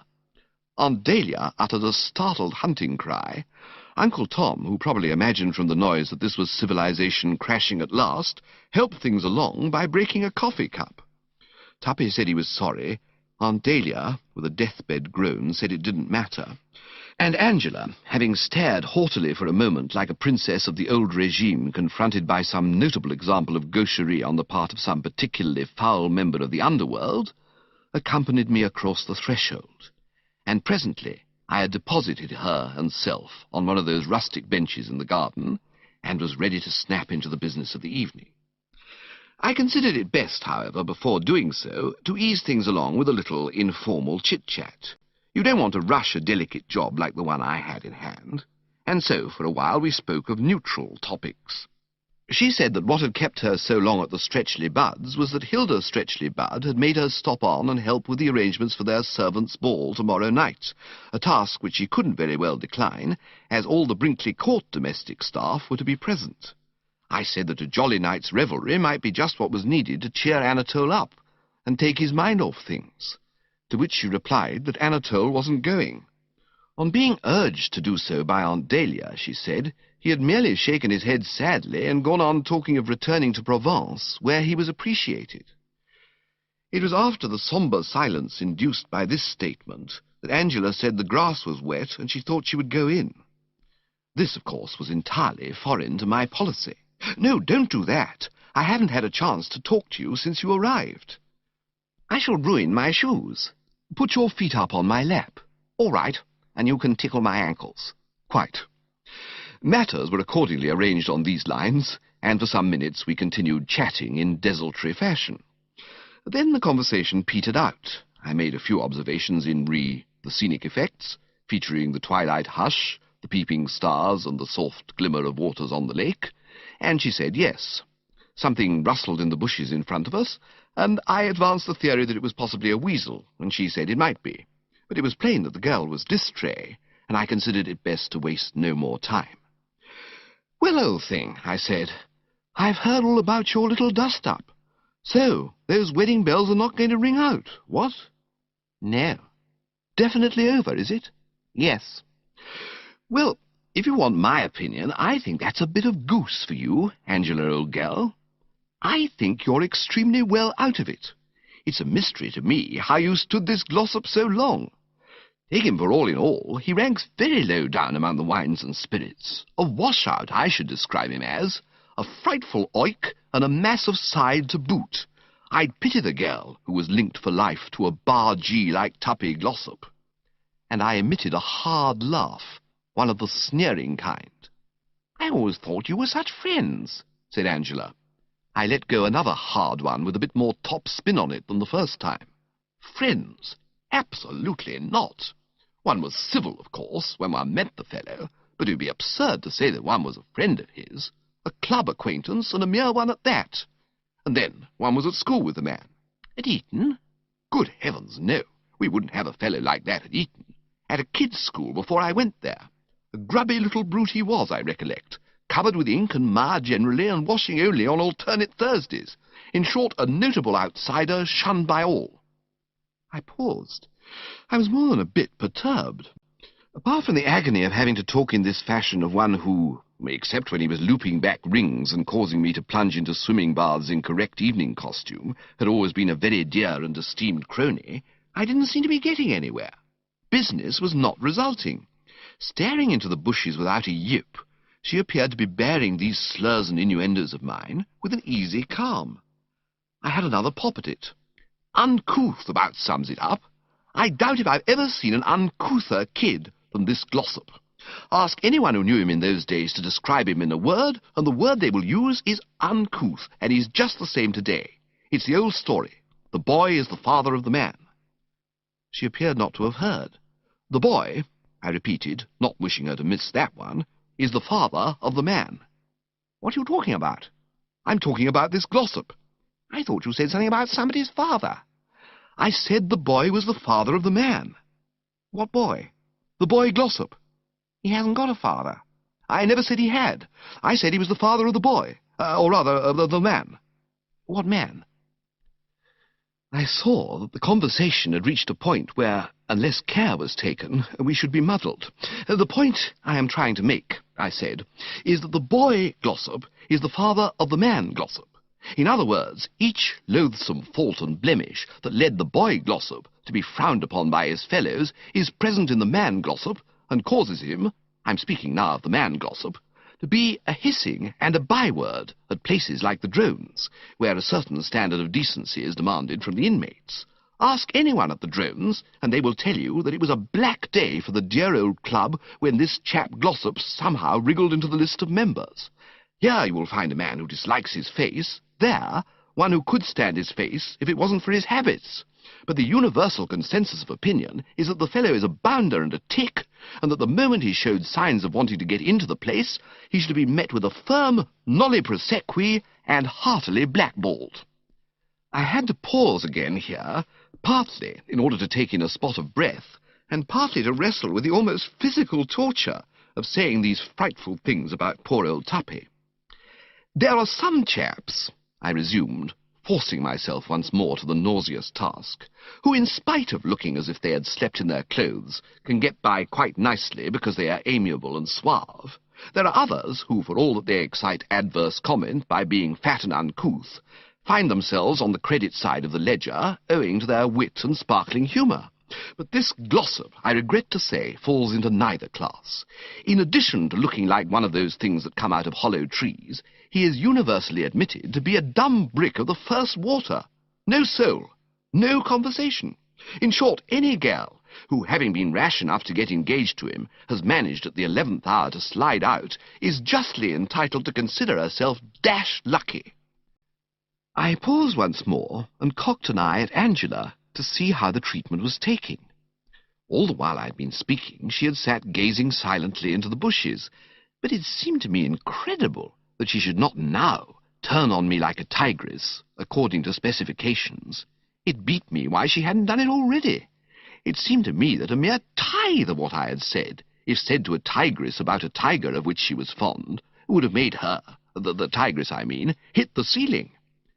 And the next moment you could have knocked me down with a toothpick. Yes, she said, nodding thoughtfully. You're quite right. Eh? That's exactly what I've been thinking myself. What? Dumb brick. It just describes him. One of the 6 silliest asses in England, I should think he must be. I did not speak. I was endeavouring to adjust the faculties, which were in urgent need of a bit of first-aid treatment. I mean to say, all this had come as a complete surprise. In formulating the well-laid plan which I had just been putting into effect, the one contingency I had not budgeted for was that she might adhere to the sentiments which I expressed. I had braced myself for a gush of stormy emotion. I was expecting the tearful ticking off, the girlish recriminations, and all the rest of the bag of tricks along those lines. But this cordial agreement with my remarks I had not foreseen, and it gave me what you might call pause for thought. She proceeded to develop her theme, speaking in ringing, enthusiastic tones as if she loved the topic. Jeeves could tell you the word I want. I think it's ecstatic, unless that's the sort of rash you get on your face and have to use ointment for. But if that is the right word, then that's what her manner was, as she ventilated the subject of poor old Tuppy. If you've been able to go simply by the sound of her voice, she might have been a court poet cutting loose about an oriental monarch, or Gussie Fink-Nottle describing his last consignment of newts. It's so nice, Bertie, talking to somebody who really takes a sensible view about this man Glossop. Mother says he's a good chap, which is simply absurd. Anybody can see that he's absolutely impossible. He's conceited and opinionative, and argues all the time, even when he knows perfectly well that he's talking through his hat, and he smokes too much, and eats too much, and drinks too much, and I don't like the colour of his hair. Not that he'll have any hair in a year or two, because he's pretty thin on the top already, and before he knows where he is, he'll be as bald as an egg, and he's the last man who can afford to go bald. And I think it's simply disgusting the way he gorges all the time. Do you know, I found him in the larder at 1 o'clock this morning, absolutely wallowing in a steak and kidney pie. There was hardly any of it left. And you remember what an enormous dinner he had. Quite disgusting, I call it. But I can't stop out here all night talking about men who aren't worth wasting a word on and haven't even enough sense to tell sharks from flatfish. I'm going in." And gathering about her slim shoulders the shawl which she had put on as a protection against the evening dew, she buzzed off, leaving me alone in the silent night. Well, as a matter of fact, not absolutely alone, because a few moments later there was a sort of upheaval in the bushes in front of me, and Tuppy emerged. Chapter 15. I gave him the eye. The evening had begun to draw in a bit by now, and the visibility, in consequence, was not so hot, but there still remained ample light to enable me to see him clearly. And what I saw convinced me that I should be a lot easier in my mind with a stout rustic bench between us. I rose accordingly, modelling my style on that of a rocketing pheasant, and proceeded to deposit myself on the other side of the object named. My prompt agility was not without its effect. He seemed somewhat taken aback. He came to a halt, and for about the space of time required to allow a bead of perspire to trickle from the top of the brow to the tip of the nose, stood gazing at me in silence. "So," he said at length, and it came as a complete surprise to me that fellows ever really do say "so." I'd always thought it was just a thing you read in books, like quotha, I mean to say, or odds bodikins, or even e bar gum. Still, there it was. Quaint or not quaint, bizarre or not bizarre, he had said so, and it was up to me to cope with the situation on those lines. It would have been a duller man than Bertie Wooster who had failed to note that the dear old chap was a bit steamed up. Whether his eyes were actually shooting forth flame, I couldn't tell you, but there appeared to me to be a distinct incandescence.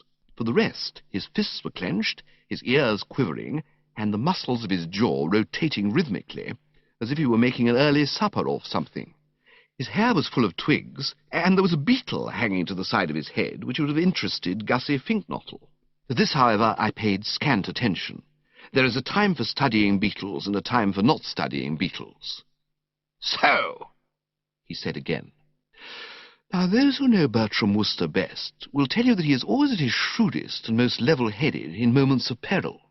Who is it who, when gripped by the arm of the law on boat race night not so many years ago and hauled off to Vine Street Police Station, assumed in a flash the identity of Eustace H. Plimsoll of the Laburnums, Allen Road, West Dulwich, thus saving the grand old name of Wooster for being dragged in the mire and avoiding wide publicity of the wrong sort?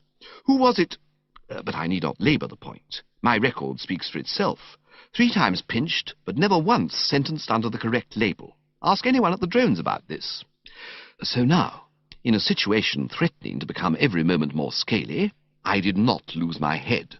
I preserved the old sang-froid, smiling a genial and affectionate smile, and hoping that it wasn't too dark for it to register, I spoke with a jolly cordiality. "Why, hello, Tuppy. You here?" He said yes, he was here. "Been here long?" "I have." "Fine. I wanted to see you." "Well, here I am. Come out from behind that bench." "No thanks, old man. I like leaning on it. It seems to rest the spine." "In about 2 seconds," said Tuppy, "I'm going to kick your spine up through the top of your head." I raised the eyebrows. Not much good, of course, in that light, but it seemed to help the general composition. "Is this Hildebrand Glossop speaking?" I said. He replied that it was, adding that if I wanted to make sure, I might move a few feet over in his direction. He also called me an opprobrious name. I raised the eyebrows again.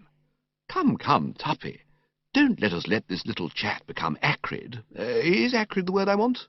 "I couldn't say," he replied, beginning to sidle round the bench. I saw that anything I might wish to say must be said quickly. Already he had sidled some 6 feet, and though by dint of sidling too I had managed to keep the bench between us, who could predict how long this happy state of affairs would last? I came to the point, therefore. I think I know what's on your mind, Tuppy," I said. "If you were in those bushes during my conversation with the recent Angela, I dare say you heard what I was saying about you." "I did." "I see.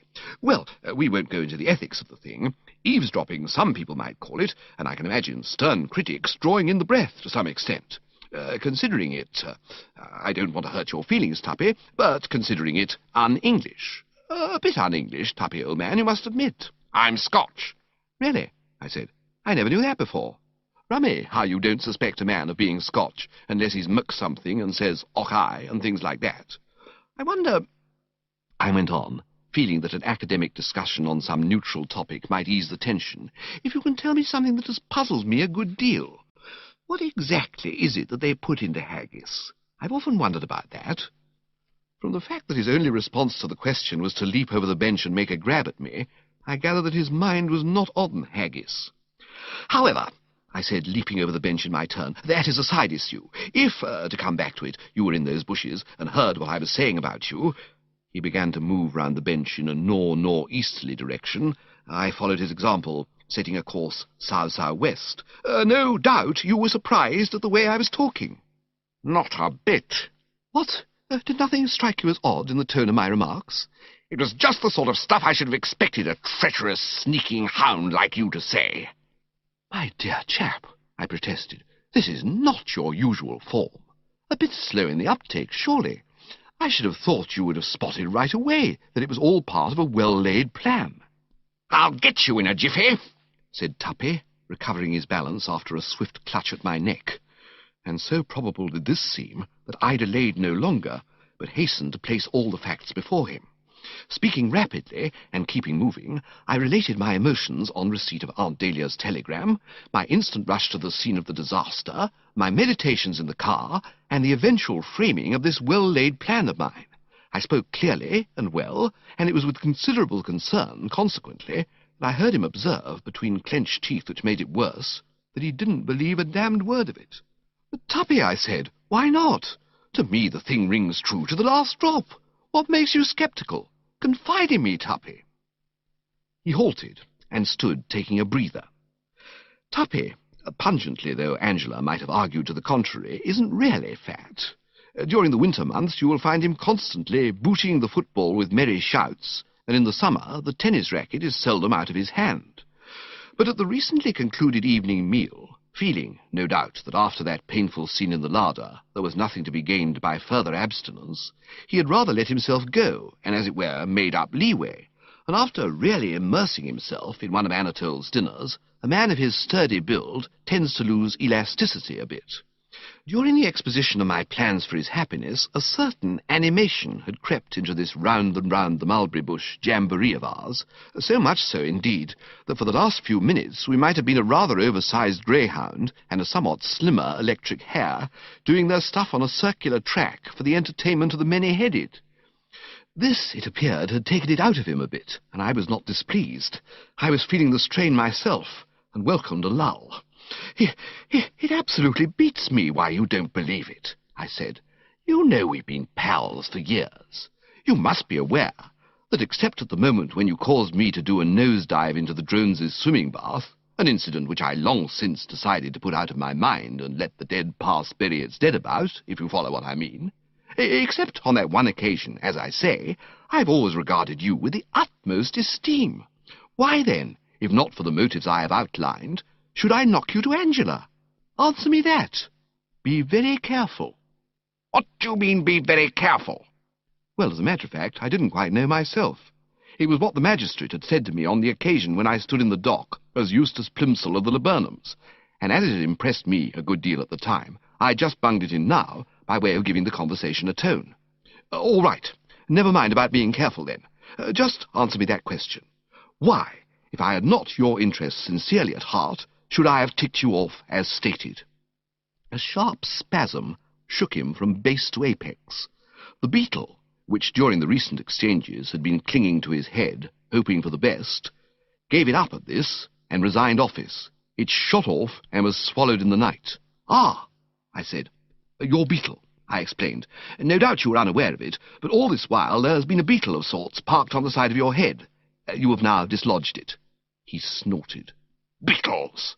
Not beetles. One beetle only. I like your crust, cried Tuppy, vibrating like one of Gussie's newts during the courting season.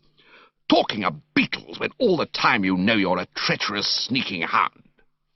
There was a debatable point, of course, why treacherous sneaking hounds should be considered ineligible to talk about beetles, and I dare say a good cross-examining counsel would have made quite a lot of it. But I let it go. "That's the second time you've called me that, and," I said firmly, "I insist on an explanation. I have told you that I acted throughout from the best and kindliest motives in roasting you to Angela. It cut me to the quick to have to speak like that, and only the recollection of our lifelong friendship would have made me do it. And now you say you don't believe me, and call me names for which I am not sure I couldn't have you up before a beacon jury and mulcted you in very substantial damages. I should have to consult my solicitor, of course, but it would surprise me very much if an action did not lie. Be reasonable, Tuppy. Suggest another motive I could have had, just one." "I will. Do you think I don't know? You're in love with Angela yourself." "What?" "And you knocked me in order to poison her mind against me, and finally remove me from your path." I had never heard anything so absolutely loopy in my life. "Why, dash it, I've known Angela since she was so high. You don't fall in love with close relations you've known since they were so high. Besides, isn't there something in the book of rules about a man may not marry his cousin? Or am I thinking of grandmothers?" "Tuppy, my dear old ass," I cried, "this is pure banana oil. You come unscrewed." "Oh, yes? Me in love with Angela? Ha-ha! You can't get out of it with any ha-has. She called you darling." "I know, and I disapproved. This habit of the younger G of scattering darlings about like birdseed is one that I deprecate. Lax is how I should describe it." "You tickled her ankles." "In a purely cousinly spirit. It didn't mean a thing. Why, dash it, you must know that in the deeper and truer sense I wouldn't touch Angela with a barge pole." "Oh, and why not? Not good enough for you?" No, you misunderstand me," I hastened to reply. "When I say I wouldn't touch Angela with a barge pole, I intend merely to convey that my feelings towards her are those of distant, though cordial, esteem. In other words, you may rest assured that between this young prune and myself there never has been, and never could be, any sentiment warmer and stronger than that of ordinary friendship." "I believe it was you who tipped her off that I was in the larder last night, so that she could find me there with that pie, thus damaging my prestige." "My dear Tuppy, a Wooster?" I was shocked. "You think a Wooster would do that?" He breathed heavily. "Listen," he said, "it's no good your standing there arguing. You can't get away from the facts. Somebody stole her from me at Cannes. You told me yourself that she was with you all the time at Cannes and hardly saw anybody else. You gloated over the mixed bathing and those moonlight walks you had together." "Not gloated, just mentioned them." "So now you understand why, as soon as I can get you clear of this damn bench, I am going to tear you limb from limb. Why they have these ballet benches in gardens," said Tuppy discontentedly, "is more than I can see. They only get in the way." He ceased, and grabbing out, missed me by a hair's breadth. It was a moment for swift thinking, and it is at such moments, as I have already indicated, that Bertram Wooster is at his best. I suddenly remembered the recent misunderstanding with the Bassett, and with a flash of clear vision saw that this was where it was going to come in handy. "You've got it all wrong, Tuppy," I said, moving to the left. "True, I saw a lot of Angela, but my dealings with her were on a basis from start to finish of the purest and most wholesome camaraderie. I can prove it. During that sojourn at Cannes, my affections were engaged elsewhere." "What?" "Engaged elsewhere. My affections. During that sojourn." I had struck the right note. He stopped sidling. His clutching hand fell to his side. "Is that true?" "Quite official." "Who was she?" "My dear Tuppy, does one bandy a woman's name?" "One does if one doesn't want one's ruddy head pulled off." I saw that it was a special case. "Madeline Bassett," I said. "Who?" "Madeline Bassett." He seemed stunned. "You stand there and tell me you were in love with that Bassett disaster?" "I wouldn't call her that Bassett disaster, Tuppy. Not respectful." "Dash being respectful. I want facts. You deliberately assert that you loved that weird God help us?" "I don't see why you should call her a weird God help us, either. A charming and beautiful girl. Odd in some of her views, perhaps. One does not quite see eye to eye with her in the matter of stars and rabbits, but not a weird God help us." "Anyway, you stick to it that you were in love with her." "I do." It sounds thin to me, Wooster. Very thin. I saw that it would be necessary to apply the finishing touch. I must ask you to treat this as entirely confidential, Glossop, but I may as well inform you that it is not 24 hours since she turned me down. Turned you down?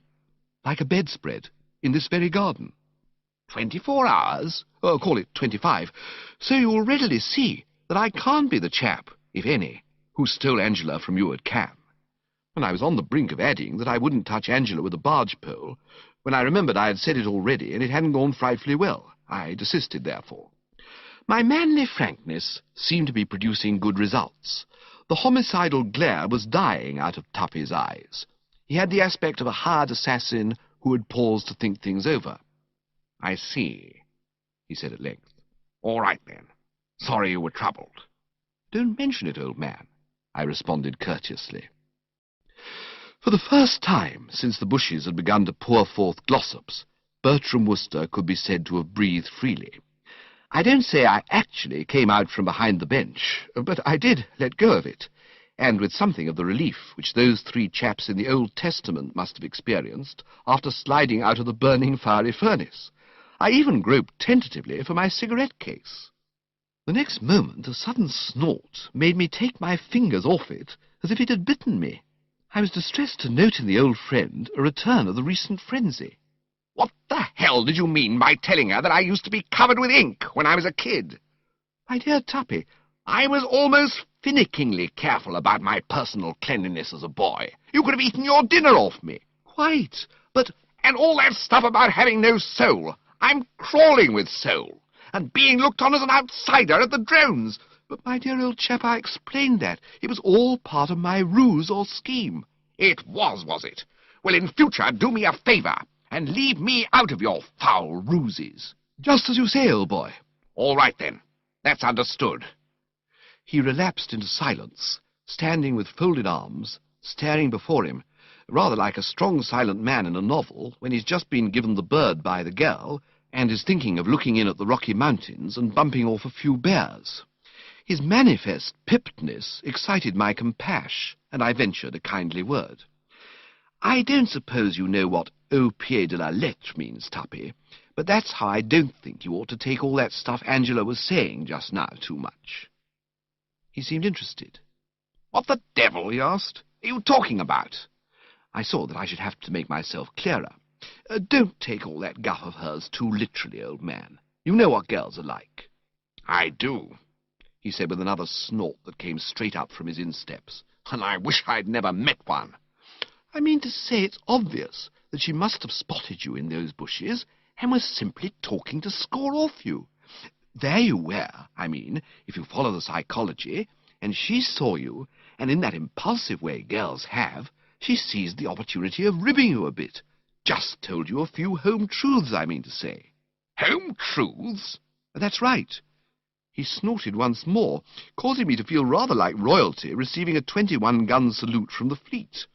I can't remember ever having met a better right and left-hand snorter. What do you mean, home truths? I'm not fat. No. And what's wrong with the colour of my hair? Quite in order, Tuppy, old man. The hair, I mean. And I'm not a bit thin on the top. What the dickens are you grinning about? Not grinning, just smiling slightly. I was conjuring up a sort of vision, if you know what I mean, of you as seen through Angela's eyes. Fat in the middle and thin on the top. Rather funny. You think it funny, do you? Not a bit. You'd better not. Quite. It seemed to me the conversation was becoming difficult again. I wished it could be terminated. And so it was. For at this moment something came shimmering through the laurels in the quiet evenfall, and I perceived that it was Angela. She was looking sweet and saint-like, and she had a plate of sandwiches in her hand. Ham, I was to discover later. "If you see Mr. Glossop anywhere, Bertie," she said, her eyes resting dreamily on Tuppy's facade, "I wish you would give him these. I'm so afraid he may be hungry, poor fellow. It's nearly 10 o'clock, and he hasn't eaten a morsel since dinner. I'll just leave them on this bench." She pushed off, and it seemed to me that I might as well go with her. Nothing to keep me there, I mean. We moved towards the house, and presently from behind us there sounded in the night the splintering crash of a well-kicked plate of ham sandwiches, accompanied by the muffled oaths of a strong man in his wrath. "How still and peaceful everything is," said Angela. Chapter 16. Sunshine was gilding the grounds of Brinkley Court, and the ear detected a marked twittering of birds in the ivy outside the window, when I woke next morning to a new day. But there was no corresponding sunshine in Bertram Wooster's soul, and no answering twitter in his heart, as he sat up in bed, sipping his cup of strengthening tea. It could not be denied that to Bertram, reviewing the happenings of the previous night, the Tuppy-Angela situation seemed more or less to have slipped a cog. With every desire to look for the silver lining, I could not but feel that the rift between these two haughty spirits had now reached such impressive proportions that the task of bridging same would be beyond even my powers. I am a shrewd observer, and there had been something in Tuppy's manner, as he booted that plate of ham sandwiches, that seemed to tell me that he would not lightly forgive. In these cirques, I deemed it best to shelve their problem for the nonce, and turn the mind to the matter of Gussie, which presented a brighter picture. With regard to Gussie, everything was in train. Jeeves's morbid scruples about lacing the chap's orange juice had put me to a good deal of trouble, but I had surmounted every obstacle in the old Wooster way. I had secured an abundance of the necessary spirit, and it was now lying in its flask in the drawer of the dressing-table. I had also ascertained that the jug, duly filled, would be standing on a shelf in the butler's pantry round about the hour of 1. To remove it from that shelf, sneak it up to my room, and return it, laced, in good time for the midday meal, would be a task calling, no doubt, for address, but in no sense an exacting one.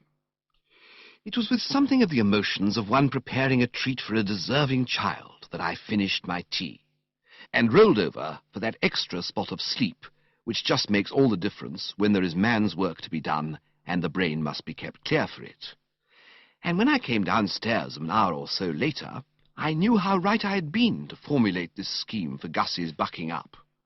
I ran into him on the lawn, and I could see at a glance that if ever there was a man who needed a snappy stimulant, it was he. All nature, as I have indicated, was smiling, but not Gussie Fink-Nottle.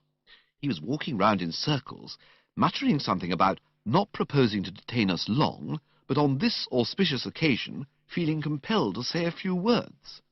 "Ah, Gussie," I said, arresting him as he was about to start another lap. "A lovely morning, is it not?" Even if I had not been aware of it already, I could have divined from the abruptness with which he damned the lovely morning that he was not in merry mood. I addressed myself to the task of bringing the roses back to his cheeks. "I've got good news for you, Gussie." He looked at me with a sudden, sharp interest. "Has Market Snodsbury Grammar School burnt down?" "Not that I know of." "Have mumps broken out? Is the place closed on account of measles?" "No, no." "Then what do you mean you've got good news?" I endeavoured to soothe. "You mustn't take it so hard, Gussie. Why worry about a laughably simple job like distributing prizes at a school?" "Laughably simple, eh? Do you realise I've been sweating for days and haven't been able to think of a thing to say yet, except that I won't detain them long? You bet I won't detain them long. What the devil am I to say, Bertie? What do you say when you're distributing prizes?" I considered. Once at my private school I had won a prize for scripture knowledge, so I suppose I ought to have been full of inside stuff, but memory eluded me. Then something emerged from the mists. "You say the race is not always to the swift." "Why?" "Well, it's a good gag. It generally gets a hand." I mean, why isn't it? Why isn't the race to the swift?" "Ah, there you have me. But the nibs say it isn't." "What does it mean?" "I take it it's supposed to console the chaps who haven't won prizes." "Well, what's the good of that to me? I'm not worrying about them. It's the ones that have won prizes that I'm worrying about, the little blighters who'll come up on the platform. Suppose they make faces at me." "They won't."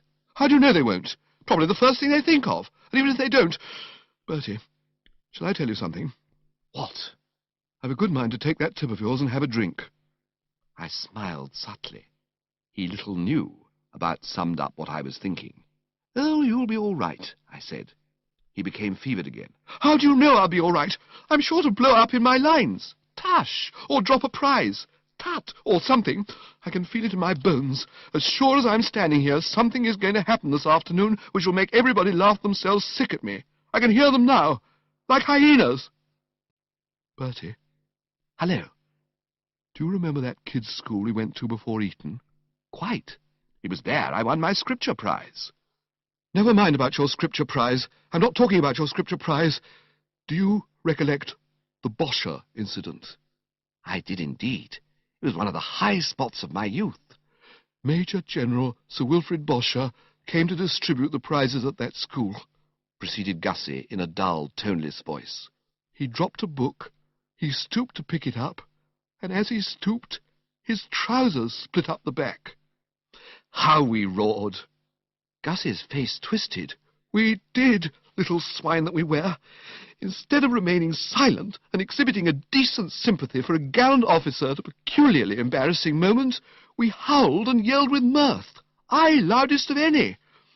That's what'll happen to me this afternoon, Bertie. It'll be a judgment on me for laughing like that at Major General Sir Wilfrid Boscher. No, no, Gussie, old man. Your trousers won't split. How do you know they won't? Better men than I have split their trousers. General Boscher was a DSO with a fine record of service on the northwestern frontier of India, and his trousers split. I shall be a mockery and a scorn, I know it, and you, fully cognizant of what I am in for, come babbling about good news. What news could possibly be good to me at this moment, except the information that bubonic plague had broken out among the scholars of Market Snodsbury Grammar School, and they were all confined to their beds with spots? The moment had come for me to speak. I laid a hand gently on his shoulder. He brushed it off. I laid it on again. He brushed it off once more. I was endeavouring to lay it on for the third time when he moved aside and desired, with a certain petulance, to be informed if I thought I was a ruddy osteopath. I found his manner trying, but one has to make allowances. I was telling myself that I should be seeing a very different Gussie after lunch. When I said I had good news, old man, I meant about Madeline Bassett. The febrile gleam died out of his eyes, to be replaced by a look of infinite sadness. You can't have good news about her. I've dished myself there completely. Not at all. I'm convinced that if you take another whack at her, all will be well. And keeping it snappy, I related what had passed between the Bassett and myself on the previous night. So, all you have to do is play a return date, and you cannot fail to swing the voting. You are her dream man. He shook his head. No. What? No use. What do you mean? Not a bit of good trying. But I tell you, she said in so many words, it doesn't make any difference. She may have loved me once. Last night will have killed all that. Of course it won't. It will. She despises me now. Not a bit of it. She knows you simply got cold feet. And I should get cold feet if I tried again. It's no good, Bertie. I'm hopeless, and there's an end of it. Fate made me the sort of chap who can't say boo to a goose. It isn't a question of saying boo to a goose. The point doesn't arise at all. It's simply a matter of, I know, but it's no good. I can't do it. The whole thing is off. I'm not going to risk a repetition of last night's fiasco. You talk in a light way of taking another whack at her, but you don't know what it means. You've not been through the experience of starting to ask the girl you love to marry you, and then suddenly finding yourself talking about the plume-like external gills of the newly born newt. It's not a thing you can do twice. No, I accept my destiny. It's all over. And now, Bertie, like a good chap, shove off. I want to compose my speech. I can't compose my speech with you mucking around. I mean, if you're going to continue to muck around, at least give me a couple of stories. The little hellhounds are sure to expect a story or two. Do you know the one about... No good. No, I don't want any of your off-colour stuff from the drone's smoking room. I need something clean. Something that'll be a help to them in their afterlives. Not that I care a damn about their afterlives, except that I hope they'll all choke. I heard a story the other day. I can't quite remember it, but it was about a chap who snored and disturbed the neighbours, and it ended, it was his adenoids that adenoid them. He made a weary gesture. You expect me to work that in, do you? Into a speech to be delivered to an audience of boys, every one of whom is probably riddled with adenoids? Damn it, they'd rush the platform. Leave me, Bertie, push off. That's all I ask you to do, push off. Ladies and gentlemen, said Gussie in a low, soliloquizing sort of way, I do not propose to detain this auspicious occasion long. It was a thoughtful Wooster who walked away and left him at it. More than ever, I was congratulating myself on having had the sterling good sense to make all my arrangements, so that I could press a button and set things moving at an instant's notice. Until now, you see, I had rather entertained a sort of hope that when I had revealed to him the Bassett's mental attitude, nature would have done the rest, bracing him up to such an extent that artificial stimulants would not be required. Because naturally a chap doesn't want to have to sprint about country houses lugging jugs of orange juice unless it's absolutely essential. But now I saw that I must carry on as planned. The total absence of pep, ginger, and the right spirit, which the man had displayed during these conversational exchanges, convinced me that the strongest measures would be necessary. Immediately upon leaving him, therefore, I proceeded to the pantry, waited till the butler had removed himself elsewhere, and nipped in and secured the vital jug. A few moments later, after a wary passage of the stairs, I was in my room, and the first thing I saw there was Jeeves, fooling about with trousers. He gave the jug a look which, wrongly, as it was to turn out, I diagnosed as censorious. I drew myself up a bit. I intended to have no rot from the fellow. "Yes, Jeeves?" "Sir?" "You have the air of one about to make a remark, Jeeves." "Oh, no, sir. I note that you are in possession of Mr. Fink-Nottle's orange juice. I was merely about to observe that, in my opinion, it would be injudicious to add spirit to it." "That is a remark, Jeeves, and it is precisely—" "Because I have already attended to the matter, sir." "What?" "Yes, sir. I decided, after all, to acquiesce in your wishes." I stared at the man astounded. I was deeply moved. Well, I mean, wouldn't any chap who'd been going about thinking that the old feudal spirit was dead, and then suddenly found it wasn't, have been deeply moved? "Jeeves," I said, "I am touched." "Thank you, sir." "Touched and gratified." "Thank you very much, sir." But what caused this change of heart?" "I chanced to encounter Mr. Fink-Nottle in the garden, sir, while you were still in bed, and we had a brief conversation." "And you came away feeling that he needed a bracer?" "Very much so, sir.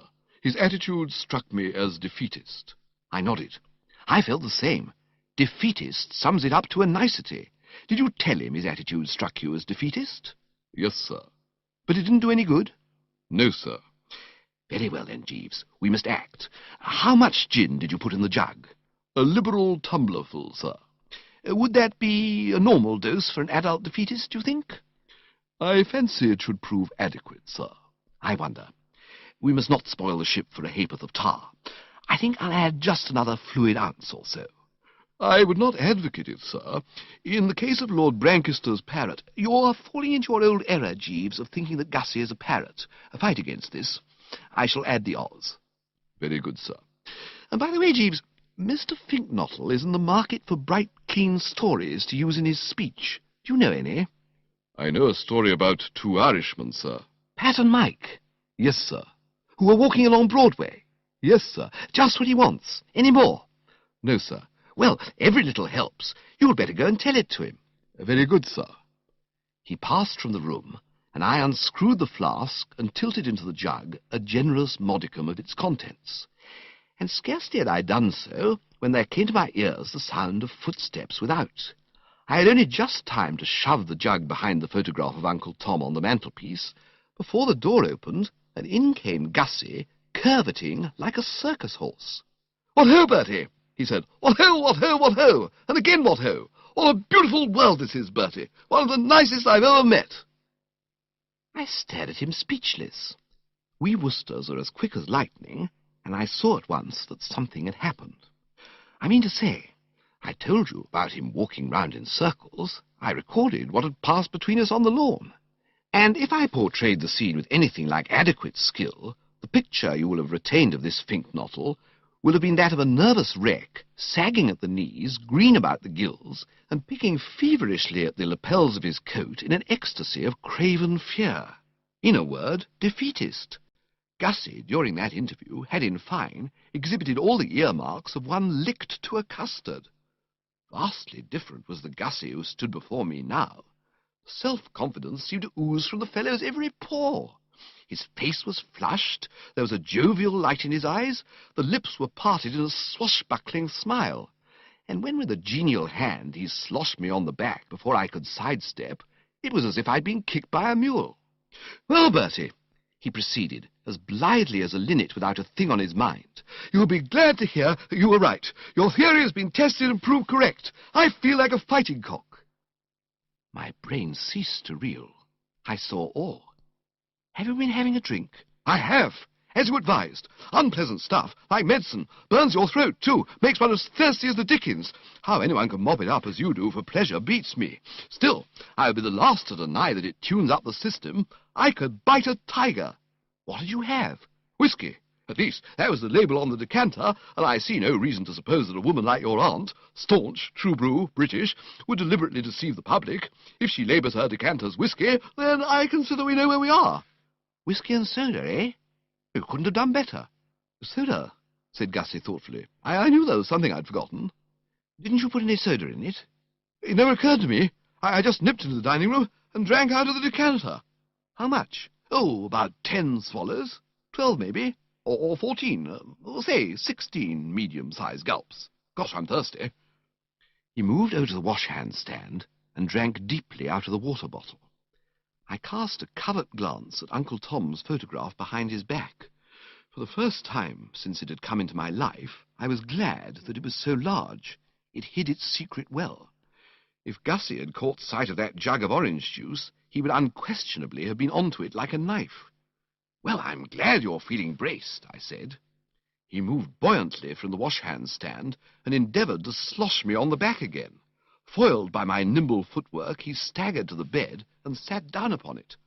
"Braced! Did I say I could bite a tiger?" "You did." "Make it 2 tigers. I could chew holes in a steel door. What an ass you must have thought me out there in the garden. I see now you were laughing in your sleeve." "No, no." "Yes," insisted Gussie. "That very sleeve," he said, pointing, "and I don't blame you.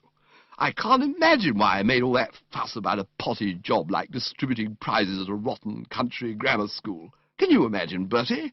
"No." "Exactly. Nor can I imagine. There's simply nothing to it. I just shin up on the platform, drop a few gracious words, hand the little blighters their prizes, and hop down again, admired by all. Not a suggestion of split trousers from start to finish. I mean, why should anybody split his trousers? I can't imagine. Can you imagine? No. Nor can I imagine. I shall be a riot. I know just the sort of stuff that's needed. Simple, manly, optimistic stuff, straight from the shoulder.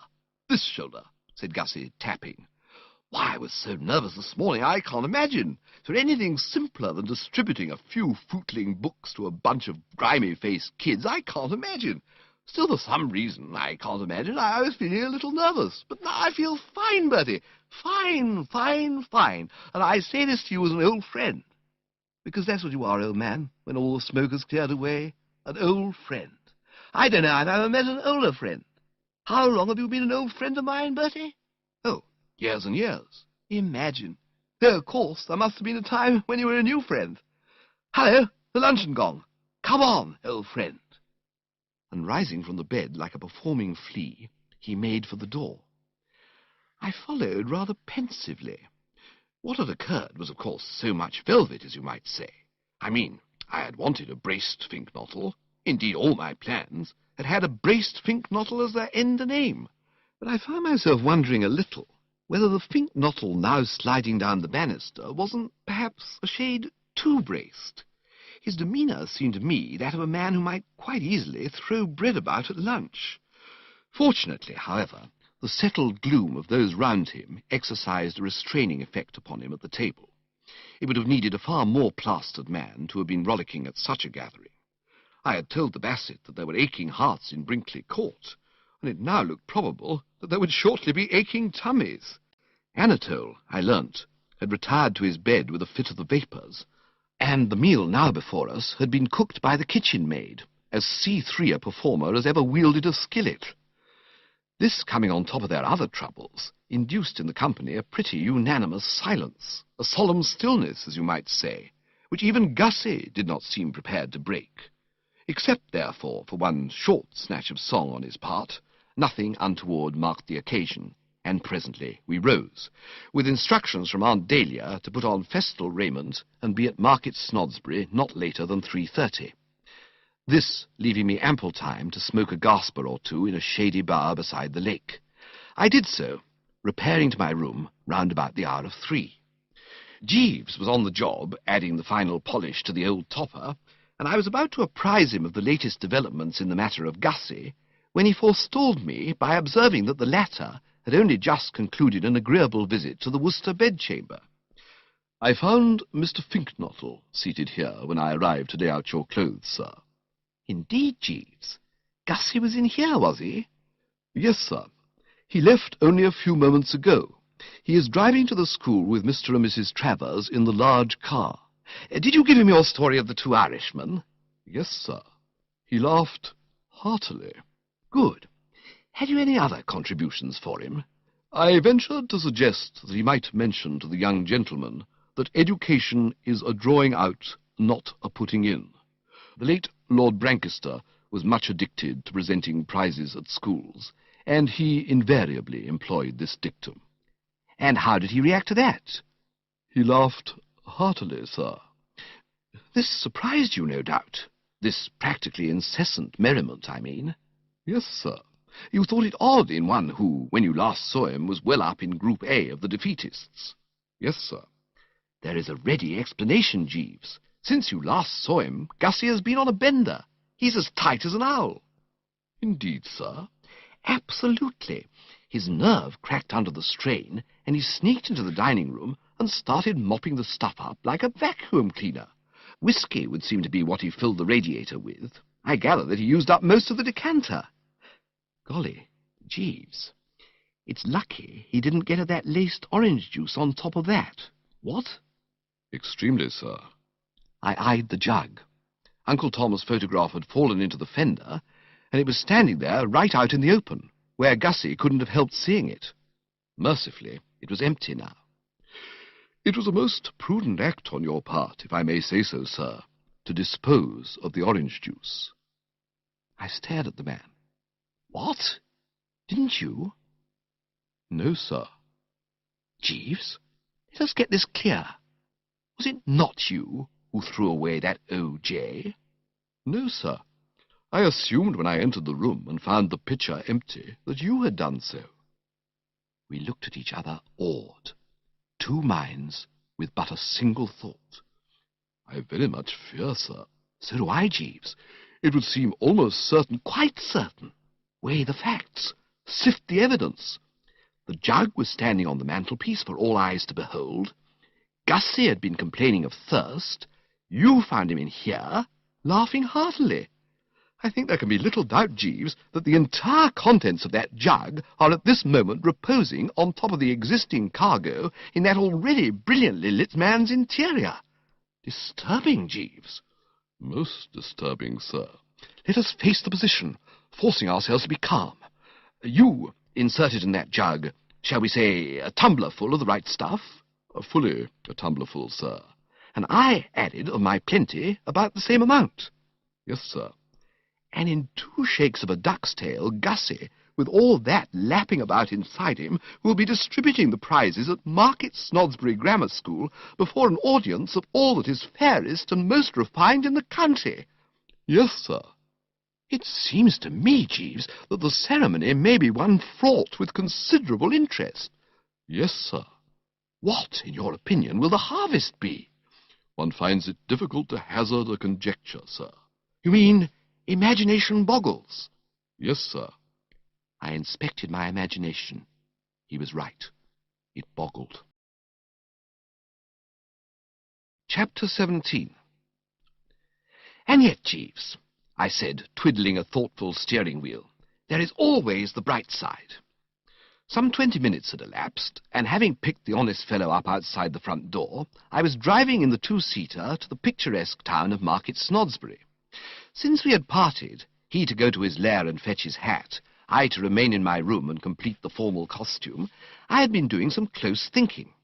The results of this I now proceeded to hand on to him. However dark the prospect may be, Jeeves, however murkily the storm clouds may seem to gather, a keen eye can usually discern the bluebird. It is bad, no doubt, that Gussie should be going, some 10 minutes from now, to distribute prizes in a state of advanced intoxication, But we must never forget that these things cut both ways. You imply, sir, Precisely.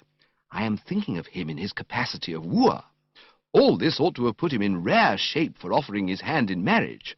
I shall be vastly surprised if it won't turn him into a sort of caveman. Have you ever seen James Cagney in the movies? yes, sir. Something on those lines. I heard him cough, and sniped him with a sideways glance. He was wearing that informative look of his. Then you have not heard, sir. Eh? You are not aware that a marriage has been arranged and will shortly take place between Mr. Fink-Nottle and Miss Bassett. What? Yes, sir. When did this happen? Shortly after Mr. Fink-Nottle had left your room, sir. Ah, in the post-orange juice era. Yes, sir. But are you sure of your facts? How do you know? My informant was Mr. Fink-Nottle himself, sir. He appeared anxious to confide in me. His story was somewhat incoherent, but I had no difficulty in apprehending its substance. Prefacing his remarks with the statement that this was a beautiful world, he laughed heartily and said that he had become formally engaged. No details? No, sir. But one can picture the scene. Yes, sir. I mean, imagination doesn't boggle. No, sir. And it didn't. I could see exactly what must have happened.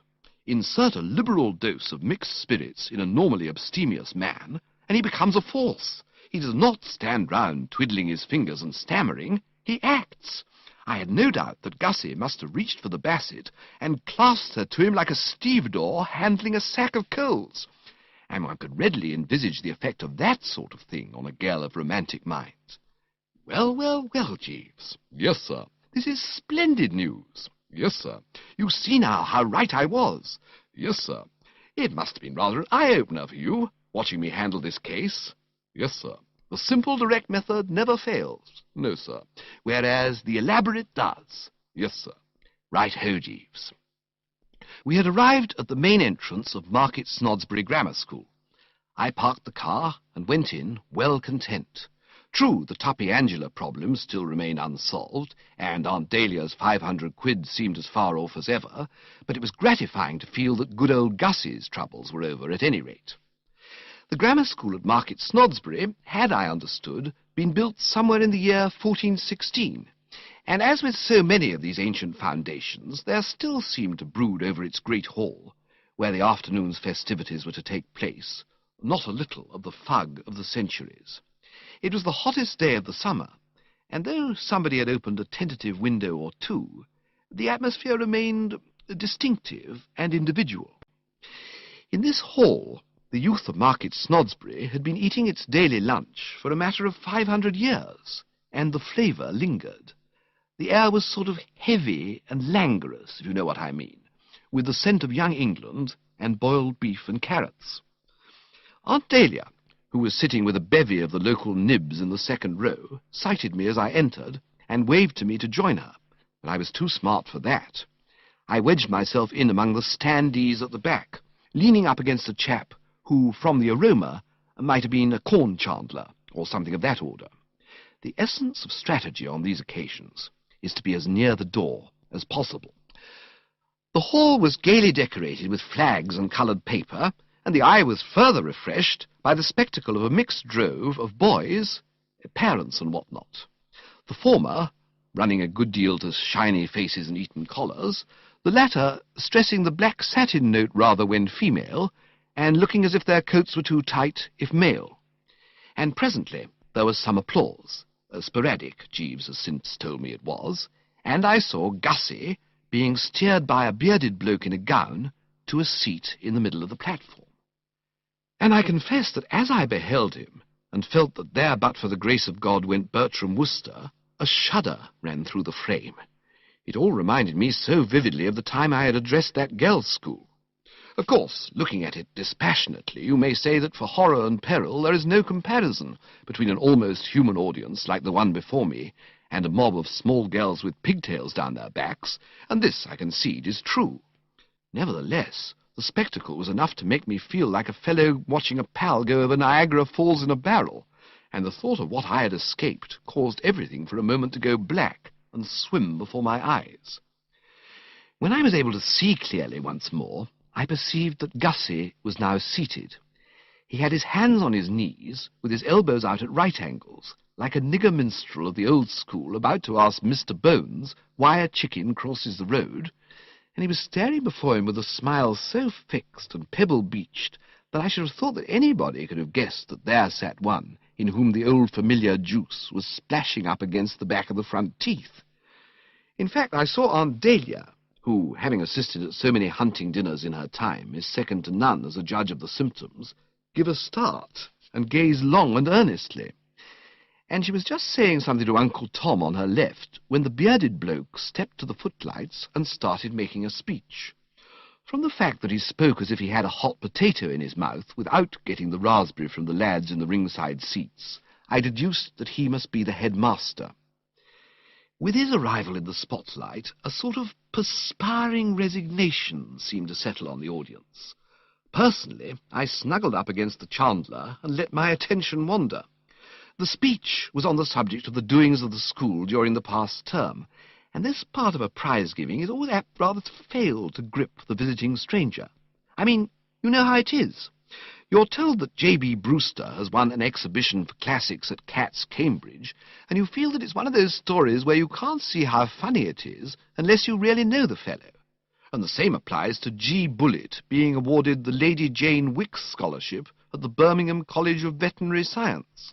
In fact, I and the corn chandler, who was looking a bit fagged, I thought, as if he'd had a hard morning chandling the corn, were beginning to doze lightly when things suddenly brisked up, bringing Gussie into the picture for the first time. "Today," said the bearded bloke, "we are all happy to welcome, as the guest of the afternoon, Mr. Fitz-Nottle."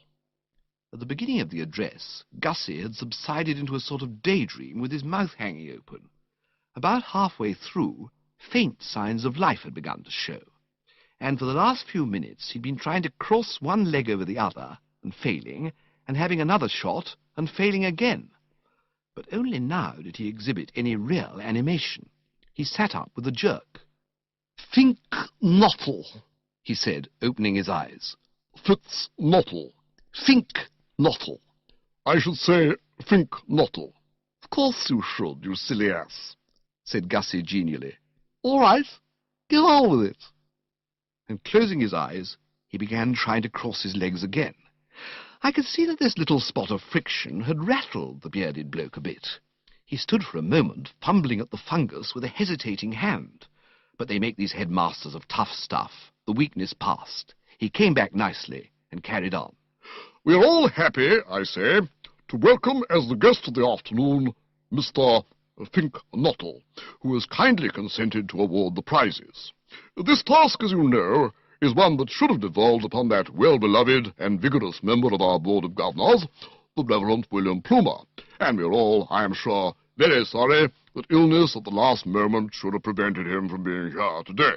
But, if I may borrow a familiar metaphor from if I may employ a homely metaphor familiar to you all, what we lose on the swings, we gain on the roundabouts." He paused, and beamed rather freely to show that this was comedy. I could have told the man it was no use, not a ripple. The corn chandler leaned against me and muttered, "Who did you say?" But that was all. It's always a nasty jar to wait for the laugh and find that the gag hasn't got across. The bearded bloke was visibly discomposed. At that, however, I think he would have got by, had he not at this juncture unfortunately stirred Gussie up again. "In other words, though deprived of Mr. Plumer, we have with us this afternoon Mr. Fink-Nottle. I am sure that Mr. Fink-Nottle's name is one that needs no introduction to you. It is, I venture to assert, a name that is familiar to us all." "Not to you," said Gussie. And the next moment I saw what Jeeves had meant when he described him as laughing heartily. Heartily was absolutely the mot juste. It sounded like a gas explosion. "You didn't seem to know it so dashed well, what? What?" said Gussie, and reminded apparently by the word what of the word wattle, he repeated the latter some 16 times with a rising inflection. "Wattle, wattle, wattle," he concluded. "Righto, push on." But the bearded bloke had shot his bolt. He stood there, licked at last, and watching him closely, I could see that he was now at the crossroads. I could spot what he was thinking as clearly as if he had confided it to my personal ear. He wanted to sit down and call it a day, but the thought that gave him pause was that if he did, he must then either uncork Gussie or take the Fink-Nottle speech as read and get straight on to the actual prize-giving. It was a dashed tricky thing, of course, to have to decide on the spur of the moment.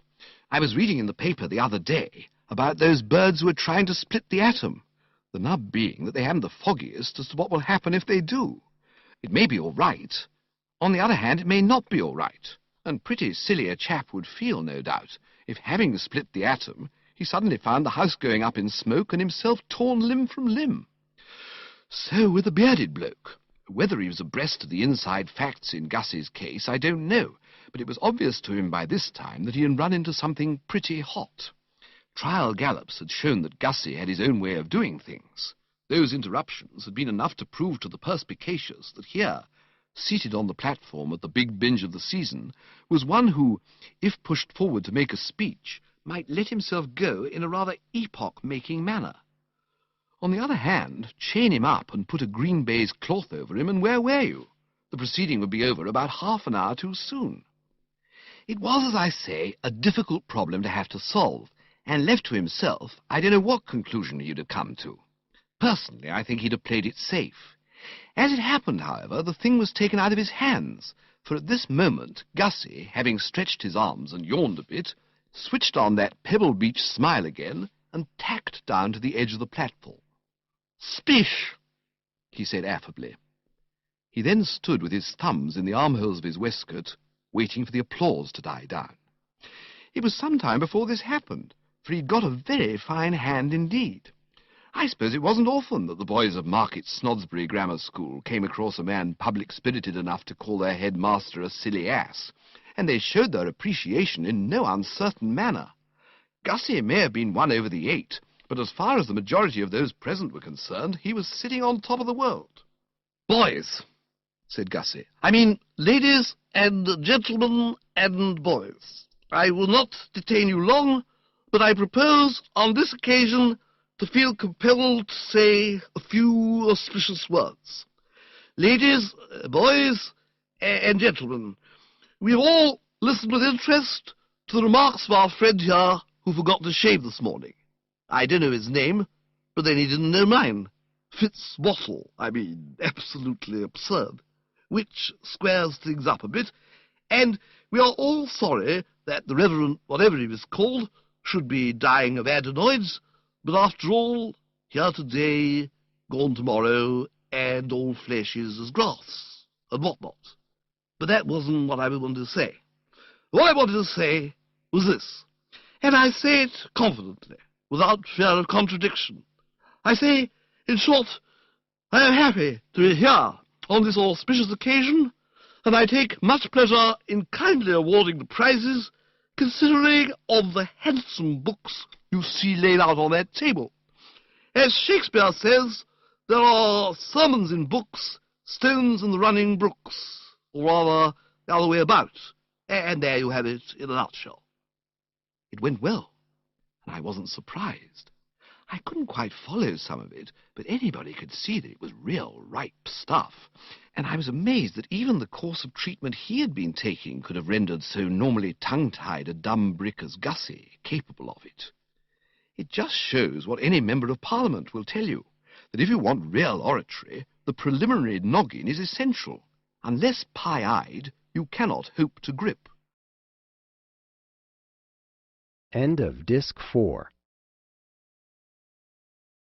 Disc 5.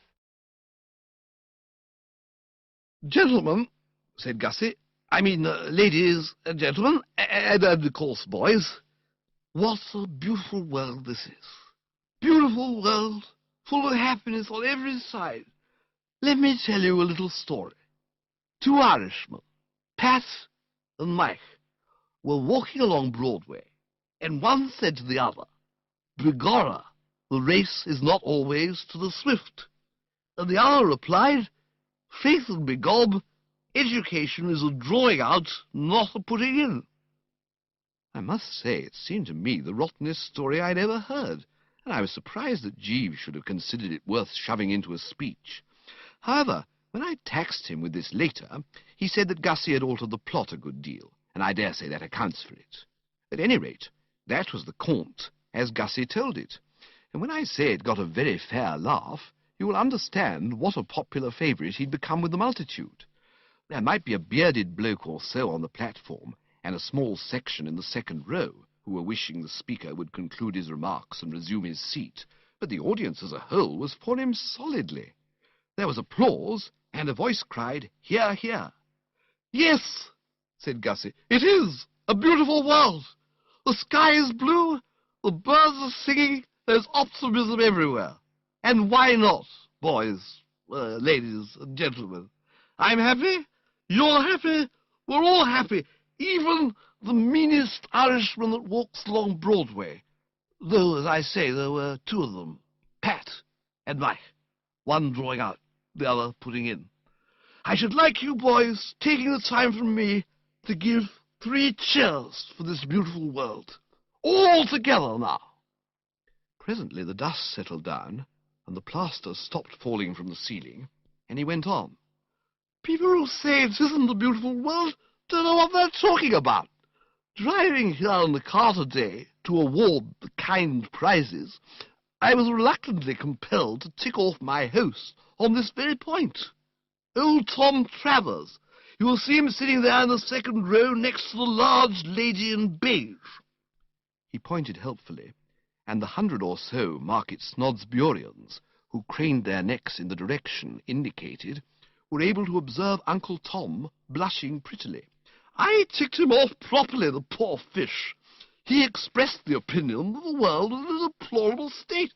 I said, 'Don't talk rot, old Tom Travers.' 'I'm not accustomed to talk rot,' he said. Then, for a beginner, I said, 'You do it dash well.' And I think you'll admit, boys, ladies, gentlemen, that that was telling you." The audience seemed to agree with him. The point went big. The voice that had said, "Hear, hear," said, "Hear, hear," again, and my corn chandler hammered the floor vigorously with a large-sized walking stick. "Well, boys," resumed Gussie, having shot his cuffs and smirked horribly, "this is the end of the summer term, and many of you, no doubt, are leaving the school. And I don't blame you, because there's a froust in here you can cut with a knife. You are going out into the great world. Soon many of you will be walking along Broadway.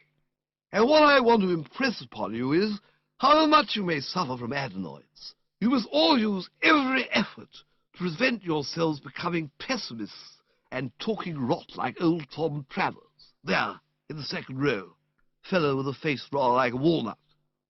He paused to allow those wishing to do so to refresh themselves with another look at Uncle Tom, and I found myself musing in some little perplexity. A long association with the members of the drones has put me pretty well in touch with the various ways in which an overdose of the blushful hippocrene can take the individual, but I had never seen anyone react quite as Gussie was doing.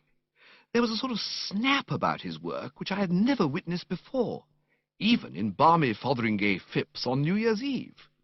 Jeeves, when I discussed the matter with him later, said it was something to do with inhibitions, if I caught the word correctly, and the suppression of, I think he said, the ego. What he meant, I gathered, was that owing to the fact that Gussie had just completed a 5 years' stretch of blameless seclusion among the newts, all the goofiness which ought to have been spread out thin over those 5 years, and had been bottled up during that period, came to the surface on this occasion in a lump. Or, if you prefer to put it that way, like a tidal wave. There may be something in this. Jeeves generally knows. Anyway, be that as it may, I was dashed glad I had had the shrewdness to keep out of that second row. It might be unworthy of the prestige of a Wooster to squash in among the proletariat in the standing-room-only section, but at least I felt I was out of the danger zone. So thoroughly had Gussie got it up his nose by now that it seemed to me that had he sighted me, he might have become personal about even an old school friend. "If there's one thing in the world I can't stand," proceeded Gussie, "it's a pessimist. Be optimists, boys. You all know the difference between an optimist and a pessimist. An optimist is a man who, well, take the case of two Irishmen walking along Broadway. One's an optimist, one's a pessimist, just as one's name is Pat and the other's Mike. Why, hello, Bertie. I didn't know you were here. Too late, I endeavoured to go to earth behind the chandler, only to discover there was no chandler there. Some appointment, suddenly remembered, possibly a promise to his wife that he'd be home for tea, had caused him to ooze away while my attention was elsewhere, leaving me right out in the open. Between me and Gussie, who was now pointing in an offensive manner, there was nothing but a sea of interested faces looking up at me. "Now there," boomed Gussie, continuing to point, "is an instance of what I mean. Boys, ladies and gentlemen, take a good look at that object standing up there at the back. Morning coat, trousers worn, quiet grey tie and carnation and buttonhole. You can't miss him. Bertie Wooster, that is, and as foul a pessimist as ever bit a tiger. I tell you, I despise that man. And why do I despise him? Because, ladies and gentlemen, he is a pessimist. His attitude is defeatist. When I told him I was going to address you this afternoon, he tried to dissuade me. And you know why he tried to dissuade me? Because he said my trousers would split up the back. The cheers that greeted this were the loudest yet. Anything about splitting trousers went straight to the simple hearts of the young scholars of Market Snodsbury Grammar School. Two in the row in front of me turned purple, and a small lad with freckles seated beside them asked me for my autograph. "Let me tell you a story about Bertie Wooster." A Wooster can stand a good deal, but he cannot stand having his name bandied in a public place. Picking my feet up softly, I was in the very process of executing a quiet sneak for the door when I perceived that the bearded bloke had at last decided to apply the closure. Why he hadn't done so before is beyond me. Spellbound, I take it. And of course, when a chap is going like a breeze with the public, as Gussie had been, it's not so dashed easy to chip in. However, the prospect of hearing another of Gussie's anecdotes seemed to have done the trick. Rising, rather as I had risen from my bench at the beginning of that painful scene with Tuppy in the twilight, he made a leap for the table, snatched up a book, and came bearing down on the speaker. He touched Gussie on the arm, and Gussie, turning sharply, and seeing a large bloke with a beard apparently about to bean him with a book, sprang back in an attitude of self-defence. "Perhaps, as time is getting on, Mr. Fink-Nottle, we had better—" "Oh, said Gussie, getting the trend. He relaxed. "The prizes, eh? Course, yes. Righto. Yes, might as well be shoving along with it. What's this one?" "Spelling and dictation, P.K. Purvis," announced the bearded bloke. "Spelling and dictation, P.K. Purvis," echoed Gussie, as if he were calling coals. "Forward, P.K. Purvis." Now that the whistle had been blown on his speech, it seemed to me that there was no longer any need for the strategic retreat which I had been planning. I had no wish to tear myself away unless I had to. I mean, I had told Jeeves that this binge would be fraught with interest, and it was fraught with interest. There was a fascination about Gussie's methods which gripped and made one reluctant to pass the thing up, provided personal innuendos were steered clear of. I decided accordingly to remain, and presently there was a musical squeaking, and P.K. Purvis climbed the platform. The spelling and dictation champ was about 3'6" in his squeaking shoes, with a pink face and sandy hair. Gussie patted this hair. He seemed to have taken an immediate fancy to the lad. "You P.K. Purvis?" "Sir? Yes, sir." "It's a beautiful word, P.K. Purvis." "Sir? Yes, sir." "Ah, you noticed it, have you? Good. You married by any chance?" "Sir? No, sir." "Get married, P.K. Purvis," said Gussie earnestly. "It's the only life. Well, here's your book. Looks rather bilged to me from a glance at the title page, but such as it is, here you are." P.K. Purvis squeaked off amidst sporadic applause, but one could not fail to note that the sporadic was followed by a rather strained silence. It was evident that Gussie was striking something of a new note in Market Snodsbury scholastic circles. Looks were exchanged between parent and parent. The bearded bloke had the air of one who has drained the bitter cup. As for Aunt Dahlia, her demeanour now told only too clearly that her last doubts had been resolved and her verdict was in. I saw her whisper to the Bassett, who sat on her right, and the Bassett nodded sadly and looked like a fairy about to shed a tear and add another star to the Milky Way. Gussie, after the departure of P.K. Purvis, had fallen into a sort of daydream, and was standing with his mouth open and his hands in his pockets. Becoming abruptly aware that a fat kid in knickerbockers was at his elbow, he started violently. "Hello!" he said, visibly shaken. "Who are you?"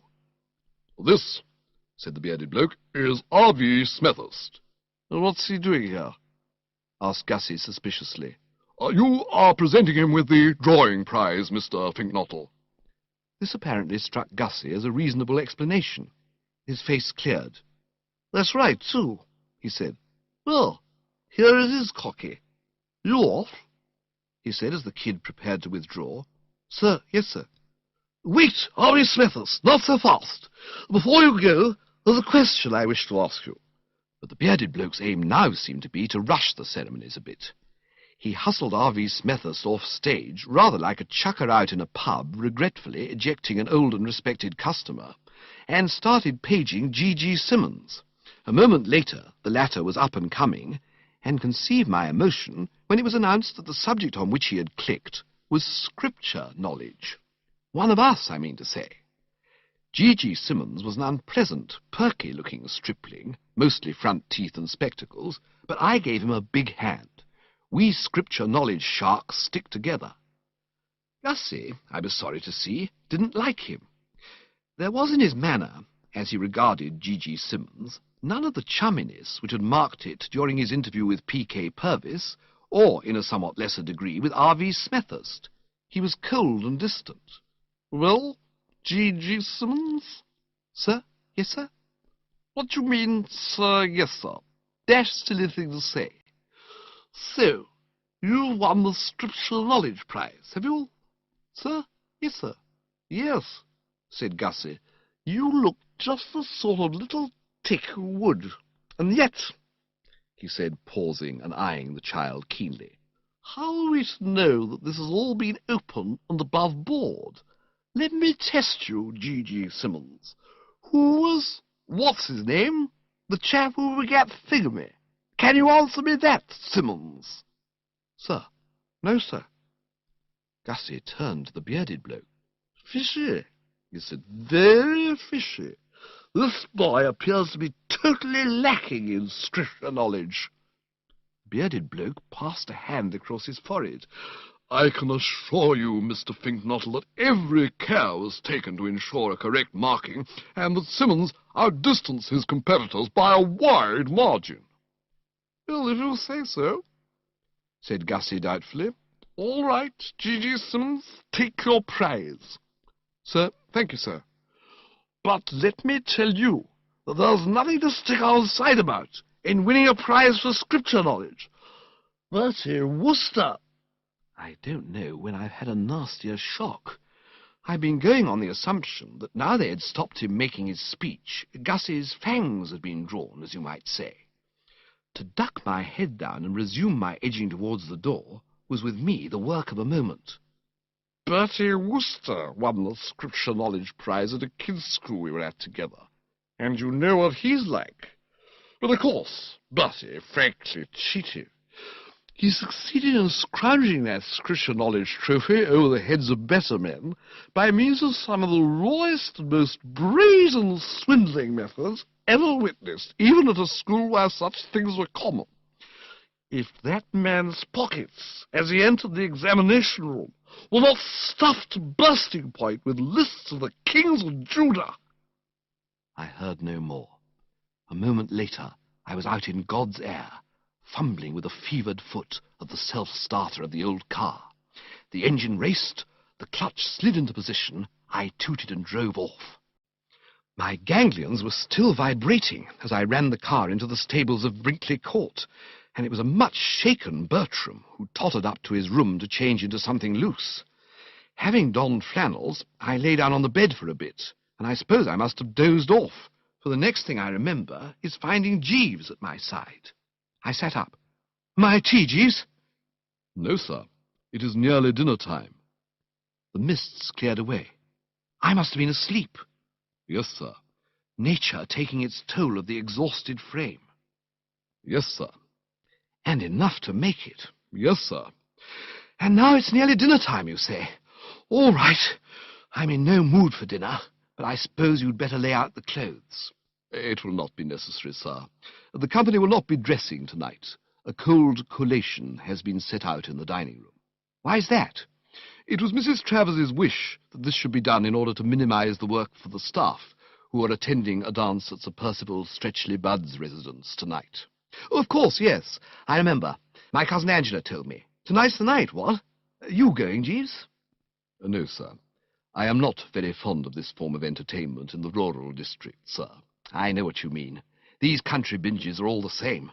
A piano, one fiddle, and a floor like sandpaper. Is Anatole going? Angela hinted not." Miss Angela was correct, sir. Monsieur Anatole is in bed." "Temperamental blighters, these Frenchmen." "Yes, sir." There was a pause. "Well, Jeeves," I said, "it was certainly one of those afternoons, what?" "Yes, sir." "I cannot recall one more packed with incident, and I left before the finish." "Yes, sir. I observed your departure." "You couldn't blame me for withdrawing." "No, sir. Mr. Fink-Nottle had undoubtedly become embarrassingly personal." "Was there much more of it after I went?" "No, sir. The proceedings terminated very shortly. Mr. Fink-Nottle's remarks with reference to Master G. Simmons brought about an early closure." "But he had finished his remarks about G. Simmons." "Only temporarily, sir. He resumed them immediately after your departure. If you recollect, sir, he had already proclaimed himself suspicious of Master Simmons's bona fides, and he now proceeded to deliver a violent verbal attack upon the young gentleman, asserting that it was impossible for him to have won the Scripture Knowledge Prize without systematic cheating on an impressive scale. He went so far as to suggest that Master Simmons was well known to the police." "Golly, Jeeves." "Yes, sir. The words did create a considerable sensation. The reaction of those present to this accusation I should describe as mixed. The young students appeared pleased and applauded vigorously, but Master Simmons's mother rose from her seat and addressed Mr. Fink-Nottle in terms of strong protest." "Did Gussie seem taken aback? Did he recede from his position?" "No, sir. He said that he could see it all now, and hinted at a guilty liaison between Master Simmons's mother and the headmaster, accusing the latter of having cooked the marks, as his expression was, in order to gain favour with the former." "You don't mean that?" "Yes, sir." "Egad, Jeeves. And then?" "They sang the national anthem, sir." "Surely not." "Yes, sir." "At a moment like that?" "Yes, sir." "Well, you were there, and you know, of course, but I should have thought the last thing Gussie and this woman would have done in the circus would have been to start singing duets." You misunderstand me, sir. It was the entire company who sang. The headmaster turned to the organist and said something to him in a low tone, upon which the latter began to play the national anthem, and the proceedings terminated." "I see. About time, too." "Yes, sir. Mrs. Simmons's attitude had become unquestionably menacing." I pondered. What I had heard was, of course, of a nature to excite pity and terror, not to mention alarm and despondency, and it would be paltering with the truth to say that I was pleased about it. On the other hand, it was all over now, and it seemed to me that the thing to do was not to mourn over the past, but to fix the mind on the bright future. I mean to say, Gussie might have lowered the existing Worcestershire record for goofiness and definitely forfeited all chance of becoming Market Snodsbury's favourite son, but you couldn't get away from the fact that he had proposed to Madeline Bassett, and you had to admit that she had accepted him. I put this to Jeeves. "A frightful exhibition," I said, "and one which will very possibly ring down history's pages. But we must not forget, Jeeves, that Gussie, though now doubtless looked upon in the neighbourhood as the world's worst freak, is all right otherwise. No, sir. I did not quite get this. When you say no, sir, do you mean yes, sir? No, sir. I mean, no, sir. He's not all right otherwise? No, sir. But he's betrothed. No longer, sir. Miss Bassett has severed the engagement. You don't mean that. Yes, sir. I wonder if you noticed a rather peculiar thing about this chronicle. I allude to the fact that at one time or another, practically everybody playing a part in it has had occasion to bury his or her face in his or her hands. I have participated in some pretty glutinous affairs in my time, but I think that never before or since have I been mixed up with such a solid body of brow-clutchers. Uncle Tom did it, if you remember. So did Gussie. So did Tuppy. So, probably, though I have no data, did Anatole, and I wouldn't put it past the Bassett. And Aunt Dahlia, I have no doubt, would have done it too, but for the risk of disarranging the carefully fixed coiffure. Well, what I'm trying to say is that at this juncture I did it myself. Up went the hands, and down went the head, and in another jiffy I was clutching as energetically as the best of them. And it was while I was still massaging the coconut and wondering what the next move was, that something barged up against the door like the delivery of a ton of coals. I think this may very possibly be Mr. Fink-Nottle himself, sir, said Jeeves. His intuition, however, had led him astray. It was not Gussie, but Tuppy. He came in and stood breathing asthmatically. It was plain that he was deeply stirred. Chapter 18. I eyed him narrowly. I didn't like his looks. Mark you, I don't say I ever had much, because nature, when planning this sterling fellow, shoved in a lot more lower jaw than was absolutely necessary, and made the eyes a bit too keen and piercing for one who was neither an empire builder nor a traffic policeman. But on the present occasion, in addition to offending the aesthetic sense, this Glossop seemed to me to be wearing a distinct air of menace, and I found myself wishing that Jeeves wasn't always so dashed tactful. I mean, it's all very well to remove yourself like an eel sliding into mud when the employer has a visitor, but there are moments, and it looked to me as if this was going to be one of them, when the truer tact is to stick around and stand ready to lend a hand in the free-for-all. For Jeeves was no longer with us. I hadn't seen him go, and I hadn't heard him go, but he had gone. As far as the eye could reach, one noted nobody but Tuppy, and in Tuppy's demeanour, as I say, there was a certain something that tended to disquiet.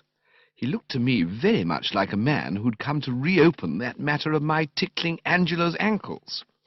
However, his opening remark told me that I'd been alarming myself unduly. It was of a pacific nature, and came as a great relief. "Bertie," he said, "I owe you an apology. I have come to make it." My relief on hearing these words, containing as they did no reference of any sort to tickled ankles, was, as I say, great. But I don't think it was any greater than my surprise. Months had passed since that painful episode at the drones, and until now he hadn't given a sign of remorse and contrition. Indeed, word had reached me through private sources that he frequently told the story at dinners and other gatherings, and when doing so, laughed his silly head off. I found it hard to understand, accordingly, what could have caused him to abase himself at this later date. Presumably he'd been given the elbow by his better self, but why? Still, there it was. "My dear chap," I said gentlemanly to the gills, "don't mention it." "What's the sense of saying don't mention it? I have mentioned it. I mean, don't mention it any more. Don't give the matter another thought. We all of us forget ourselves sometimes and do things which in our calmer moments we regret. No doubt you were a bit tight at the time." "What the devil do you think you're talking about?" I didn't like his tone. Brusque. "Correct me if I am wrong," I said with a certain stiffness, "but I assumed that you were apologizing for your foul conduct in looping back the last ring that night in the drones, causing me to plunge into the swimming bee in the fool's soup and fish." "Ass! Not that at all." "Then what?" "This Bassett business." "What Bassett business?" "Bertie," said Tuppy, When you told me last night that you were in love with Madeline Bassett, I gave you the impression that I believed you, but I didn't. The thing seemed too incredible. However, since then I've made inquiries, and the facts appear to square with your statement. I have now come to apologize for doubting you. Made inquiries? I asked her if you'd proposed to her, and she said yes, you had. Tuppy, you didn't. I did. Have you no delicacy? No proper feeling? No. Oh. Well, right-ho, of course. But I think you ought to have. Delicacy be dashed! I wanted to be certain that it was not you who stole Angela from me. I now know it wasn't. So long as he knew that, I didn't so much mind him having no delicacy. Ah, I said. Well, that's fine. Hold that thought. I have found out who it was. What? He stood brooding for a moment. His eyes were smouldering with a dull fire. His jaw stuck out like the back of Jeeves's head. Bertie, he said, do you remember what I swore I would do to the chap who stole Angela from me? As nearly as I recall, you planned to pull him inside out and make him swallow himself. Correct. The programme still holds good. But, Tuppy, I keep assuring you as a competent eyewitness that nobody snitched Angela from you during that Cannes trip. No, but they did after she got back. What? Don't keep saying what. You heard. But she hasn't seen anybody since she got back. Oh, no? How about that newt bloke? Gussie? Precisely. The serpent Fink-Nottle. This seemed to me absolute gibbering. But Gussie loves the Bassett. You can't all love this blighted Bassett. What astonishes me is that anyone can do it. He loves Angela, I tell you, and she loves him. But Angela handed you your hat before Gussie ever got here. No, she didn't. Couple of hours after. He couldn't have fallen in love with her in a couple of hours. Why not? I fell in love with her in a couple of minutes. I worshipped her immediately we met, the pop-eyed little excrescence. But dash it, don't argue, Bertie. The facts are all docketed. She loves this newt-nuzzling blister. Quite absurd, laddie, quite absurd. Oh. He ground a heel into the carpet, a thing I've often read about but had never seen done before. Then perhaps you will explain how it is that she happens to come to be engaged to him. You could have knocked me down with a F. Engaged to him? She told me herself. She was kidding you. She was not kidding me. Shortly after the conclusion of this afternoon's binge at Market Snodsbury Grammar School, he asked her to marry him, and she appears to have right-oed without a murmur. There must be some mistake.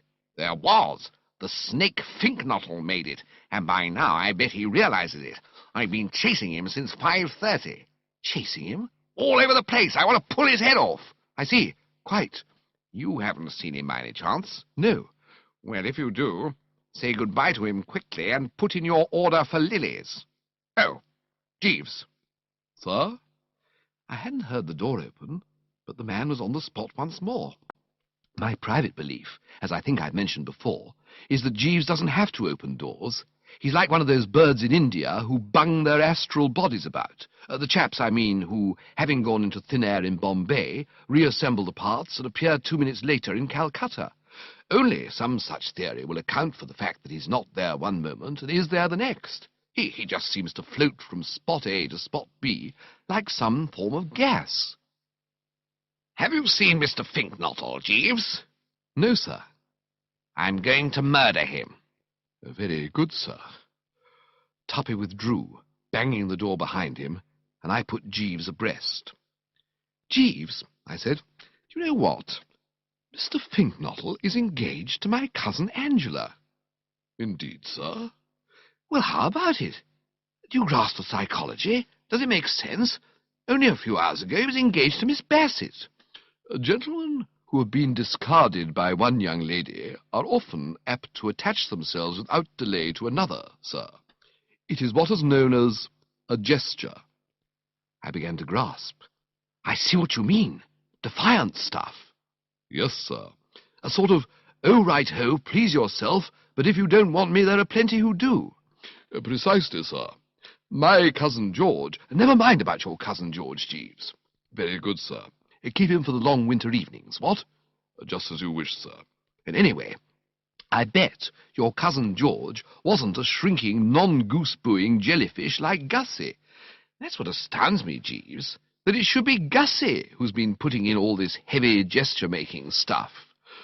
You must remember, sir, that Mr. Fink-Nottle is in a somewhat inflamed cerebral condition.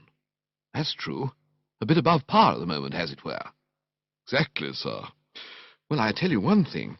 He'll be in a jolly sight more inflamed cerebral condition if Tuppy gets hold of him. What's the time? Just on 8 o'clock, sir. Then Tuppy has been chasing him for 2 hours and a half.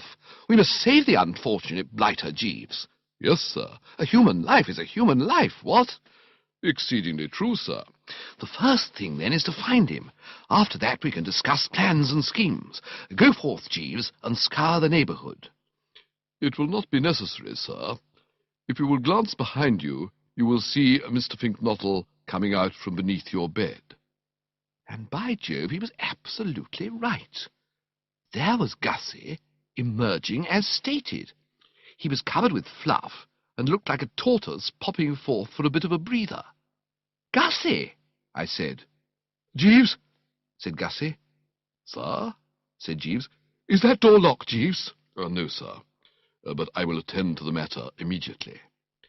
Gussie sat down on the bed, and I thought for a moment that he was going to be in the mode by burying his face in his hands. However, he merely brushed a dead spider from his brow. Have you locked the door, Jeeves? Yes, sir. Because you can never tell that ghastly Glossop may not take it on his head to come... The word back froze on his lips. He hadn't got any further than an ish sound when the handle of the door began to twist and rattle. He sprang from the bed and for an instant stood looking exactly like a picture my Aunt Agatha has in her dining room, the Stag at Bay, Lancia. Then he made a dive for the cupboard and was inside it before one had really got onto it that he'd started leaping. I've seen fellows late for the 9:15 move less nippily. I shot a glance at Jeeves. He allowed his right eyebrow to flicker slightly, which is as near as he ever gets to a display of the emotions. "Hello," I yipped. "Let me in, blast you!" responded Tuppy's voice from without. "Who locked this door?" I consulted Jeeves once more in the language of the eyebrow. He raised one of his, I raised one of mine, he raised his other, I raised my other, then we both raised both. Finally, there seeming no other policy to pursue, I flung wide the gates, and Tuppy came shooting in. "Now what?" I said, as nonchalantly as I could manage. "Why was the door locked?" demanded Tuppy. I was in pretty good eyebrow-raising form by now, so I gave him a touch of it. "Is one to have no privacy, Glossop?" I said coldly. "I instructed Jeeves to lock the door because I was about to disrobe." "A likely story," said Tuppy, and I'm not sure he didn't add forsooth. "You needn't try to make me believe that you're afraid people are going to run excursion trains to see you in your underwear. You locked the door because you've got the snake Fink-Nottle in here. I suspected it the moment I'd left, and I decided to come back and investigate. I'm going to search this room from end to end. I believe he's in that cupboard. What's in this cupboard?" "Just clothes," I said, having another stab at the nonchalant, though extremely dubious as to whether it would come off. The usual wardrobe of the English gentleman paying a country house visit." "You're lying." Well, I wouldn't have been if he'd only waited a moment before speaking, because the words were hardly out of his mouth before Gussie was out of the cupboard. I have commented on the speed with which he had gone in. It was as nothing to the speed with which he emerged. There was a sort of whir and blur, and he was no longer with us. I think Tuppy was surprised. In fact, I'm sure he was. Despite the confidence with which he had stated his view that the cupboard contained Fink-Nottle, it plainly disconcerted him to have the chap fizzing out at him like this. He gargled sharply and jumped back about 5 feet. The next moment, however, he had recovered his poise and was galloping down the corridor in pursuit. It only needed Aunt Dahlia after them shouting "yoicks," or whatever is customary on these occasions, to complete the resemblance to a brisk run with the corn. I sank into a handy chair. I am not a man whom it's easy to discourage, but it seemed to me that things had at last begun to get too complex for Bertram. "Jeeves," I said, "all this is a bit thick." Yes, sir. The head rather swims." Yes, sir. I think you had better leave me, Jeeves. I shall need to devote the very closest thought to the situation which has arisen. Very good, sir. The door closed. I lit a cigarette and began to ponder. Chapter 19. Most chaps in my position, I imagine, would have pondered all the rest of the evening without getting a bite. But we Woosters have an uncanny knack of going straight to the heart of things, and I don't suppose it was much more than 10 minutes after I'd started pondering before I saw what had to be done. What was needed to straighten matters out, I perceived, was a heart-to-heart talk with Angela.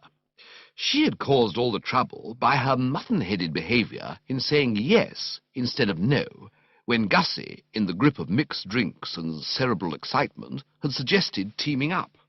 She must obviously be properly ticked off and made to return him to store. A quarter of an hour later, I had tracked her down to the summer house in which she was taking a cooler, and was seating myself by her side.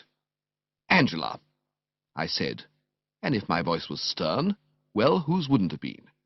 "This is all perfect drivel." She seemed to come out of a reverie. She looked at me inquiringly.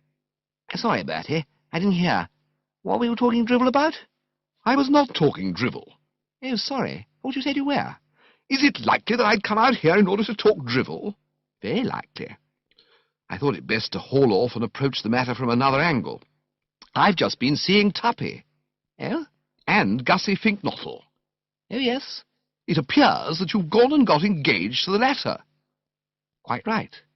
"Well, that's what I meant when I said it was all perfect drivel. You can't possibly love a chap like Gussie." "Why not?" "You simply can't." "Well, I mean to say, of course she couldn't. Nobody could love a freak like Gussie, except a similar freak like the Bassett. The shot wasn't on the board. A splendid chap, of course, in many ways. Courteous, amiable, and just the fellow to tell you what to do till the doctor came if you had a sick newt on your hands, but quite obviously not of Mendelssohn's March timbre. I have no doubt that you could have flung bricks by the hour in England's most densely populated districts without endangering the safety of a single girl capable of becoming Mrs. Augustus Fink-Nottle without an anaesthetic." I put this to her, and she was forced to admit the justice of it. "All right, then. Perhaps I don't." "Then what," I said keenly, "did you want to go and get engaged to him for, you unreasonable young fathead?" "I thought it'd be fun." "Fun?" "And so it has been. I've had a lot of fun out of it. You should have seen Tuppy's face when I told him." A sudden bright light shone upon me. "Ha! A gesture." "What? You got engaged to Gussie just to score off Tuppy?" "I did." "Well, then that was what I was saying. It was a gesture." "Yes, I suppose you could call it that." "And I'll tell you something else I'll call it, viz. a dashed low trick. I'm surprised at you, young Angela." "I don't see why." I curled the lip about half an inch. "Being a female, you wouldn't. You gentler sexers are like that. You pull off the rawest stuff without a pang. You pride yourselves on it. Look at Jael, the wife of Heber." "Where did you ever hear of Jael, the wife of Heber?" "Possibly you're not aware that I once won a Scripture Knowledge Prize at school." "Oh, yes. I remember Augustus mentioning it in his speech." "Quite," I said a little hurriedly. I had no wish to be reminded of Augustus's speech. "Well, as I say, look at Jael, the wife of Heber. Dug spikes into the guest's coconut while he was asleep, and then went swanking about the place like a girl guide. No wonder they say, 'Oh, woman, woman.'" "Who?" "The chaps who do. A coup. What a sex! But you aren't proposing to keep this up, of course." "Keep what up?" "This rot of being engaged to Gussie." "I certainly am." "Just to make Tuppy look silly?" "Would you think he looks silly?" "I do." "So he ought to." I began to get the idea that I wasn't making real headway. I remember, when I won that Scripture Knowledge Prize, having to go into the facts about Balaam's ass. I can't quite recall what they were, but I still retain a sort of general impression of something digging its feet in and putting its ears back and refusing to cooperate, and it seemed to me that this was what Angela was doing now. She and Balaam's ass were, so to speak, sisters under the skin. There's a word beginning with R, re-something, recal something. No, it's gone. But what I'm driving at is that is what this Angela was showing herself. "Silly young geezer," I said. She pinkened. "I'm not a silly young geezer." "You are a silly young geezer, and what's more, you know it." "I don't know anything of the kind." "Here you are, wrecking Tuppy's life, wrecking Gussie's life, all for the sake of a cheap score." "Well, it's no business of yours." I sat on this promptly. "No business of mine when I see 2 lives I used to go to school with wrecked? Ha! Besides, you know you're potty about Tuppy." "I'm not." "Is that so? If I had a quid for every time I've seen you gaze at him with the love-light in your eyes—" She gazed at me, but without the love-light. "Oh, for goodness sake, go away and boil your head, Bertie." I drew myself up. "That," I replied with dignity, "is just what I am going to go away and boil. At least, I shall now leave you. I have said my say." "Good. But permit me to add—" "I won't." "Very good," I said coldly. "In that case, tinkety-tonk." And I meant it to sting. Moody and discouraged were about the 2 adjectives you would have selected to describe me as I left the summer-house. It would be idle to deny that I'd expected better results from this little chat. I was surprised at Angela. Odd how you never realize that every girl is at heart a vicious specimen until something goes wrong with her love affair. This cousin and I had been meeting freely since the days when I wore sailor suits and she hadn't any front teeth, yet only now was I beginning to get on to her hidden depths. A simple, jolly, kindly young pimple she had always struck me as, the sort you could more or less rely on not to hurt a fly. But here she was now, laughing heartlessly, at least I seem to remember her laugh heartlessly, like something cold and callous out of a sophisticated talkie, and fairly spitting on her hands in her determination to bring Tuppy's grey hairs in sorrow to the grave. I've said it before, and I'll say it again. Girls are rummy. Old Pop Kipling never said a truer word than when he made that crack about the F of the S being more D than the M. It seemed to me in the circs that there was but one thing to do. That is, head for the dining-room and take a slash at that cold collation of which Jeeves had spoken. I felt in urgent need of sustenance, for the recent interview had pulled me down a bit. There is no gainsaying the fact that all this naked emotion stuff reduces a chap's vitality and puts him in the vein for a good whack at the beef and ham. To the dining-room, accordingly, I repaired, and had barely crossed the threshold when I perceived Aunt Dahlia at the sideboard, tucking into salmon mayonnaise. The spectacle drew from me a quick, "Oh, ah," for I was somewhat embarrassed. The last time this relative and I had enjoyed a tete-a-tete, it will be remembered, she had sketched out plans for drowning me in the kitchen garden pond, and I was not quite sure what my present standing with her was. I was relieved to find her in genial mood. Nothing could have exceeded the cordiality with which she waved her fork. "Hullo, Bertie, you old ass!" was her very matey greeting. "I thought I shouldn't find you far away from the food. Try some of this salmon. Excellent." "Anatole's?" I queried. "No, he's still in bed, but the kitchen maid has struck an inspired streak. It suddenly seems to have come home to her that she isn't catering for a covey of buzzards in the Sahara Desert, and she's put out something quite fit for human consumption. There is good in the girl, after all, and I hope she enjoys herself at the dance." I ladled out a portion of salmon, and we fell into pleasant conversation, chatting of this servants' ball at the Stretchley Buds, and speculating idly, I recall, as to what Seppings, the butler, would look like doing the rumba. It was not till I had cleaned up the first platter and was embarking on a second that the subject of Gussie came up. Considering what had passed at Market Snodsbury that afternoon, it was one which I had been expecting her to touch on earlier. When she did touch on it, I could see that she had not yet been informed of Angela's engagement. "I say, Bertie," she said, meditatively chewing fruit salad. "This pink bottle—" "Nottle." "Bottle," insisted the aunt firmly. "After that exhibition of his this afternoon, bottle, and nothing but bottle, is how I shall always think of him. However, what I was going to say was that if you see him, I wish you would tell him that he's made an old woman very, very happy. Except for the time when the curate tripped over a loose shoelace and fell down the pulpit steps, I don't think I'd ever had a more wonderful moment than when good old Bottle suddenly started ticking Tom off from the platform. In fact, I thought his whole performance in the most perfect taste. I could not but demur. Those references to myself, those were what I liked next best. I thought they were fine. Is it true that you cheated when you won that Scripture Knowledge Prize? Certainly not.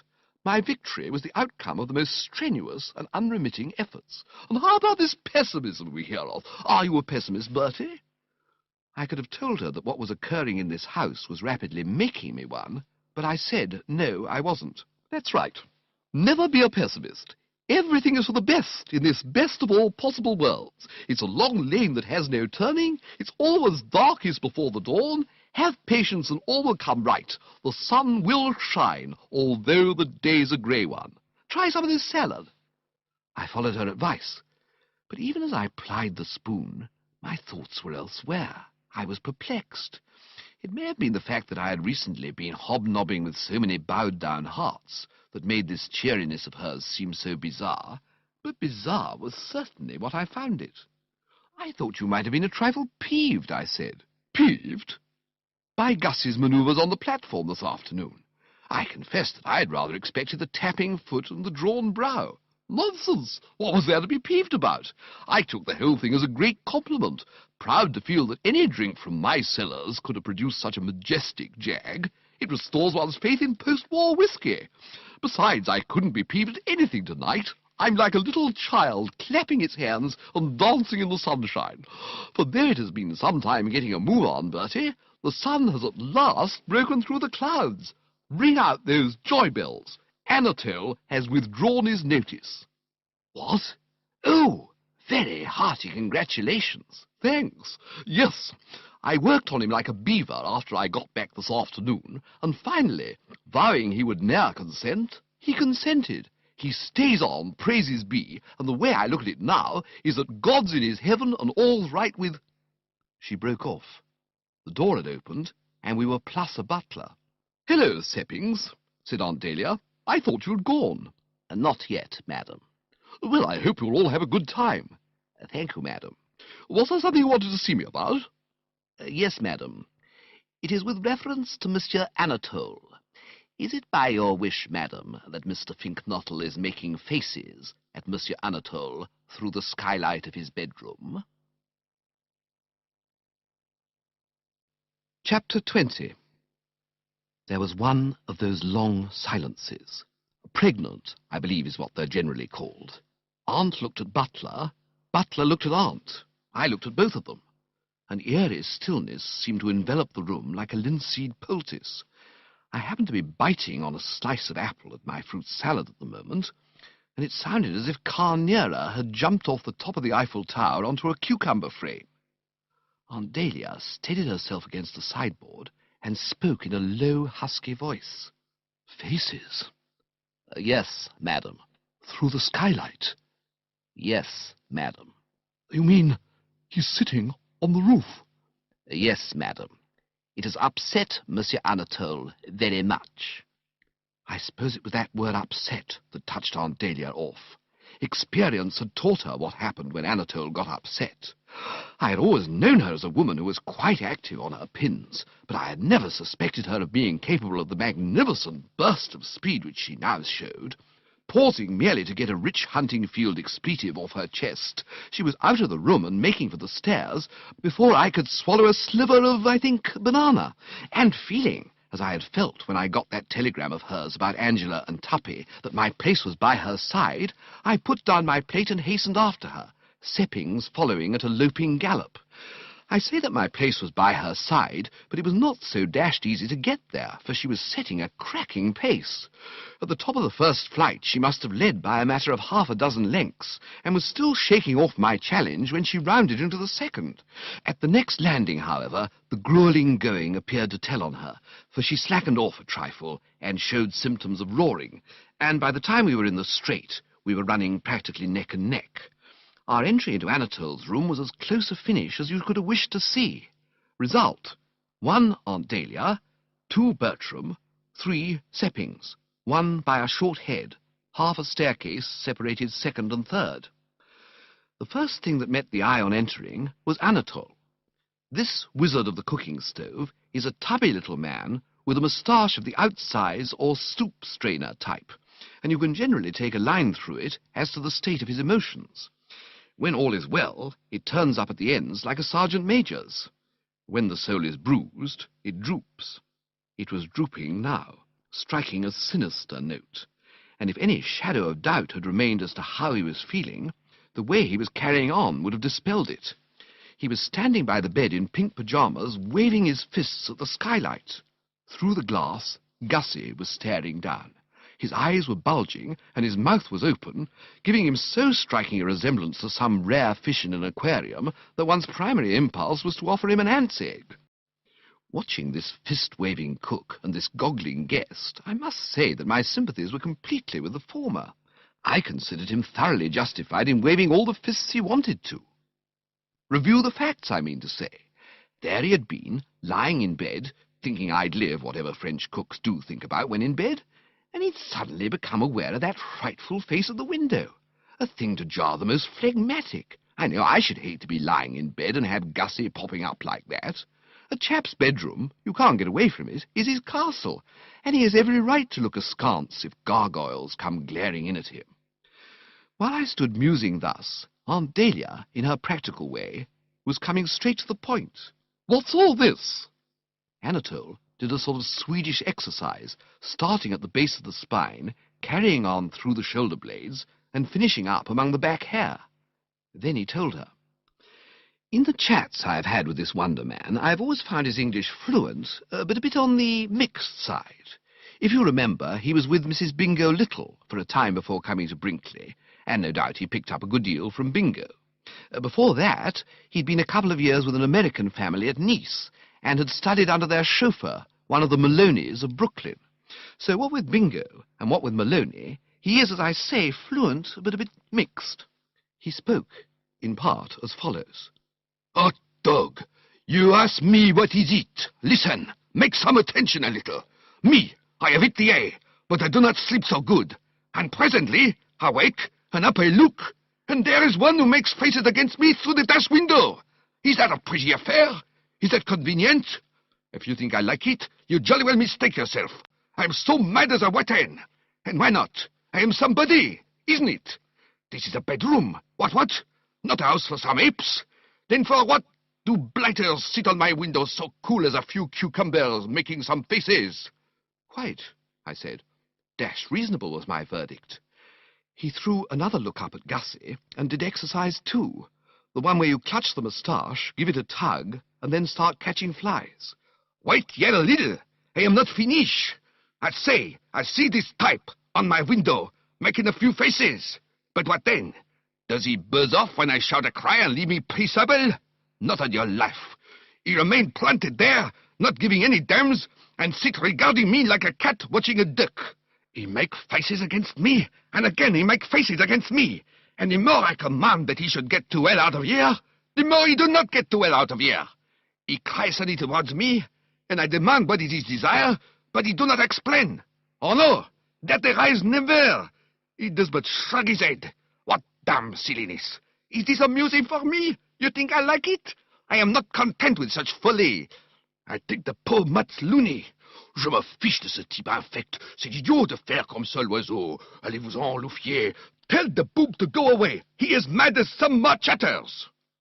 I must say I thought he was making out a jolly good case, and evidently Aunt Dahlia felt the same. She laid a quivering hand on his shoulder. "I will, Monsieur Anatole, I will," she said, and I couldn't have believed that robust voice capable of sinking to such an absolute coo. More like a turtle-dove calling to its mate than anything else. "It's quite all right." She had said the wrong thing. He did exercise 3. All right. No. The hell you say it's all right. What use to pull stuff like that? Wait one half moment. Not yet so quick, my old sport. It is by no means all right. See yet again a little. It is some very different dishes of fish. I can take a few smooths with the rough, it is true, but I do not find it agreeable when one play lark against me on my windows. That cannot do. A nice thing, no. I am a serious man. I do not wish a few larks on my windows. I enjoy larks on my windows worse than any. It is very little all right. If such renegazoo is to arrive, I do not remain any longer in this house no more. I buzz off and do not stay planted. Sinister words, I had to admit, and I was not surprised that Aunt Dahlia, hearing them, should have uttered a cry like the wail of a master of hounds seeing a fox shot. Anatole had begun to wave his fists again at Gussie, and she now joined him. Seppings, who was puffing respectfully in the background, didn't actually wave his fists, but he gave Gussie a pretty austere look. It was plain to the thoughtful observer that this Fink-Nottle, in getting onto that skylight, had done a mistaken thing. He couldn't have been more unpopular in the home of G.G. Simmons. "Go away, you crazy loon!" cried Aunt Dahlia, in that ringing voice of hers which had once caused nervous members of the Quorn to lose stirrups and take tosses from the saddle. Gussie's reply was to waggle his eyebrows. I could read the message he was trying to convey. "I think he means," I said, reasonable old Bertram, always trying to throw oil on the troubled W's, "that if he does, he will fall down the side of the house and break his neck." "Well, why not?" said Aunt Dahlia. I could see her point, of course, but it seemed to me that there might be a nearer solution. This skylight happened to be the only window in the house which Uncle Tom had not festooned with his ballet bars. I suppose he felt that if a burglar had the nerve to climb up as far as this, he deserved what was coming to him. If you opened the skylight, he could jump in. The idea got across. "Seppings, how does this skylight open?" "With a pole, madam." "Then get a pole. Get 2 poles, 10. And presently Gussie was mixing with the company. Like one of those chaps you read about in the papers, the wretched man seemed deeply conscious of his position. I must say Aunt Dahlia's bearing and demeanour did nothing to assist towards a restored composure. Of the amiability which she had exhibited when discussing this unhappy chump's activities with me over the fruit salad, no trace remained, and I was not surprised that speech more or less froze on the Fink-Nottle lips. It isn't often that Aunt Dahlia, normally as genial a bird as ever encouraged a gaggle of hounds to get their noses down to it, lets her angry passions rise, but when she does, strong men climb trees and pull them up after them. "Well?" she said. In answer to this, all that Gussie could produce was a sort of strangled hiccup. "Well?" Aunt Dahlia's face grew darker. Hunting, if indulged in regularly over a period of years, is a pastime that seldom fails to lend a fairly deepish tinge to the patient's complexion, and her best friends could not have denied that even at normal times the relative's map tended a little towards the crushed strawberry. But never had I seen it take on so pronounced a richness as now.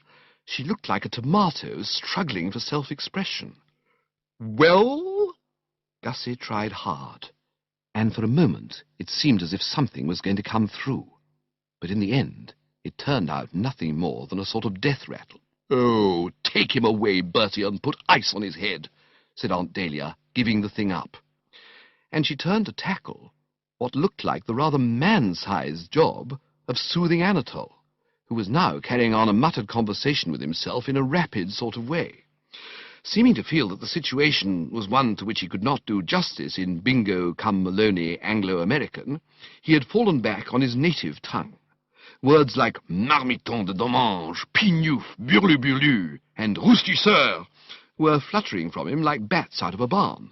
Lost on me, of course, because, though I sweated a bit at the Gallic language during that Cannes visit, I'm still more or less in the est-ce que vous avez stage.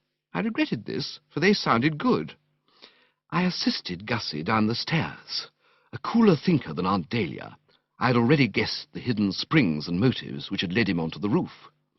Where she had seen only a cock-eyed reveller indulging himself in a drunken prank or whimsy, I had spotted the hunted fawn. "Was Tuppy after you?" I asked sympathetically. What I believe is called a frisson shook him. "He nearly got me on the top landing. I shinned out through a passage window and scrambled along a sort of ledge." "That baffled him, what?"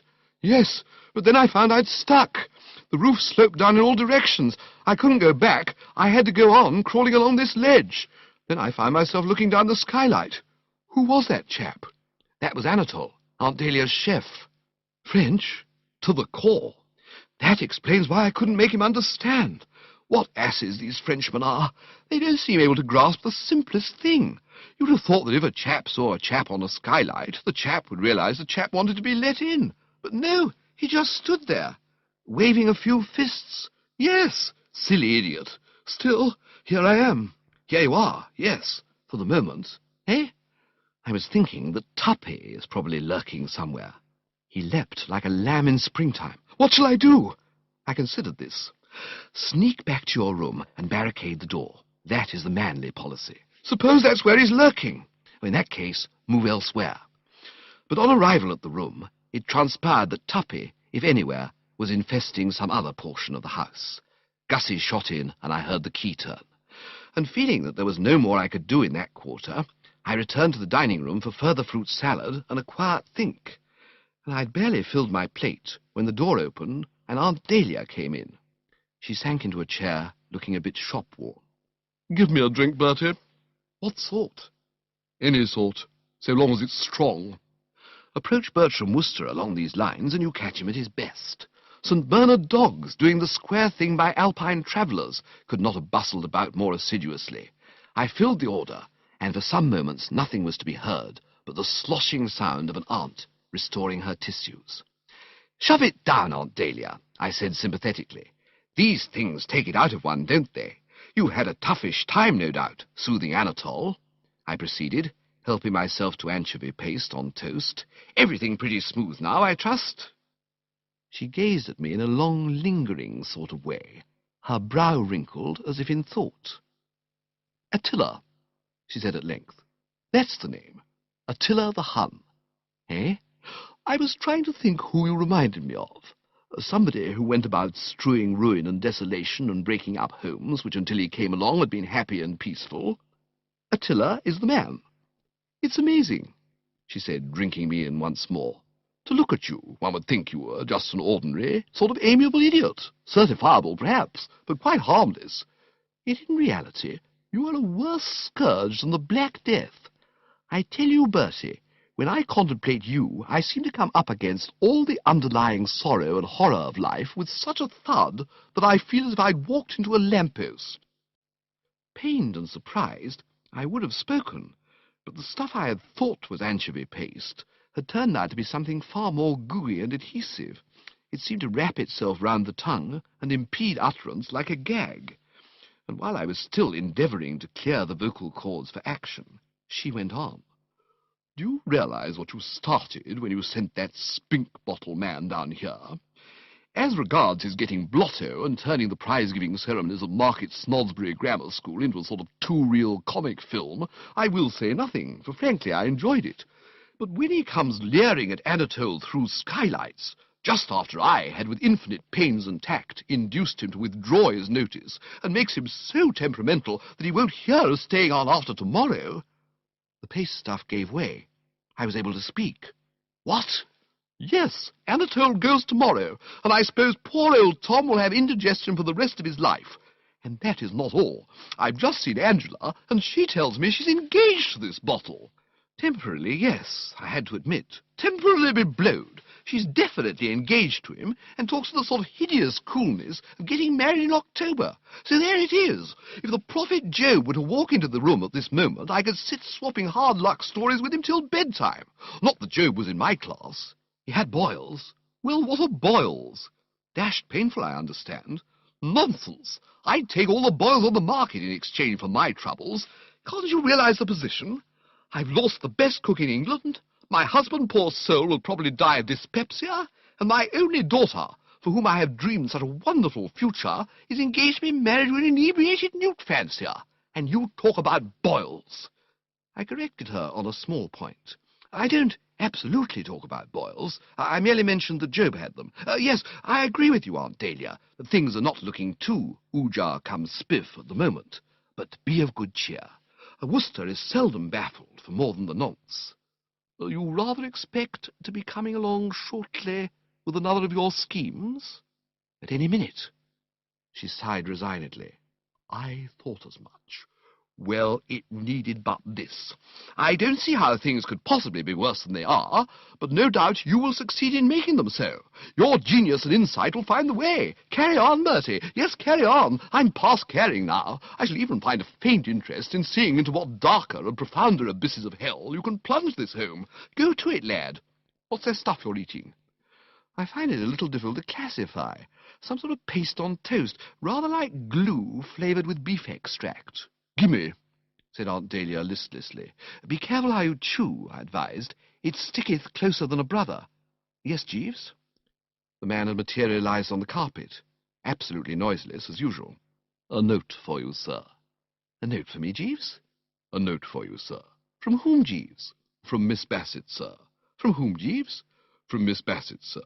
"From Miss Bassett, Jeeves?" "From Miss Bassett, sir." At this point, Aunt Dahlia, who had taken one nibble at her whatever it was on toast, and laid it down, begged us, a little fretfully, I thought, for heaven's sake to cut out the cross-talk vaudeville stuff, as she had enough to bear already, without having to listen to us doing our imitation of the two Macs. Always willing to oblige, I dismissed Jeeves with a nod, and he flickered for a moment and was gone. Many a spectre would have been less slippy. "But what," I mused, toying with the envelope, "can this female be writing to me about? Why not open the damn thing and see?" "A very excellent idea," I said, and did so.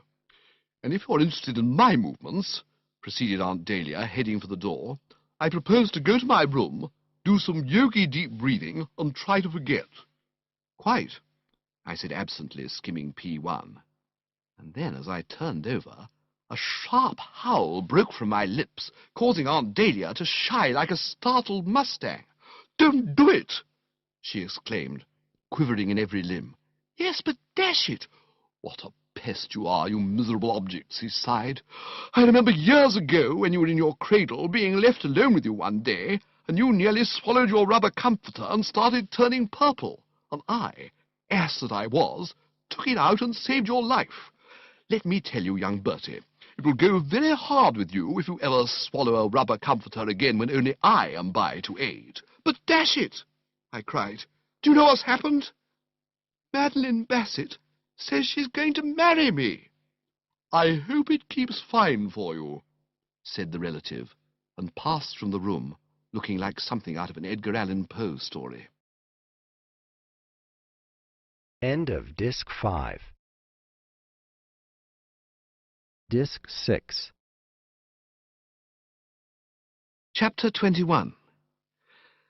I don't suppose I was looking so dashed unlike something out of an Edgar Allan Poe story myself, for as you can readily imagine, the news item which I've just recorded had got in amongst me properly. If the Bassett, in the belief that the Wooster heart had long been hers, and was waiting ready to be scooped in on demand, had decided to take up her option, I should, as a man of honour and sensibility, have no choice but to come across and kick in. The matter was obviously not one that could be straightened out with a curt nolle prosequi. All the evidence, therefore, seemed to point to the fact that the doom had come upon me, and what was more, had come to stay.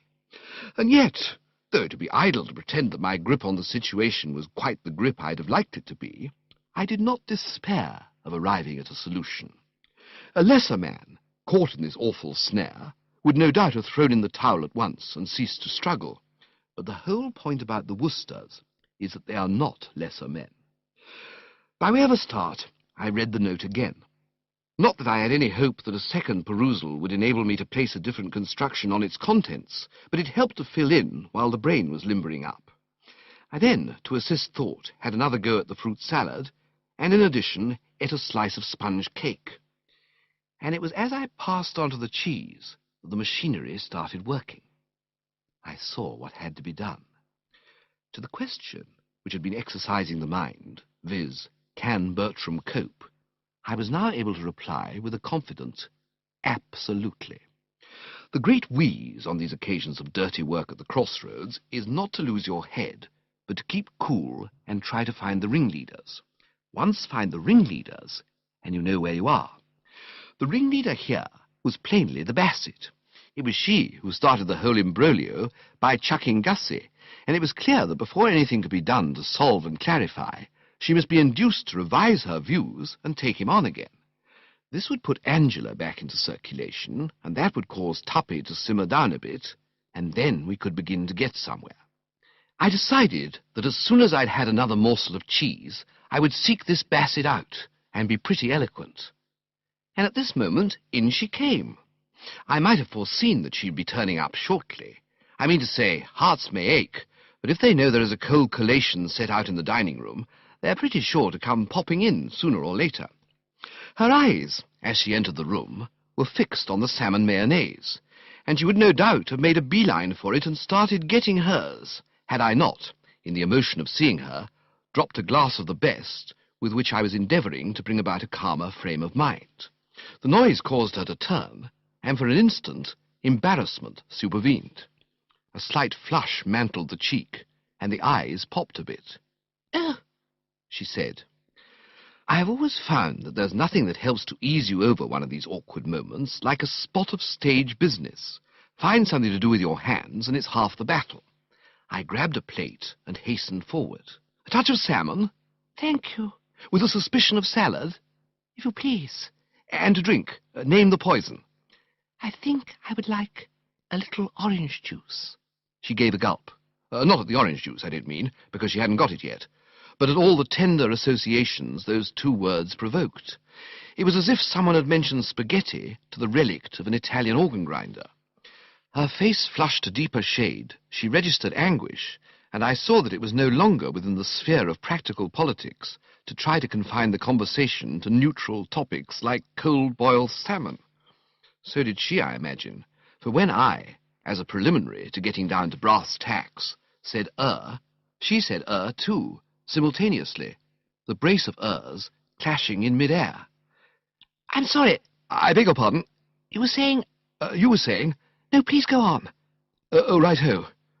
I straightened the tie, my habit when in this girl's society, and had at it. "With reference to yours of even date." She flushed again, and took a rather strained forkful of salmon. "You got my note?" "Yes, I got your note." "I gave it to Jeeves to give to you." "Yes, he gave it to me. That's how I got it."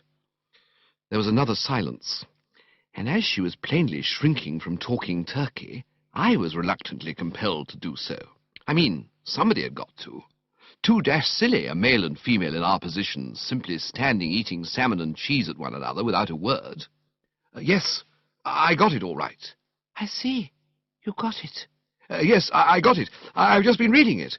And what I was rather wanting to ask you, if we happened to run into each other, was, what about it?" "What about it?" "That's what I say. What about it?" "But it was quite clear." "Oh, quite. Perfectly clear. Very well expressed, and all that. But, deeply sensible of the honour and so forth, but, dash it." She had polished off her salmon, and now put the plate down. "Fruit salad?" "No, thank you." "A spot of pie?" "No, thanks." "One of those glue things on toast?" "No, thank you." She took a cheese straw. I found a cold egg which I had overlooked. Then I said, I mean to say, just as she said, "I think I know." And there was another collision. "I beg your pardon?" "I'm sorry." "Do go on." "No, you go on." I waved my cold egg courteously to indicate that she had the floor, and she started again. "I think I know what you were trying to say. You were surprised." "Yes." "You were thinking of—" "Exactly." "Mr. Fink-Nottle." "The very man." "You find what I have done hard to understand." "Absolutely." "I don't wonder." "I do." "And yet it is quite simple." She took another cheese straw. She seemed to like cheese straws. "Quite simple, really. I want to make you happy." "Dash decent of you."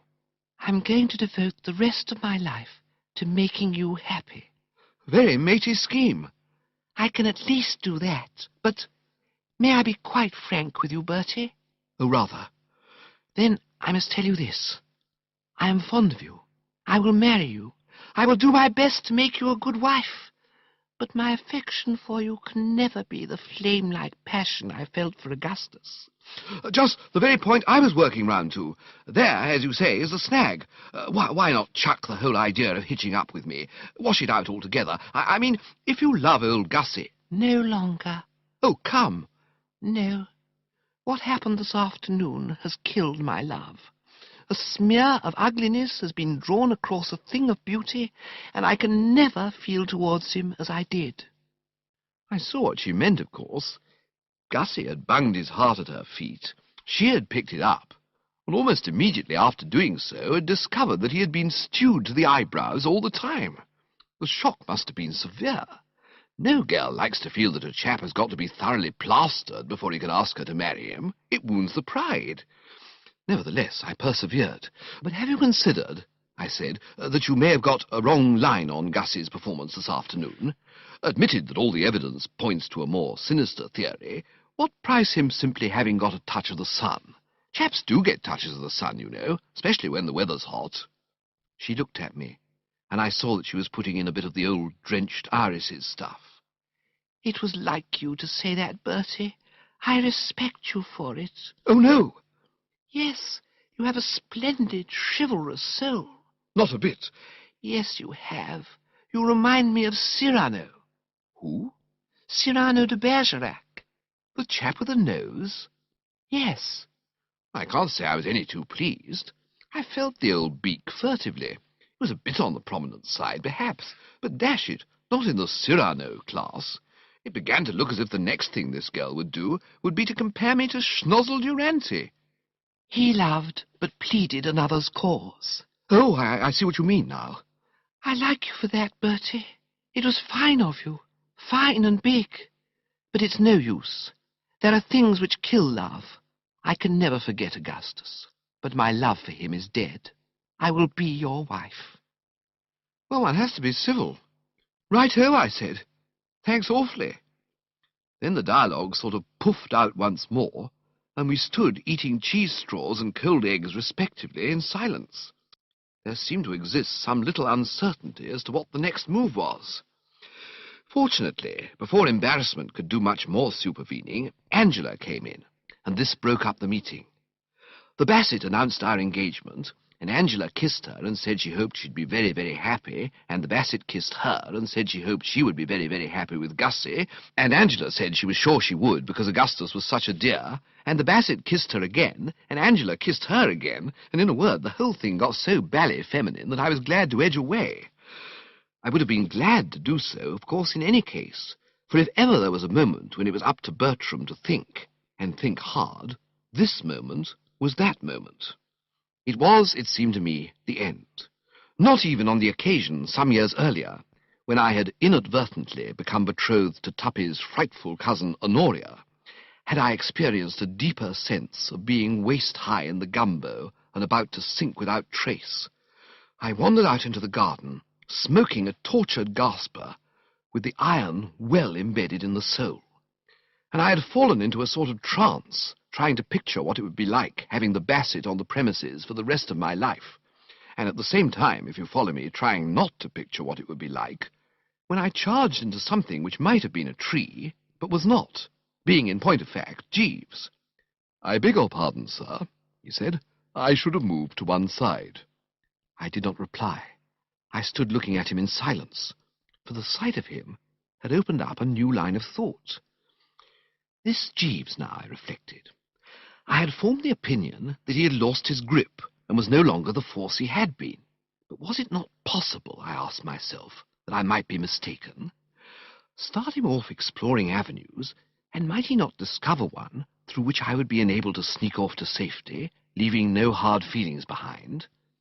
I found myself answering that it was quite on the cards that he might.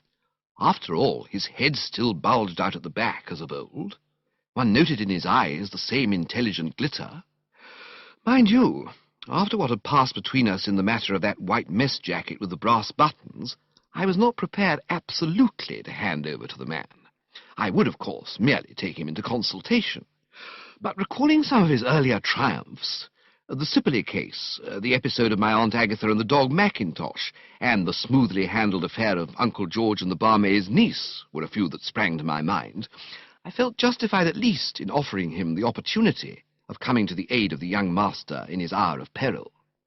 But before proceeding further, there was one thing that had got to be understood between us, and understood clearly. "Jeeves," I said, "a word with you." Sir?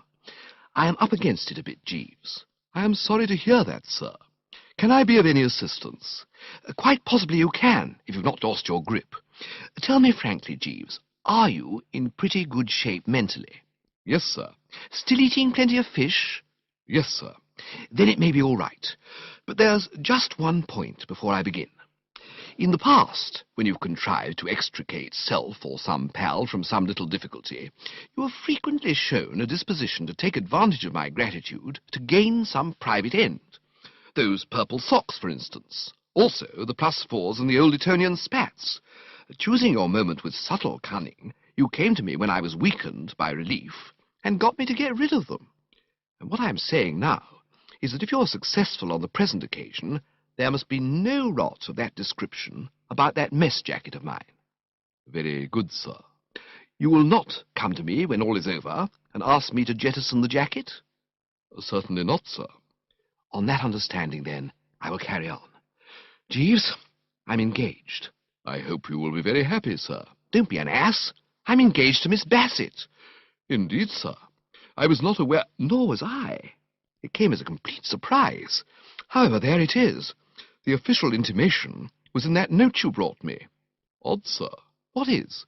Odd, sir, that the contents of that note should have been as you describe.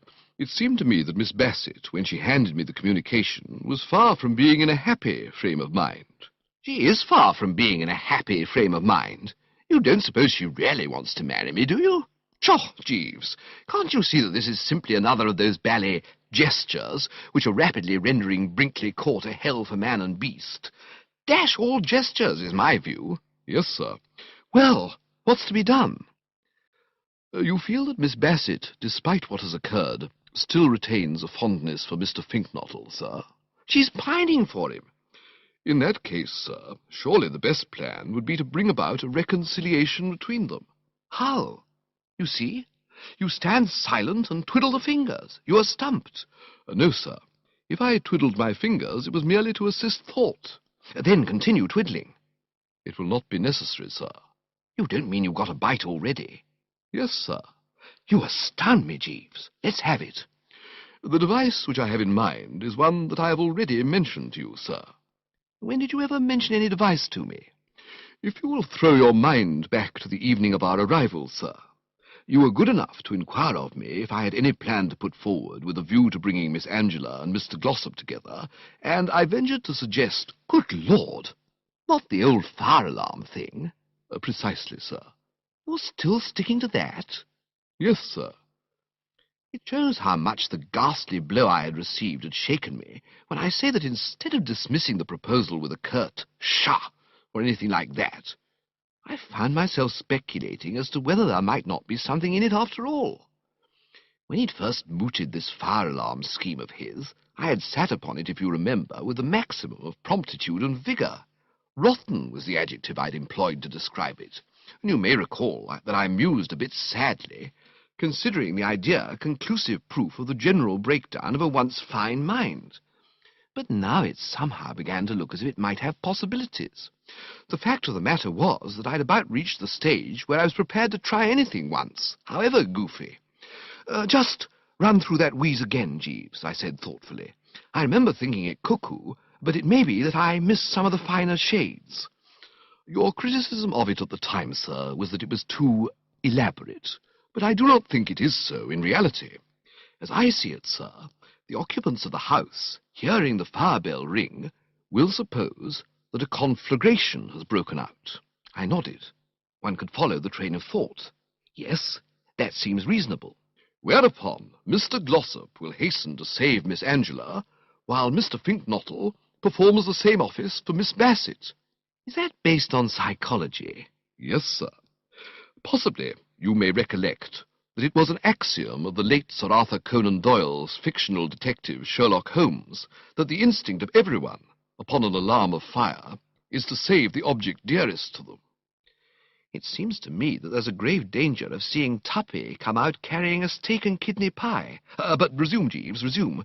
You think that this would clean everything up? The relations of the two young couples could scarcely continue distant after such an occurrence, sir. Perhaps you're right. But dash it, if we go ringing fire bells in the night watches, shan't we scare half the domestic staff into fits? There's one of the housemaids, Jane, I believe, who already skips like the high hills if I so much as come on her unexpectedly round a corner. A neurotic girl, sir, I agree. I have noticed her. But by acting promptly, we should avoid such a contingency. The entire staff, with the exception of Monsieur Anatole, will be at the ball at Kingham Manor tonight. Of course! That just shows the condition this thing has reduced me to. Forget my own name next. Well then, let's just try to envisage. Bong goes the bell. Gussie rushes and grabs the Bassett. Wait, why shouldn't she simply walk downstairs? You are overlooking the effect of sudden alarm on the feminine temperament, sir. That's true. Miss Bassett's impulse, I would imagine, sir, would be to leap from her window. Well, that's worse. We don't want her spread out in a sort of puree on the lawn. It seems to me that the flaw in this scheme of yours, Jeeves, is that it's going to litter the garden with mangled corpses. No, sir. You will recall that Mr. Travers's fear of burglars has caused him to have stout bars fixed to all the windows. Oh, of course, yes. Well, it sounds all right, I said, though still a bit doubtfully. Quite possibly it may come off. But I have a feeling that it'll slip up somewhere. However, I'm in no position to cavil at even 100 to 1 shot. I will adopt this policy of yours, Jeeves, though, as I say, with misgivings. At what hour would you suggest bonging the bell? Not before midnight, sir. That's to say, sometime after midnight. Yes, sir. Righto, then. At 12:30 on the dot, I will bong. Very good, sir. Chapter 22. I don't know why it is, but there's something about the rural districts after dark that always has a rummy effect on me. In London I can stay out till all hours and come home with the milk without a tremor, but put me in the garden of a country house after the strength of the company has gone to roost and the place is shut up, and a sort of goose-fleshy feeling steals over me. The night wind stirs the tree-tops, twigs crack, bushes rustle. Before I know where I am, the morale has gone fut, and I'm expecting the family ghost to come sneaking up behind me, making groaning noises. Dashed unpleasant, the whole thing, and if you think it improves matters to know that you are shortly about to ring the loudest fire bell in England and start an all-hands-to-the-pumps panic in that quiet, darkened house, you err. I knew all about the Brinkley Court fire bell, the dickens of a row it makes. Uncle Tom, in addition to not liking burglars, is a bloke who has always objected to the idea of being cooked in his sleep. So when he bought the place, he saw to it that the fire bell should be something that might give you heart failure, but which you couldn't possibly mistake for the drowsy chirping of a sparrow in the ivy. When I was a kid and spent my holidays at Brinkley, we used to have fire drills after closing time, and many is the night I've had it jerk me out of the dreamless like the last trump. I confess that the recollection of what this bell could do when it buckled down to it gave me pause as I stood that night at 12:30 a.m. prompt beside the outhouse where it was located. The sight of the rope against the whitewashed wall and the thought of the bloodsome uproar which was about to smash the peace of the night into hash served to deepen that rummy feeling to which I have alluded. Moreover, now that I'd had time to meditate upon it, I was more than ever defeatist about this scheme of Jeeves's. Jeeves seemed to take it for granted that Gussie and Tuppy, faced with a hideous fate, would have no thought beyond saving the Bassett and Angela. I could not bring myself to share his sunny confidence. I mean to say, I know how moments when they're faced with a hideous fate affect chaps. I remember Freddie Widgeon, one of the most chivalrous birds in the drones, telling me how there was an alarm of fire once at a seaside hotel where he was staying, and so far from rushing about saving women, he was down the escape within 10 seconds of the kick-off, his mind concerned with but one thing, viz., the personal well-being of F. Widgeon. As far as any idea of doing the delicately nurtured a bit of good went, He tells me he was prepared to stand underneath and catch them in blankets, but no more. Why, then, should this not be so with Augustus Fink-Nottle and Hildebrand Glossop? Such were my thoughts as I stood toying with the rope, and I believe I should have turned the whole thing up, had it not been that at this juncture there floated into my mind a picture of the Bassett hearing that bell for the first time. Coming as a wholly new experience, it would probably startle her into a decline. And so agreeable was this reflection that I waited no longer, but seized the rope, braced the feet, and snapped into it. Well, as I say, I hadn't been expecting that bell to hush things up to any great extent. Nor did it. The last time I'd heard it, I had been in my room on the other side of the house, and even so it had hoiked me out of bed as if something had exploded under me. Standing close to it like this, I got the full force and meaning of the thing, and I've never heard anything like it in my puff. I rather enjoy a bit of noise as a general rule. I remember Catsmeat Potter Purbright bringing a police rattle into the drones one night and loosing it off behind my chair, and I just lay back and close my eyes with a pleasant smile like someone in a box at the opera. And the same applies to the time when my Aunt Agatha's son, young Thoss, put a match to the parcel of Guy Fawkes Day fireworks to see what would happen. But the Brinkley Court fire bell was too much for me. I gave about half a dozen tugs, and then, feeling that enough was enough, sauntered round to the front lawn to ascertain what solid results had been achieved. Brinkley Court had given of its best. A glance told me that we were playing to capacity. The eye roving to and fro noted here Uncle Tom in a purple dressing-gown, there Aunt Dahlia in the old blue and yellow. It also fell upon Anatole, Tuppy, Gussie, Angela, the Bassett, and Jeeves, in the order named. There they all were, present and correct. But, and this is what caused me immediate concern, I could detect no sign whatever that there had been any rescue work going on. What I had been hoping, of course, was to see Tuppy bending solicitously over Angela in one corner, while Gussie fanned the Bassett with a towel in the other. Instead of which, the Bassett was one of the group which included Aunt Dahlia and Uncle Tom, and seemed to be busy trying to make Anatole see the bright side, while Angela and Gussie were respectively leaning against the sundial with a peeved look, and sitting on the grass rubbing a barked shin. Tuppy was walking up and down the path all by himself. A disturbing picture, you will admit. It was with a rather imperious gesture that I summoned Jeeves to my side. "Well, Jeeves." "Sir." I eyed him sternly. "Sir, forsooth." "It is no good saying sir, Jeeves. Look round you. See for yourself. Your scheme has proved a bust." Certainly it would appear that matters have not arranged themselves quite as we anticipated, sir." "We?" "As I had anticipated, sir." "That's more like it. Didn't I tell you it would be a flop?" "I remember that you did seem dubious, sir." "Dubious is no word for it, Jeeves. I hadn't a scrap of faith in the idea from the start. When you first mooted it, I said it was rotten, and I was right. I'm not blaming you, Jeeves. It's not your fault that you've sprained your brain. But after this, forgive me if I hurt your feelings, Jeeves. I shall know better than to allow you to handle any but the simplest and most elementary problems. It is best to be candid about this, don't you think? Kindest to be frank and straightforward?" "Certainly, sir." "I mean, the surgeon's knife, what?" "Precisely, sir." "I consider—" "If you will pardon me for interrupting you, sir, I fancy Mrs. Travers is endeavouring to attract your attention."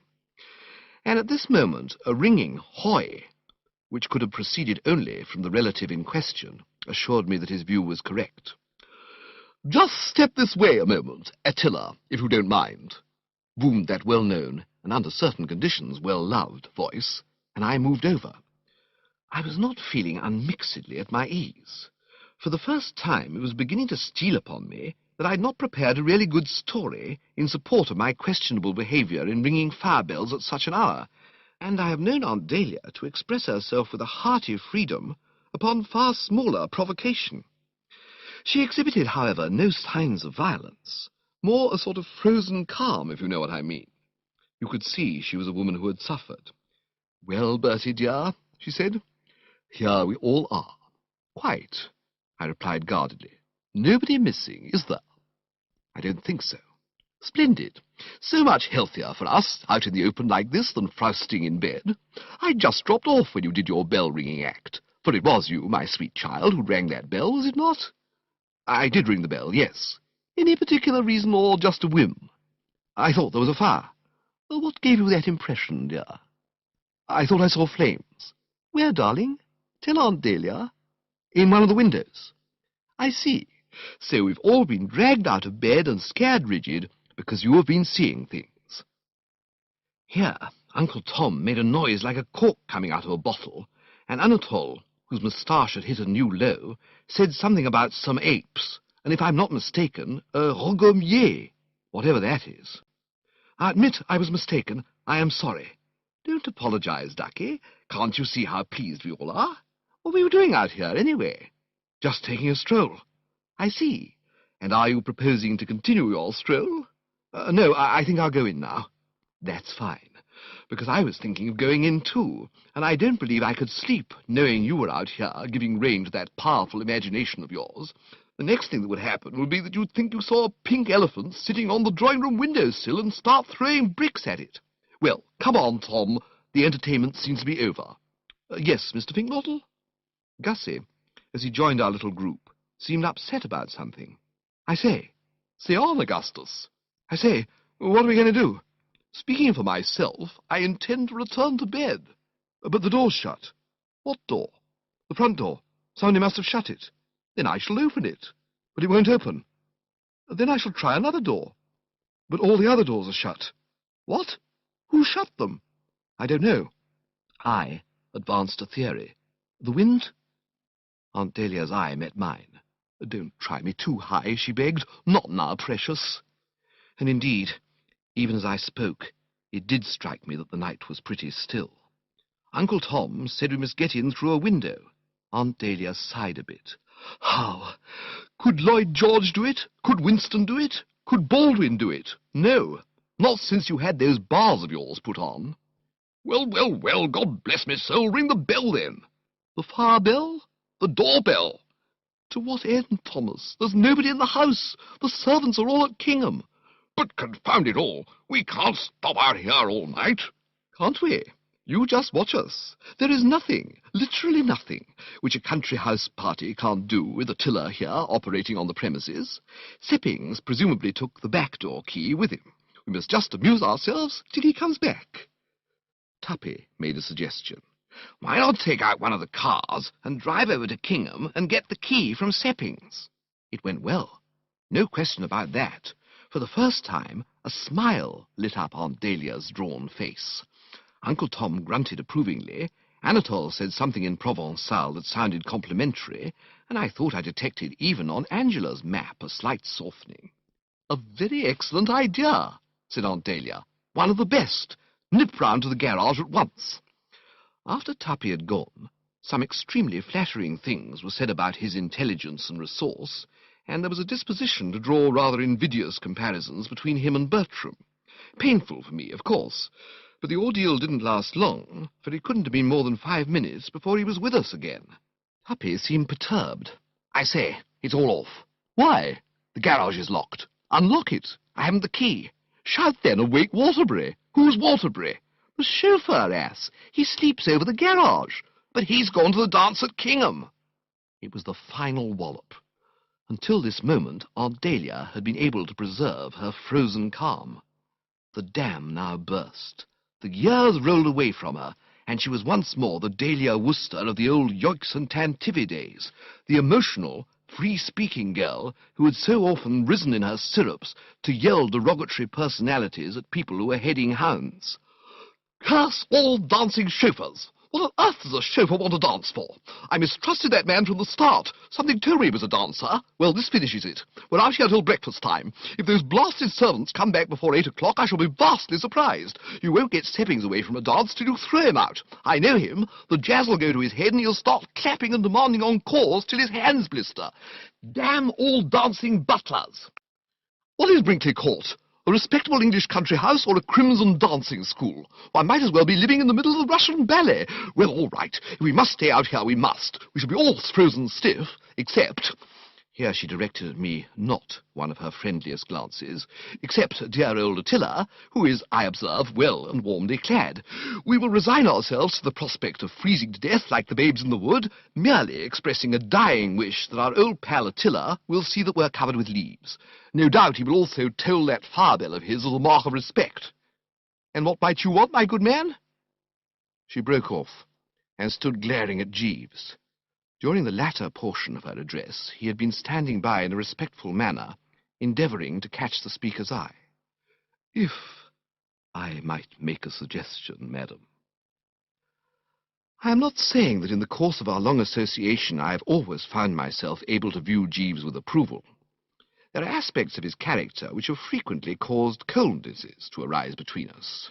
He is one of those fellows who, if you give them a thingamy, take a what-you-call-it. His work is often raw, and he's been known to allude to me as mentally negligible. More than once, as I have shown, it has been my painful task to squelch in him a tendency to get uppish and treat the young master as a serf or peon.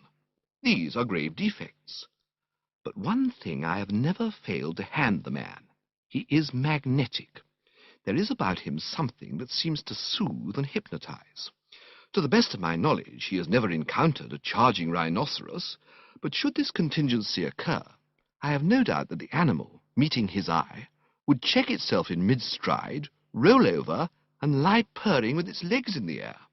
At any rate, he calmed down Aunt Dahlia, the nearest thing to a charging rhinoceros, in under 5 seconds.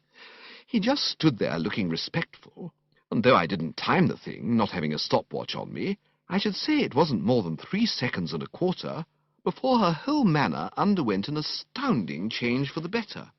She melted before one's eyes. "Jeeves, you haven't got an idea." "Yes, madam. That great brain of yours has really clicked as ever in the hour of need?" "Yes, madam."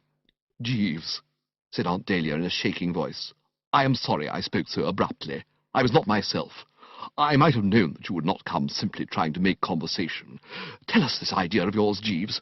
Join our little group of thinkers, and let's hear what you have to say. Make yourself at home, Jeeves. Give us the good word. Can you really get us out of this mess?" "Yes, madam, if one of the gentlemen would be willing to ride a bicycle." "A bicycle?" "There is a bicycle in the gardener's shed in the kitchen garden, madam. Possibly one of the gentlemen might feel disposed to ride over to Kingham Manor and procure the back-door key from Mr. Seppings." "Splendid, Jeeves." "Thank you, madam." "Wonderful." "Thank you, madam." "Attila?" said Aunt Dahlia, turning and speaking in a quiet, authoritative manner. I had been expecting it. From the very moment those ill-judged words had passed the fellow's lips, I had had a presentiment that a determined effort would be made to elect me as the goat, and I braced myself to resist and obstruct. And as I was about to do so, while I was in the very act of summoning up all my eloquence to protest that I didn't know how to ride a bike, and couldn't possibly learn in the brief time at my disposal, I'm dashed if the man didn't go and nip me in the bud. "Yes, madam, Mr. Wooster would perform the task admirably. He is an expert cyclist. He has often boasted to me of his triumphs on the wheel." I hadn't done anything of the sort. It's simply monstrous how one's words get twisted. All I'd ever done was to mention to him, casually just as an interesting item of information, one day in New York when we were watching the 6-day bicycle race, that at the age of 14, while spending my holidays with a vicar of sorts who'd been told off to teach me Latin, I had won the choir boy's handicap at the local school treat. A very different thing from boasting of one's triumphs on the wheel. I mean, he was a man of the world, and must have known that the form at school treats is never of the hottest.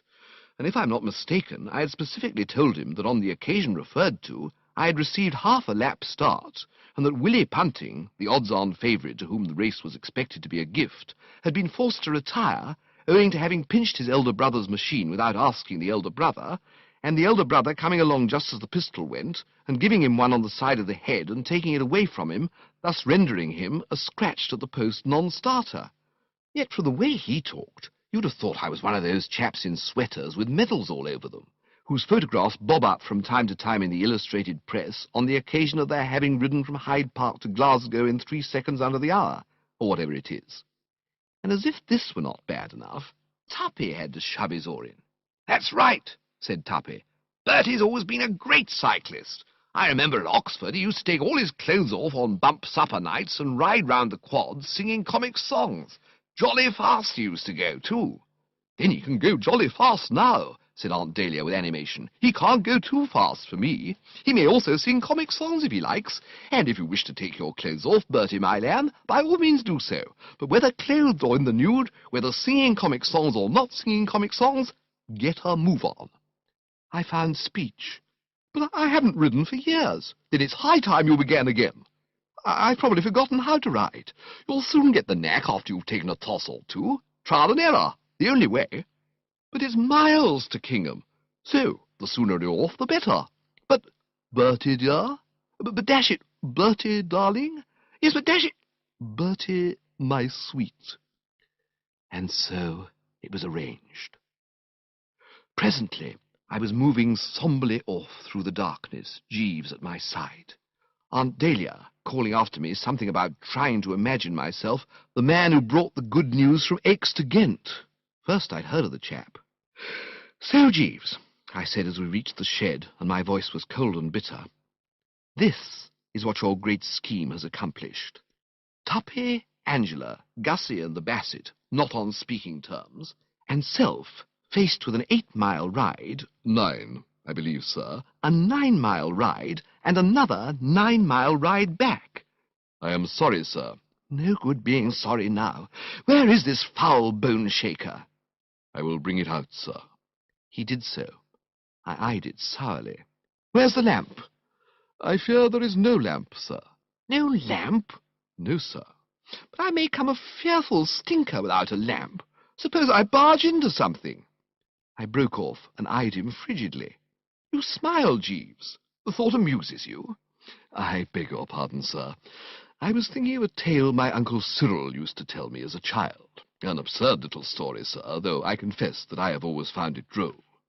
According to my Uncle Cyril, 2 men named Nichols and Jackson set out to ride to Brighton on a tandem bicycle, and were so unfortunate as to come into collision with a brewer's van.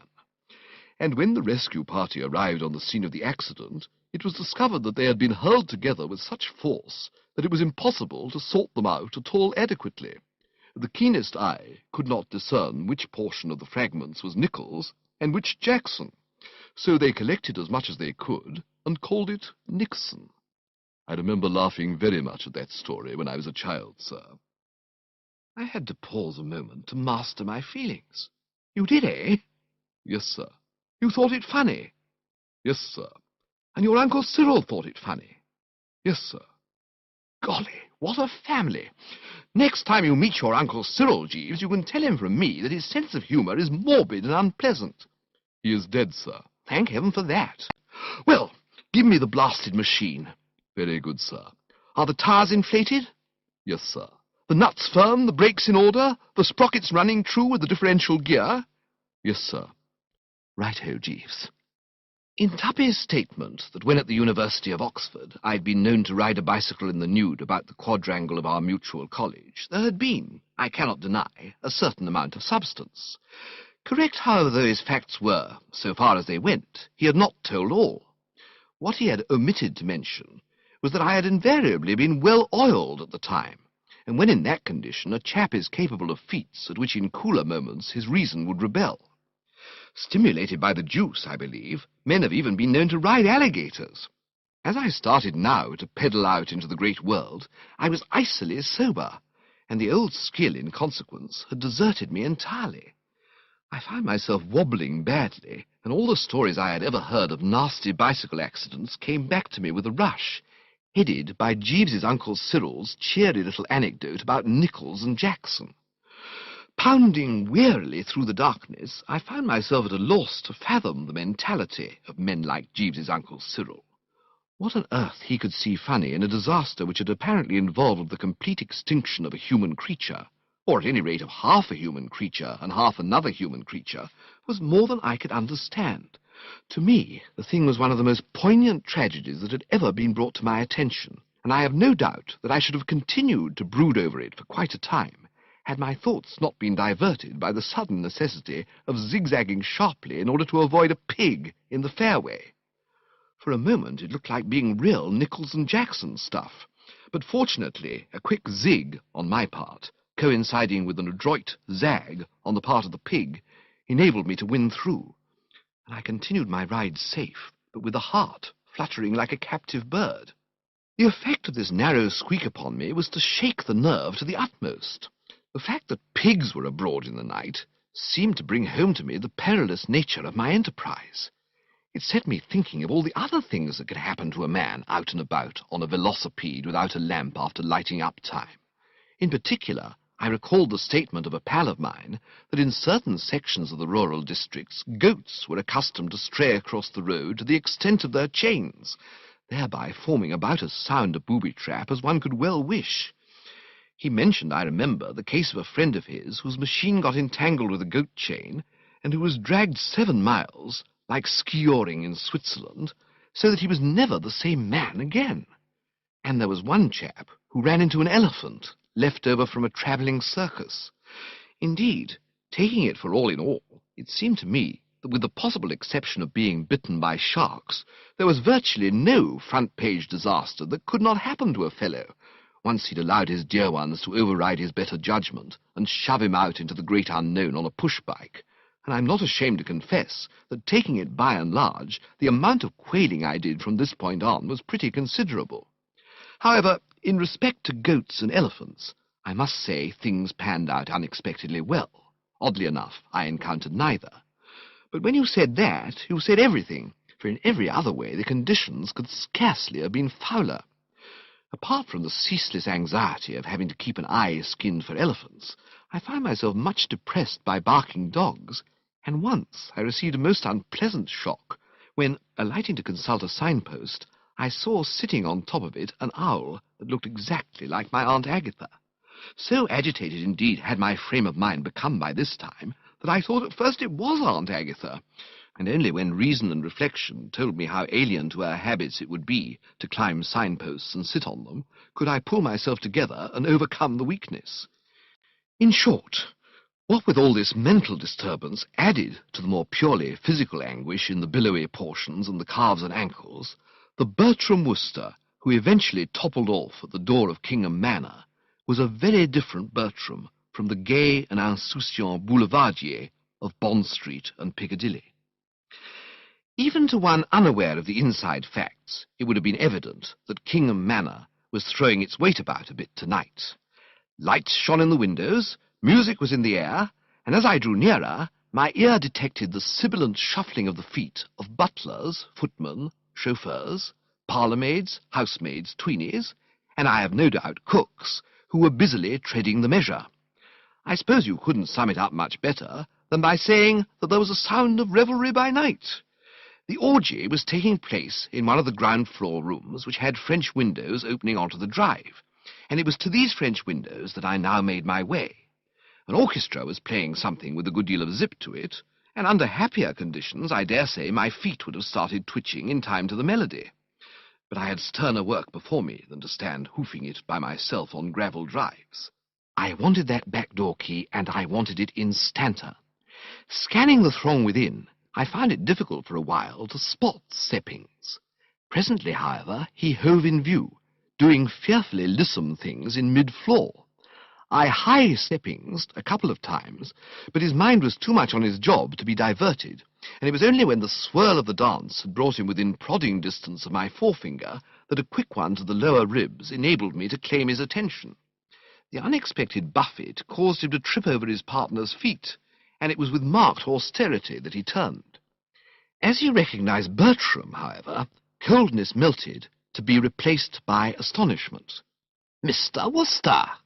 I was in no mood for bandying words. "Less of the Mr. Wooster and more back-door keys," I said curtly. "Give me the key of the back door, Seppings." He did not seem to grasp the gist. "The key of the back door, sir?" "Precisely, the Brinkley Court back door key." "But it is at the court, sir." I clicked the tongue, annoyed. "Don't be frivolous, my dear old butler," I said. "I haven't ridden 9 miles on a push-bike to listen to you trying to be funny. You've got it in your trousers pocket." "No, sir. I left it with Mr. Jeeves." You did "What?" "Yes, sir, before I came away. Mr. Jeeves said that he wished to walk in the garden before retiring for the night. He was to place the key on the kitchen window-sill." I stared at the man dumbly. His eye was clear, his hand steady. He had none of the appearance of a butler who has had a couple. You mean that all this while the key has been in Jeeves's possession?" "Yes, sir." I could speak no more. Emotion had overmastered my voice. I was at a loss and not abreast. But of one thing, it seemed to me, there could be no doubt. For some reason, not to be fathomed now, but most certainly to be gone well into as soon as I had pushed this infernal sewing machine of mine over those 9 miles of lonely country road and got within striking distance of him, Jeeves had been doing the dirty. Knowing that at any given moment he could have solved the whole situation, he had kept Aunt Dahlia and others roosting out on the front lawn en déshabille, and worse still, had stood calmly by and watched his young employer set out on a wholly unnecessary 18-mile bicycle ride. I could scarcely believe such a thing of him. Of his Uncle Cyril, yes. With that distorted sense of humour of his, Uncle Cyril might quite conceivably have been capable of such conduct. But that it should be Jeeves! I leapt into the saddle, and stifling the cry of agony which rose to the lips as the bruised person touched the hard leather, set out on the homeward journey. Chapter 23. I remember Jeeves saying on one occasion, I forget how the subject had arisen, he may simply have thrown the observation out, as he does sometimes, for me to take or leave, that hell hath no fury like a woman scorned. And until tonight I had always felt that there was a lot in it. I'd never scorned a woman myself, but Pongo Twistleton once scorned an aunt of his, flatly refusing to meet her son Gerald at Paddington and give him lunch and see him off to school at Waterloo, and he never heard the end of it. Letters were written, he tells me, which had to be seen to be believed. Also 2 very strong telegrams and a bitter picture postcard with a view of the little Chilbury War Memorial on it. Until tonight, therefore, as I say, I'd never questioned the accuracy of the statement. Scorned women first, and the rest nowhere, was how it had always seemed to me. But tonight I revised my views. If you want to know what hell can really do in the way of furies, look for the chap who's been hornswoggled into taking a long and unnecessary bicycle ride in the dark without a lamp. Mark that word, unnecessary. That was the part of it that really jabbed the iron into the soul. I mean, if it was a case of riding to the doctor's to save the child with croup, or going off to the local pub to fetch supplies in the event of the cellar having run dry, no one would leap to the handlebars more readily than I. Young Lochinvar, absolutely.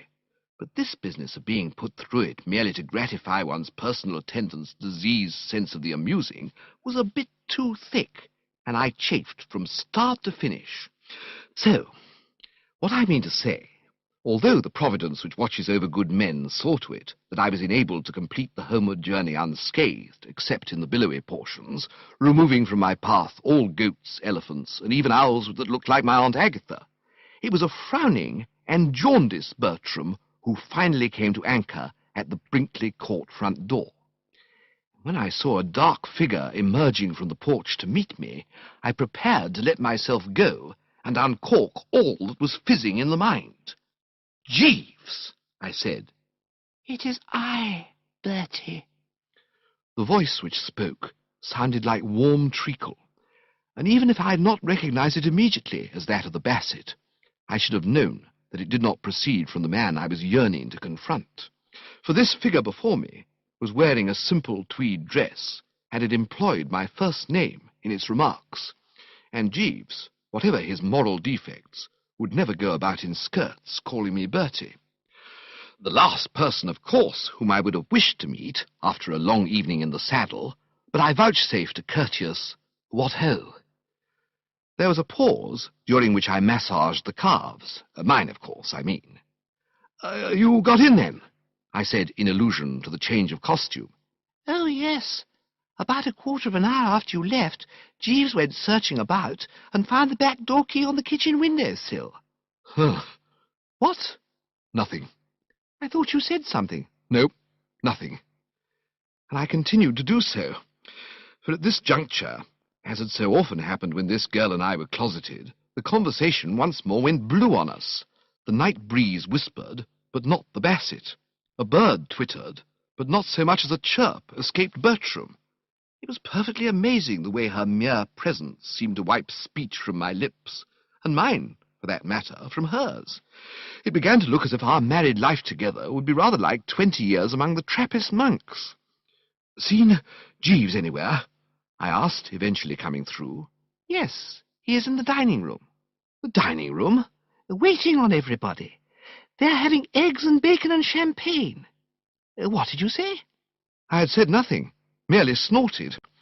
There was something about the thought of these people carelessly revelling at a time when, for all they knew, I was probably being dragged about the countryside by goats or chewed by elephants that struck home at me like a poisoned dart. It was the sort of thing you read about as having happened just before the French Revolution. The haughty nobles in their castles callously digging in and quaffing, while the unfortunate blighters outside were suffering frightful privations.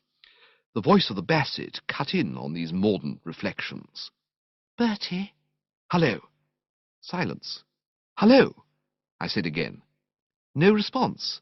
Whole thing rather like one of those telephone conversations where you sit at your end of the wire saying, "Hello, hello," unaware that the party of the second part has gone off to tea. Eventually, however, she came to the surface again. Bertie, I have something to say to you.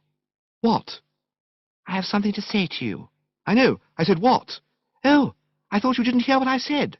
"Yes, I heard what you said all right, but not what you were going to say." Oh, I see. Right-ho. So that was straightened out. Nevertheless, instead of proceeding, she took time off once more. She stood twisting the fingers and scratching the gravel with her foot. When finally she spoke, it was to deliver an impressive boost. Bertie, do you read Tennyson? Not if I can help. You remind me so much of those knights of the Round Table in the Idylls of the King.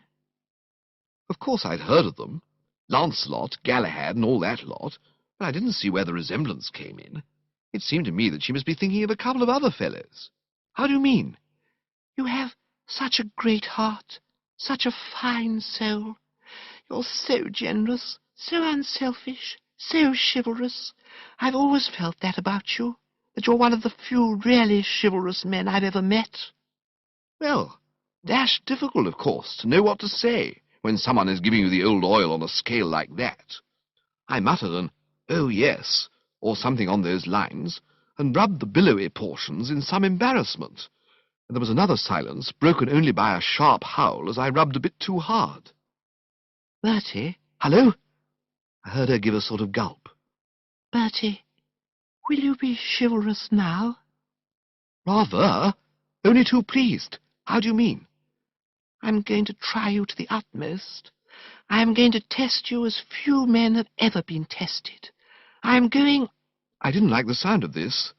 "Well," I said doubtfully, "always glad to oblige, you know, but I've just had the dickens of a bicycle ride, and I'm a bit stiff and sore, especially in the, well, as I say, a bit stiff and sore. If it's anything to be fetched from upstairs—" No, you don't understand. "I don't, quite, no." Oh, it's so difficult. How can I say it? Can't you guess? "No, I'm dashed if I can." Bertie, let me go. "But I haven't got hold of you." Release me. And then I suddenly got it. I suppose it was fatigue that had made me so slow to apprehend the nub. "What?" I staggered, and the left pedal came up and caught me on the shin. But such was the ecstasy in the soul that I didn't utter a cry. "Release you?" Yes. I didn't want any confusion on the point. "You mean you want to call it all off? You're going to hitch up with Gussie after all?" Only if you are fine and big enough to consent. "Oh, I am." I gave you my promise. "Dash promises." Then you really... "Absolutely." Oh, Bertie. She seemed to sway like a sapling. It is saplings that sway, I believe. A very perfect night, I heard her murmur. And there not being much to say after that, I excused myself on the grounds that I'd got about 2 pecks of dust down my back, and would like to go and get my maid to put me into something loose. "You go back to Gussie," I said, "and tell him that all is well." She gave a sort of hiccup, and darting forward, kissed me on the forehead. Unpleasant, of course, but, as Anatole would say, I can take a few smooths with a rough. The next moment she was legging it for the dining-room, while I, having bunged the bicycle into a bush, made for the stairs. I need not dwell upon my buckness. It can be readily imagined. Talk about chaps with a noose round their necks and the hangman about to let her go, and somebody galloping up on a foaming horse waving the reprieve. Not in it. Absolutely not in it at all. I don't know that I can give you a better idea of the state of my feelings than by saying that as I started to cross the hall, I was conscious of so profound a benevolence towards all created things that I found myself thinking kindly thoughts even of Jeeves. I was about to mount the stairs when a sudden what-ho from my rear caused me to turn. Tuppy was standing in the hall. He had apparently been down to the cellar for reinforcements, for there were a couple of bottles under his arm. "Hello, Bertie," he said. "You back?" He laughed amusedly. "You look like the wreck of the Hesperus. Get run over by a steamroller or something." At any other time I might have found his coarse badinage hard to bear, but such was my uplifted mood that I waved it aside and slipped him the good news. "Tuppy, old man, the Bassett's going to marry Gussie Fink-Nottle. Tough luck on both of them, what? But don't you understand? Don't you see what this means? It means that Angela is once more out of pawn, and you only to play your cards properly." He bellowed rollickingly. I saw now that he was in the pink. As a matter of fact, I had noticed something of the sort directly I met him, but had attributed it to alcoholic stimulant. "Good Lord, you're right behind the times, Bertie. Only to be expected, of course, if you will go riding bicycles half the night. Angela and I made it up hours ago." "What?" "Certainly. Nothing but a passing tiff. All you need in these matters is a little give and take, bit of reasonableness on both sides. We got together and talked things over. She withdrew my double chin. I conceded her shark. Perfectly simple. All done in a couple of minutes. But, sorry, Bertie, can't stop chatting with you all night. There's rather an impressive beano in progress in the dining-room, and they're waiting for supplies." Endorsement was given to this statement by a sudden shout from the apartment named. I recognized, as who would not, Aunt Dahlia's voice. "Glossop? Hello? Hurry up with that stuff!" "Coming, coming!" "Well, come then! Yikes! Hark forward!" "Tally-ho, not to mention Tantivy." "Your aunt," said Tuppy, "is a bit above herself. I don't know all the facts of the case, but it appears that Anatole gave notice and has now consented to stay on, and also your uncle has given her a cheque for that paper of hers. I didn't get the details, but she is much braced. See you later. I must rush." To say that Bertram was now definitely nonplussed would be but to state the simple truth. I could make nothing of this. I had left Brinkley Court, a stricken home, with hearts bleeding wherever you looked, and I had returned to find it a sort of earthly paradise. It baffled me. I bathed bewilderedly. The toy duck was still in the soap dish, but I was too preoccupied to give it a thought. Still at a loss, I returned to my room, and there was Jeeves. And it is proof of my fogged condition that my first words to him were words not of reproach and stern recrimination, but of inquiry. "I say, Jeeves." "Good evening, sir. I was informed that you had returned. I trust you had an enjoyable ride. At any other moment, a crack like that would have woken the fiend in Bertie Wooster. I barely noticed it. I was intent on getting to the bottom of this mystery. But I say, Jeeves, what—" "Sir? What does all this mean? You refer, sir—" "Of course I refer. You know what I'm talking about.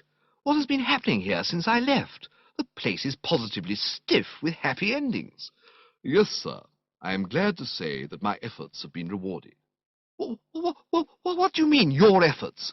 You aren't going to try to make out that that rotten Firebell scheme of yours had anything to do with it?" "Yes, sir." "Don't be an ass, Jeeves. It flopped." "Not altogether, sir. I fear, sir, that I was not entirely frank with regard to my suggestion of ringing the fire-bell. I had not really anticipated that it would in itself produce the desired results. I had intended it merely as a preliminary to what I might describe as the real business of the evening." You gibber, Jeeves. No, sir.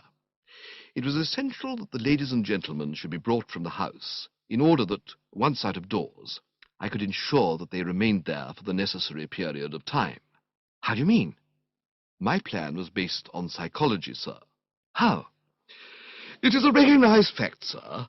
There is nothing that so satisfactorily unites individuals who have been so unfortunate as to quarrel amongst themselves as a strong mutual dislike for some definite person. In my own family, if I may give a homely illustration, it was a generally accepted axiom that in times of domestic disagreement it was necessary only to invite my Aunt Annie for a visit to heal all breaches between other members of the household. In the mutual animosity excited by Aunt Annie, those who had become estranged were reconciled almost immediately. Remembering this, it occurred to me that were you, sir, to be established as the person responsible for the ladies and gentlemen being forced to spend the night in the garden, everybody would take so strong a dislike to you that in this common sympathy they would sooner or later come together. I would have spoken, but he continued, and such proved to be the case. All, as you see, sir, is now well. After your departure on the bicycle, the various estranged parties agreed so heartily in their abuse of you that the ice, if I may use the expression, was broken, and it was not long before Mr. Glossop was walking beneath the trees with Miss Angela, telling her anecdotes of your career at the university, in exchange for hers regarding your childhood, while Mr. Fink-Nottle, leaning against the sundial, held Miss Bassett enthralled with stories of your schooldays. Mrs. Travers, meanwhile, was telling Monsieur Anatole. I found speech. Ah, I said, I see. And now, I suppose, as a result of this dashed psychology of yours, Aunt Dahlia is so sore with me that it'll be years before I can dare to show my face here again. Years, Jeeves, during which night after night Anatole will be cooking those dinners of his. No, sir. It was to prevent any such contingency that I suggested that you should bicycle to Kingham Manor. When I informed the ladies and gentlemen that I had found the key, and it was borne in upon them that you were having that long ride for nothing, their animosity vanished immediately, to be replaced by cordial amusement. There was much laughter. There was, eh? Yes, sir. I fear you may possibly have to submit to a certain amount of good-natured chaff, but nothing more. All, if I may say so, is forgiven, sir. Oh. Yes, sir. I mused a while. You certainly seem to have fixed things. Yes, sir. Tuppy and Angela are once more betrothed. Also Gussie and the Bassett. Uncle Tom appears to have coughed up that money for Milady's boudoir, and Anatole is staying on. Yes, sir. I suppose you might say that all's well that ends well. Very apt, sir. I mused again. All the same, your methods are a bit rough, Jeeves. One cannot make an omelette without breaking eggs, sir. I started. Omelette? Do you think you could get me one? Certainly, sir. Together with half a bot of something? Undoubtedly, sir. Do so, Jeeves, and with all speed. I climbed into bed and sank back against the pillows. I must say that my generous wrath had ebbed a bit. I was aching the whole length of my body, particularly towards the middle. But against this you had to set the fact that I was no longer engaged to Madeline Bassett. In a good cause one is prepared to suffer. Yes, looking at the thing from every angle, I saw that Jeeves had done well. And it was with an approving beam that I welcomed him as he returned with the needful. He did not check up with this beam. A bit grave he seemed to me to be looking, and I proved the matter with a kindly query. Something on your mind, Jeeves? Yes, sir. I should have mentioned it earlier, but in the evening's disturbance it escaped my memory. I fear I have been remiss, sir. Yes, Jeeves, I said, champing contentedly. In the matter of your mess jacket, sir. A nameless fear shot through me, causing me to swallow a mouthful of omelette the wrong way. I am sorry to say, sir, that while I was ironing it this afternoon, I was careless enough to leave the hot instrument upon it.